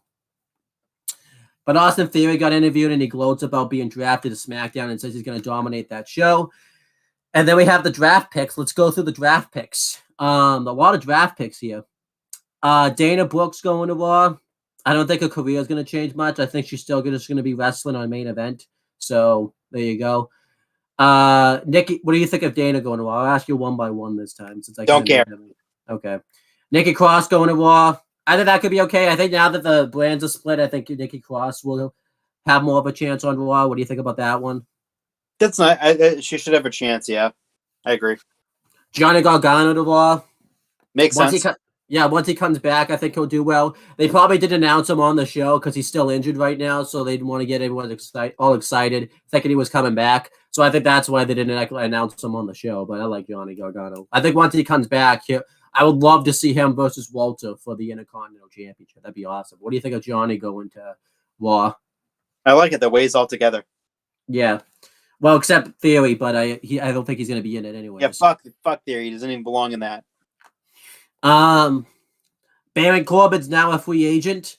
That's funny because he was like gloating about the fact that he's going to be like one of the first draft picks, and now he's like a free agent. He wasn't even good enough to get picked. I think that's hilarious. That's awesome. I love it. I think they should do like they should do a storyline with him, like the Heath Slater thing, where he tries to get signed to both brands, and he has to do all this. Then that's how he turns babyface. What do you think of Baron Corbin being a free agent? I think it's a good thing for him because he can now turn face finally because he was cheered heavily in France. Yeah. Cedric Alexander and Shelton Benjamin are free agents. I would like him to go to SmackDown with Bobby so they can do the Hurt business. I know they've ended those plans, but if Bobby Lashley goes up against Roman Reigns for the belt, like the Cedric and Shelton could be like the people that like back him up and stuff like that. But what do you think of Cedric and Shelton going to? Well, as free agents, I almost said going to SmackDown. But I mean, they could go to either brand or go to NXT. That'd be kind of cool. I mean, I like it. I like the fact they can choose the brand they're going to be on. I feel like if they go to NXT, though, Shawn will break them up as a tag team, though. So. Oh, yeah. Then they 100% would get broken up. Yeah. Zion Quinn is a free agent. I don't think he's ready for the main roster yet. He hasn't done anything in NXT, and he's just literally nothing. Yeah, he doesn't have much of a character, but maybe he'll get utilized better on the main roster. Maybe Triple H will find a plan for him. But I really don't care about Zion Quinn. I never really cared much about him, but maybe things will change now that Triple H is booking him. What do you think about this one? I don't care. I mean, I cared about Zion Quinn like originally in the beginning. I thought he was like pushed very, very well. And then it just became like, okay, he's just fucking bland. Yeah, I think he needs to turn face. I think the heel gimmick is what ruined him too. Because he turned heel randomly for no reason. So. Yeah, exactly. He turned heel for like no reason against Wes Lee and then like was lost in the shuffle instantly. Yeah. Elias is a free agent. This is hilarious. I love this because it obviously gets over that Rick Boogs Elias storyline, and it's just funny. What do you think of this? It's hilarious. It's great. I thought he'd just get drafted like to like the brand, but he's not even good enough to be a free agent. Like he's not even good enough to. I always say he was not good enough to be a free agent, but he's not even good enough to get on any of the show. That's awesome. That's great. He's great. Loser. What a loser this guy. Tamina's going to SmackDown. I don't think that's going to change much, but Tamina, what do you think? Don't care.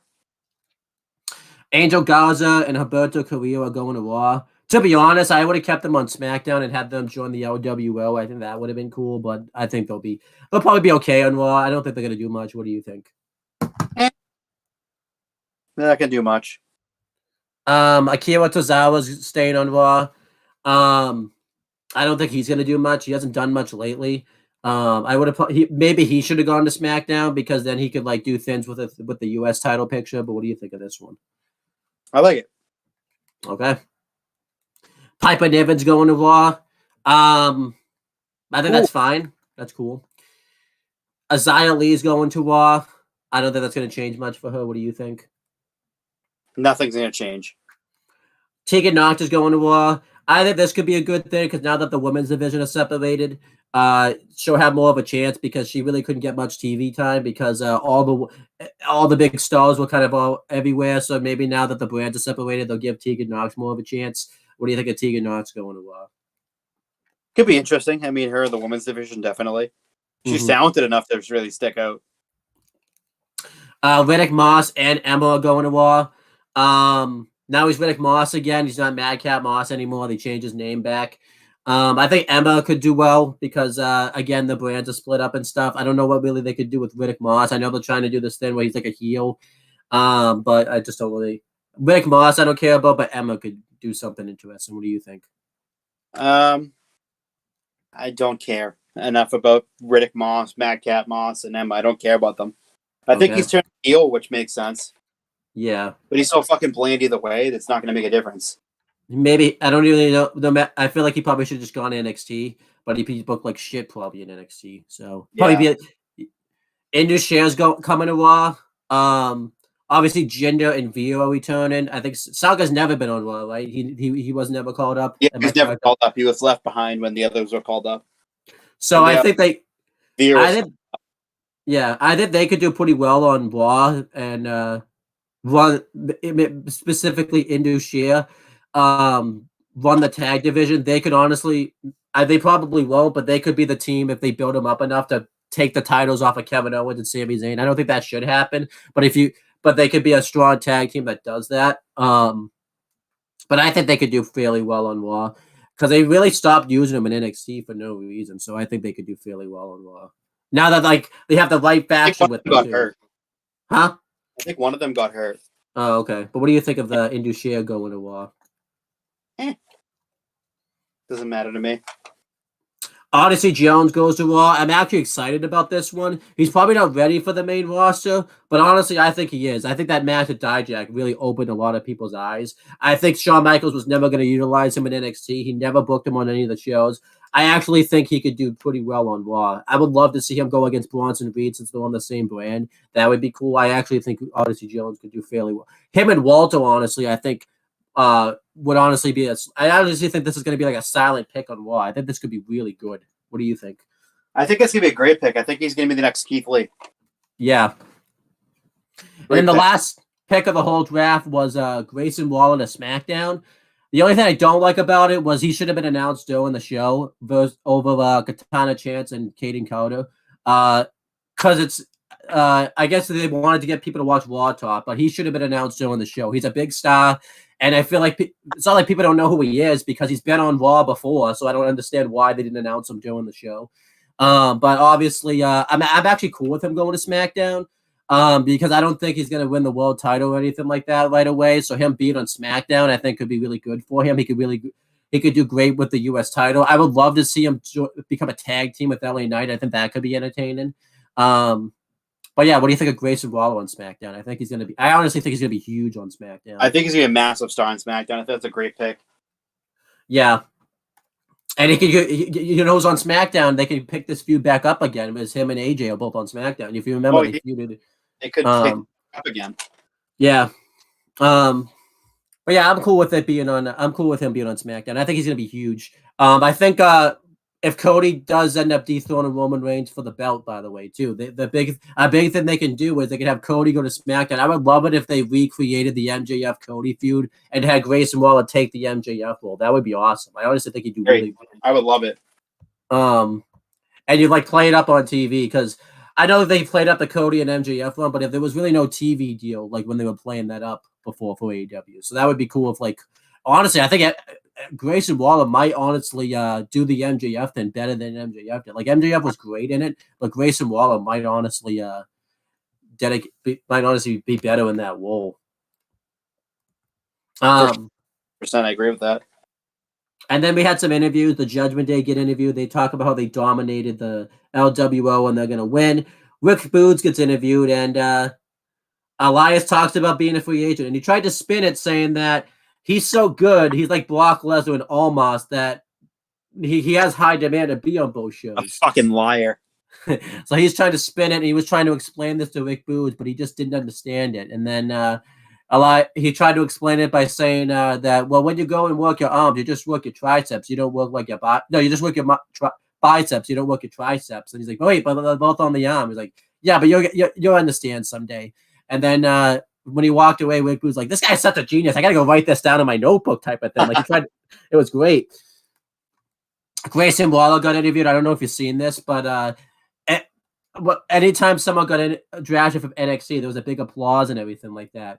And Grayson Waller talked to he did this thing where he acted like he was like cutting this babyface promo, but it's like, but yeah, I don't want to thank anybody. I'm the one that got me here. All you guys that are clapping for me were not my friends. You guys wanted me to fail, and I exceeded in spite of you. Like that's why once they announced, they should have shown this promo on Raw. This would have gotten them over huge if they showed this on Raw. Like, I don't know what, like, that's the biggest, I think that's my biggest criticism. And he should have been drafted doing one of the shows. Like, I don't know why they didn't draft him doing one of the shows. I guess they wanted to build interest to, like, the SmackDown Lowdown and Raw Talk, but he should have been drafted doing one of the shows. Like, he was too good not to be drafted. He was too good not to be drafted, yeah. I agree with that. I mean, he was drafted, but he should have been drafted, like, doing the actual shows. Yeah, the actual show instead of it being an afterthought.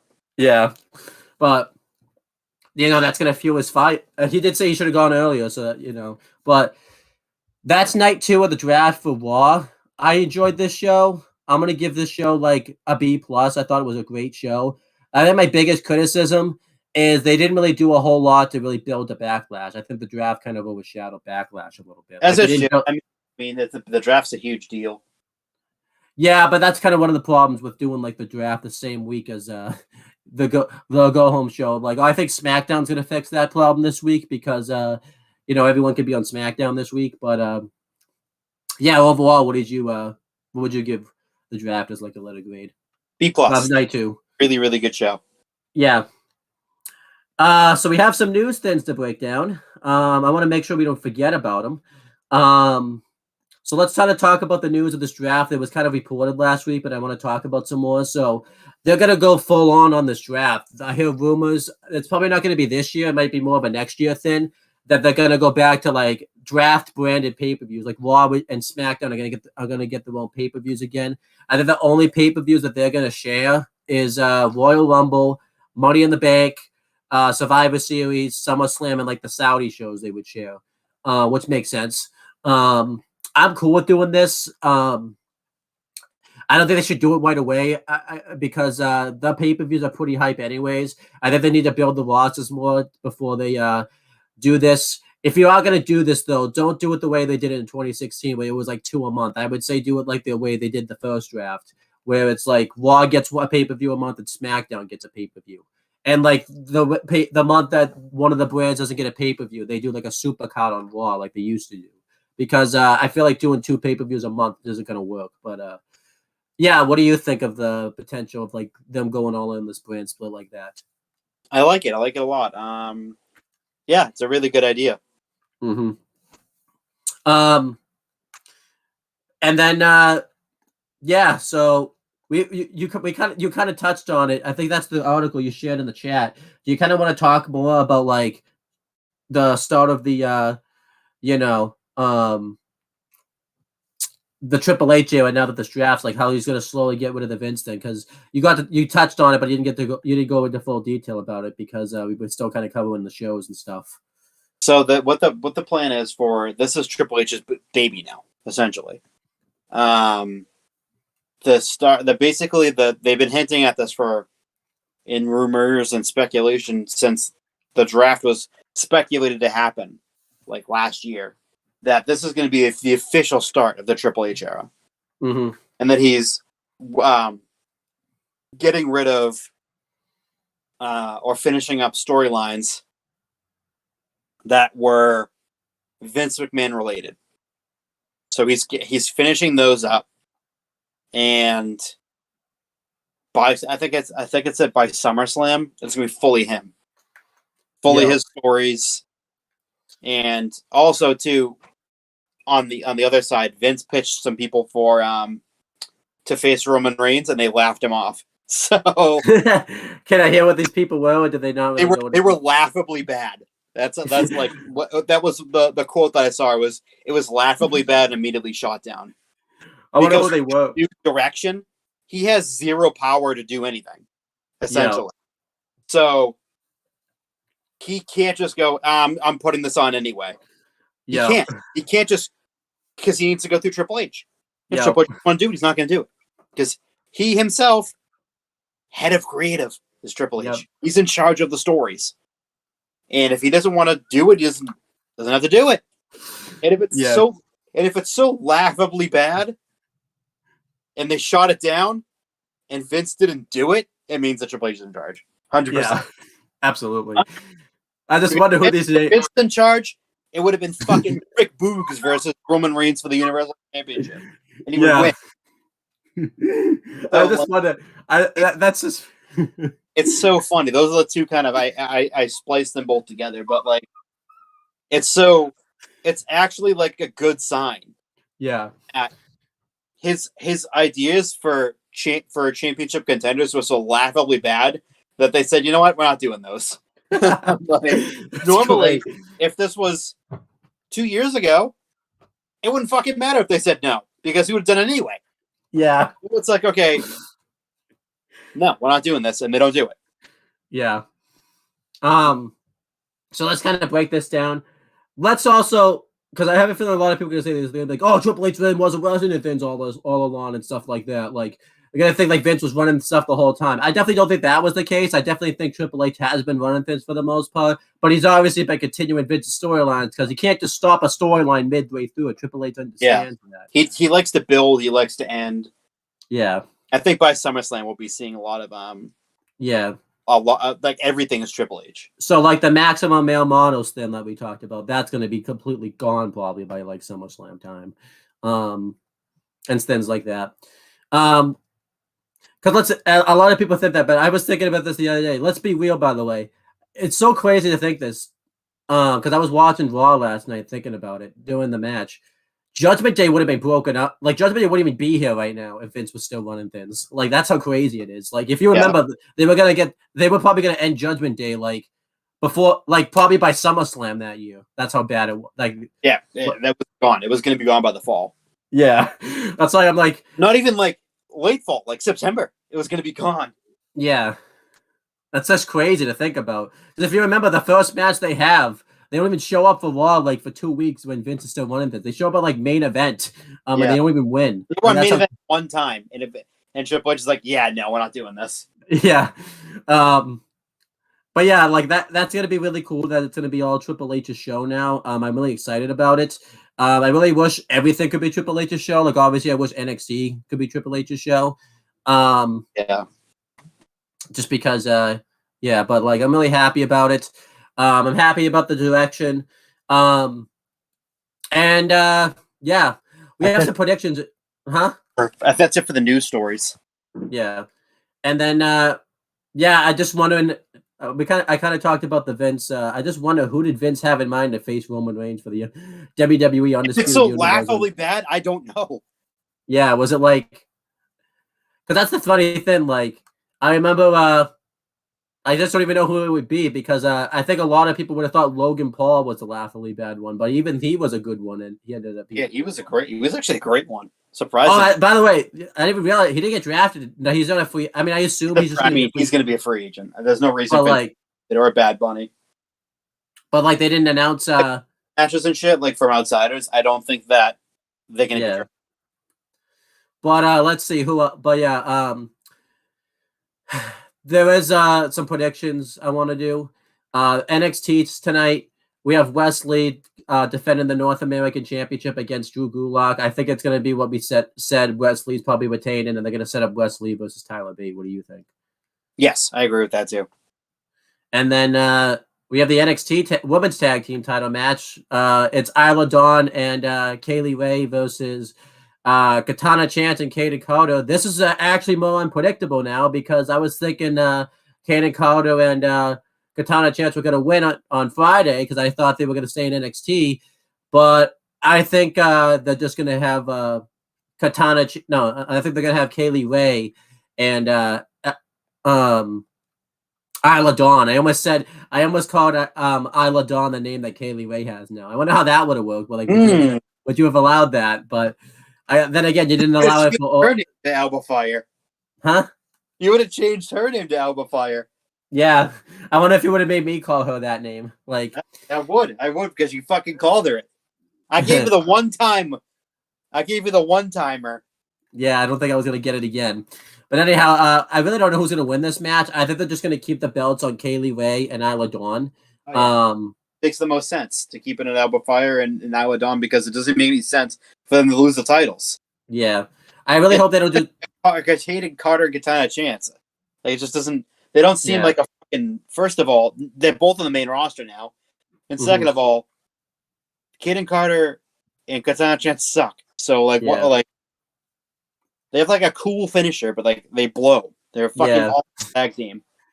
But yeah.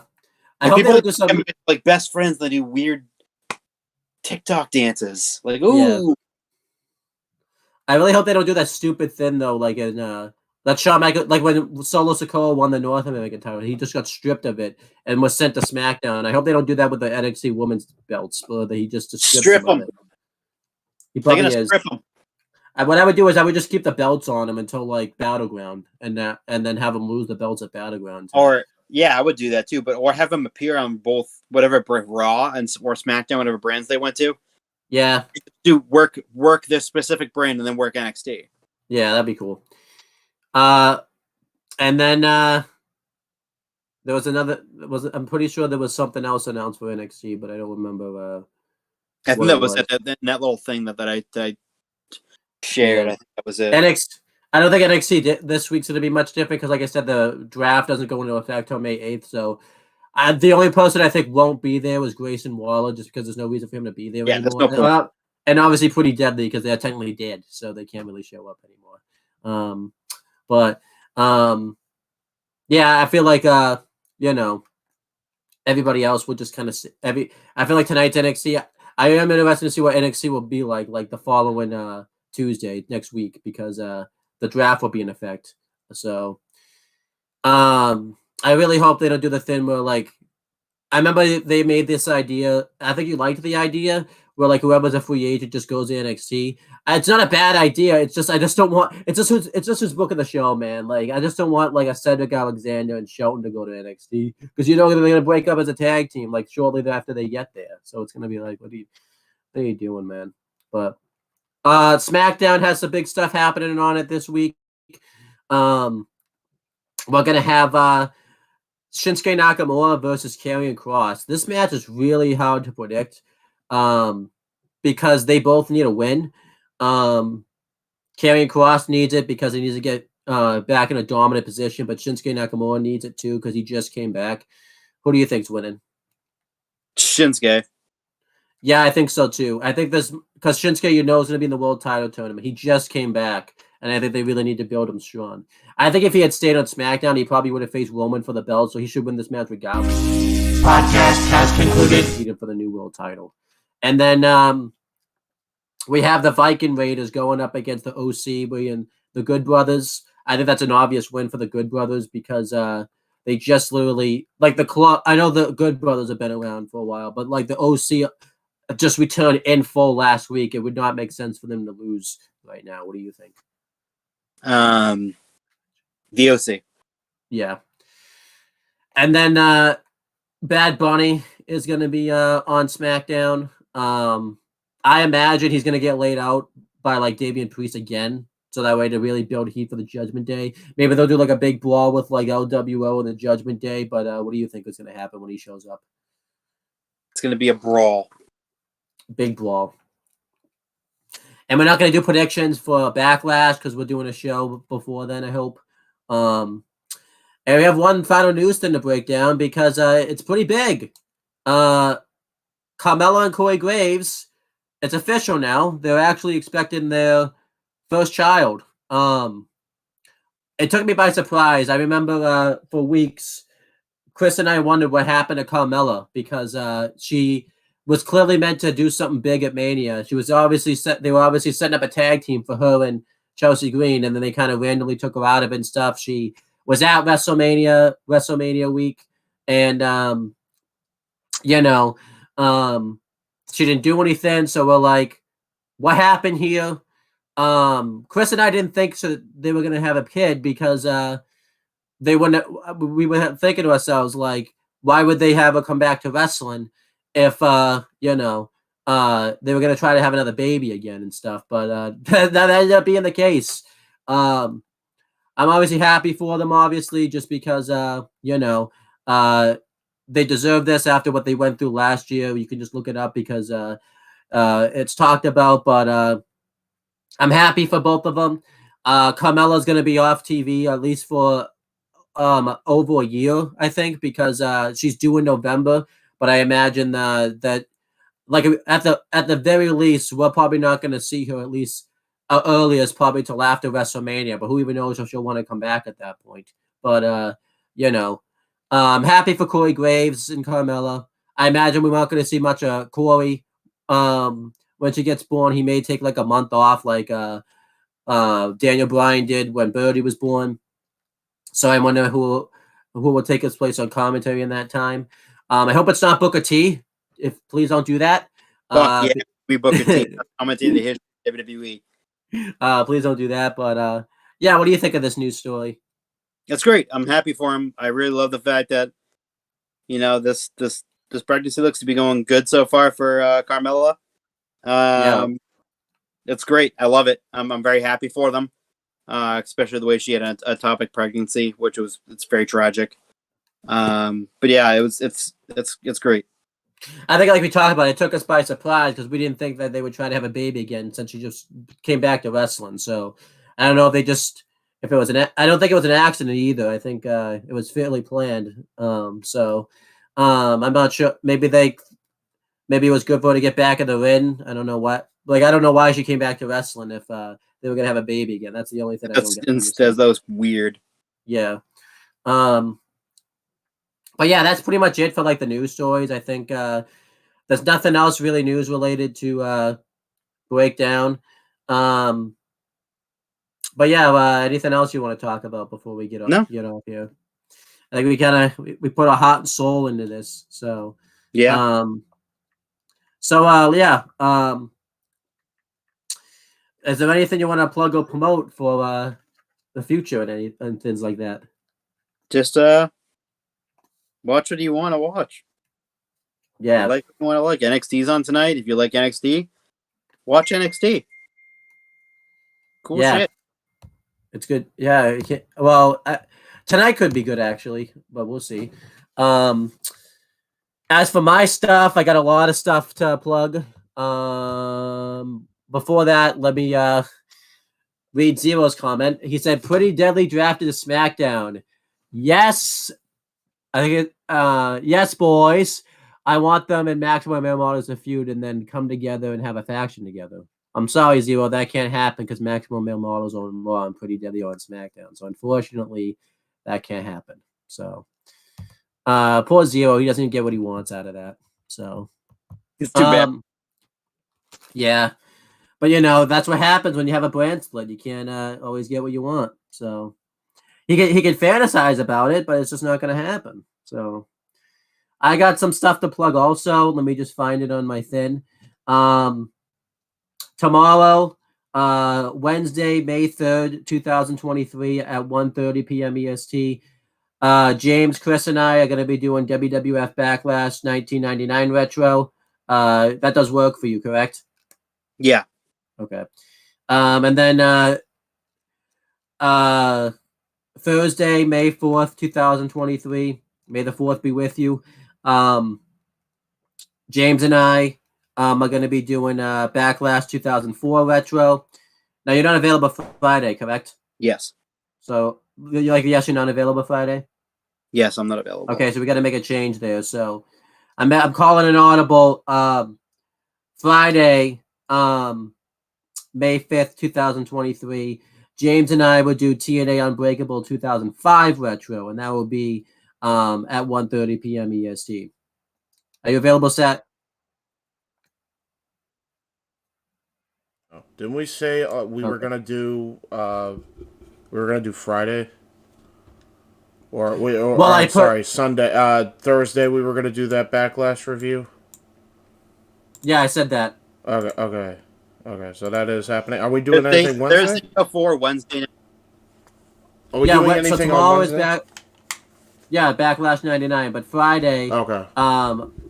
Friday, I figured we do TNA Unbreakable 05. That way, it's done. So. Okay. Yeah. Cool. All right. I'll get on it. Cool. 1:30 p.m. EST at I almost said March 5th, but May 5th, 2023. Yeah. Send me the updated schedule of the shit and get rid of the shit we've already done. Sure, I will. And then Saturday, you're available Saturday, correct, Chris? Yeah.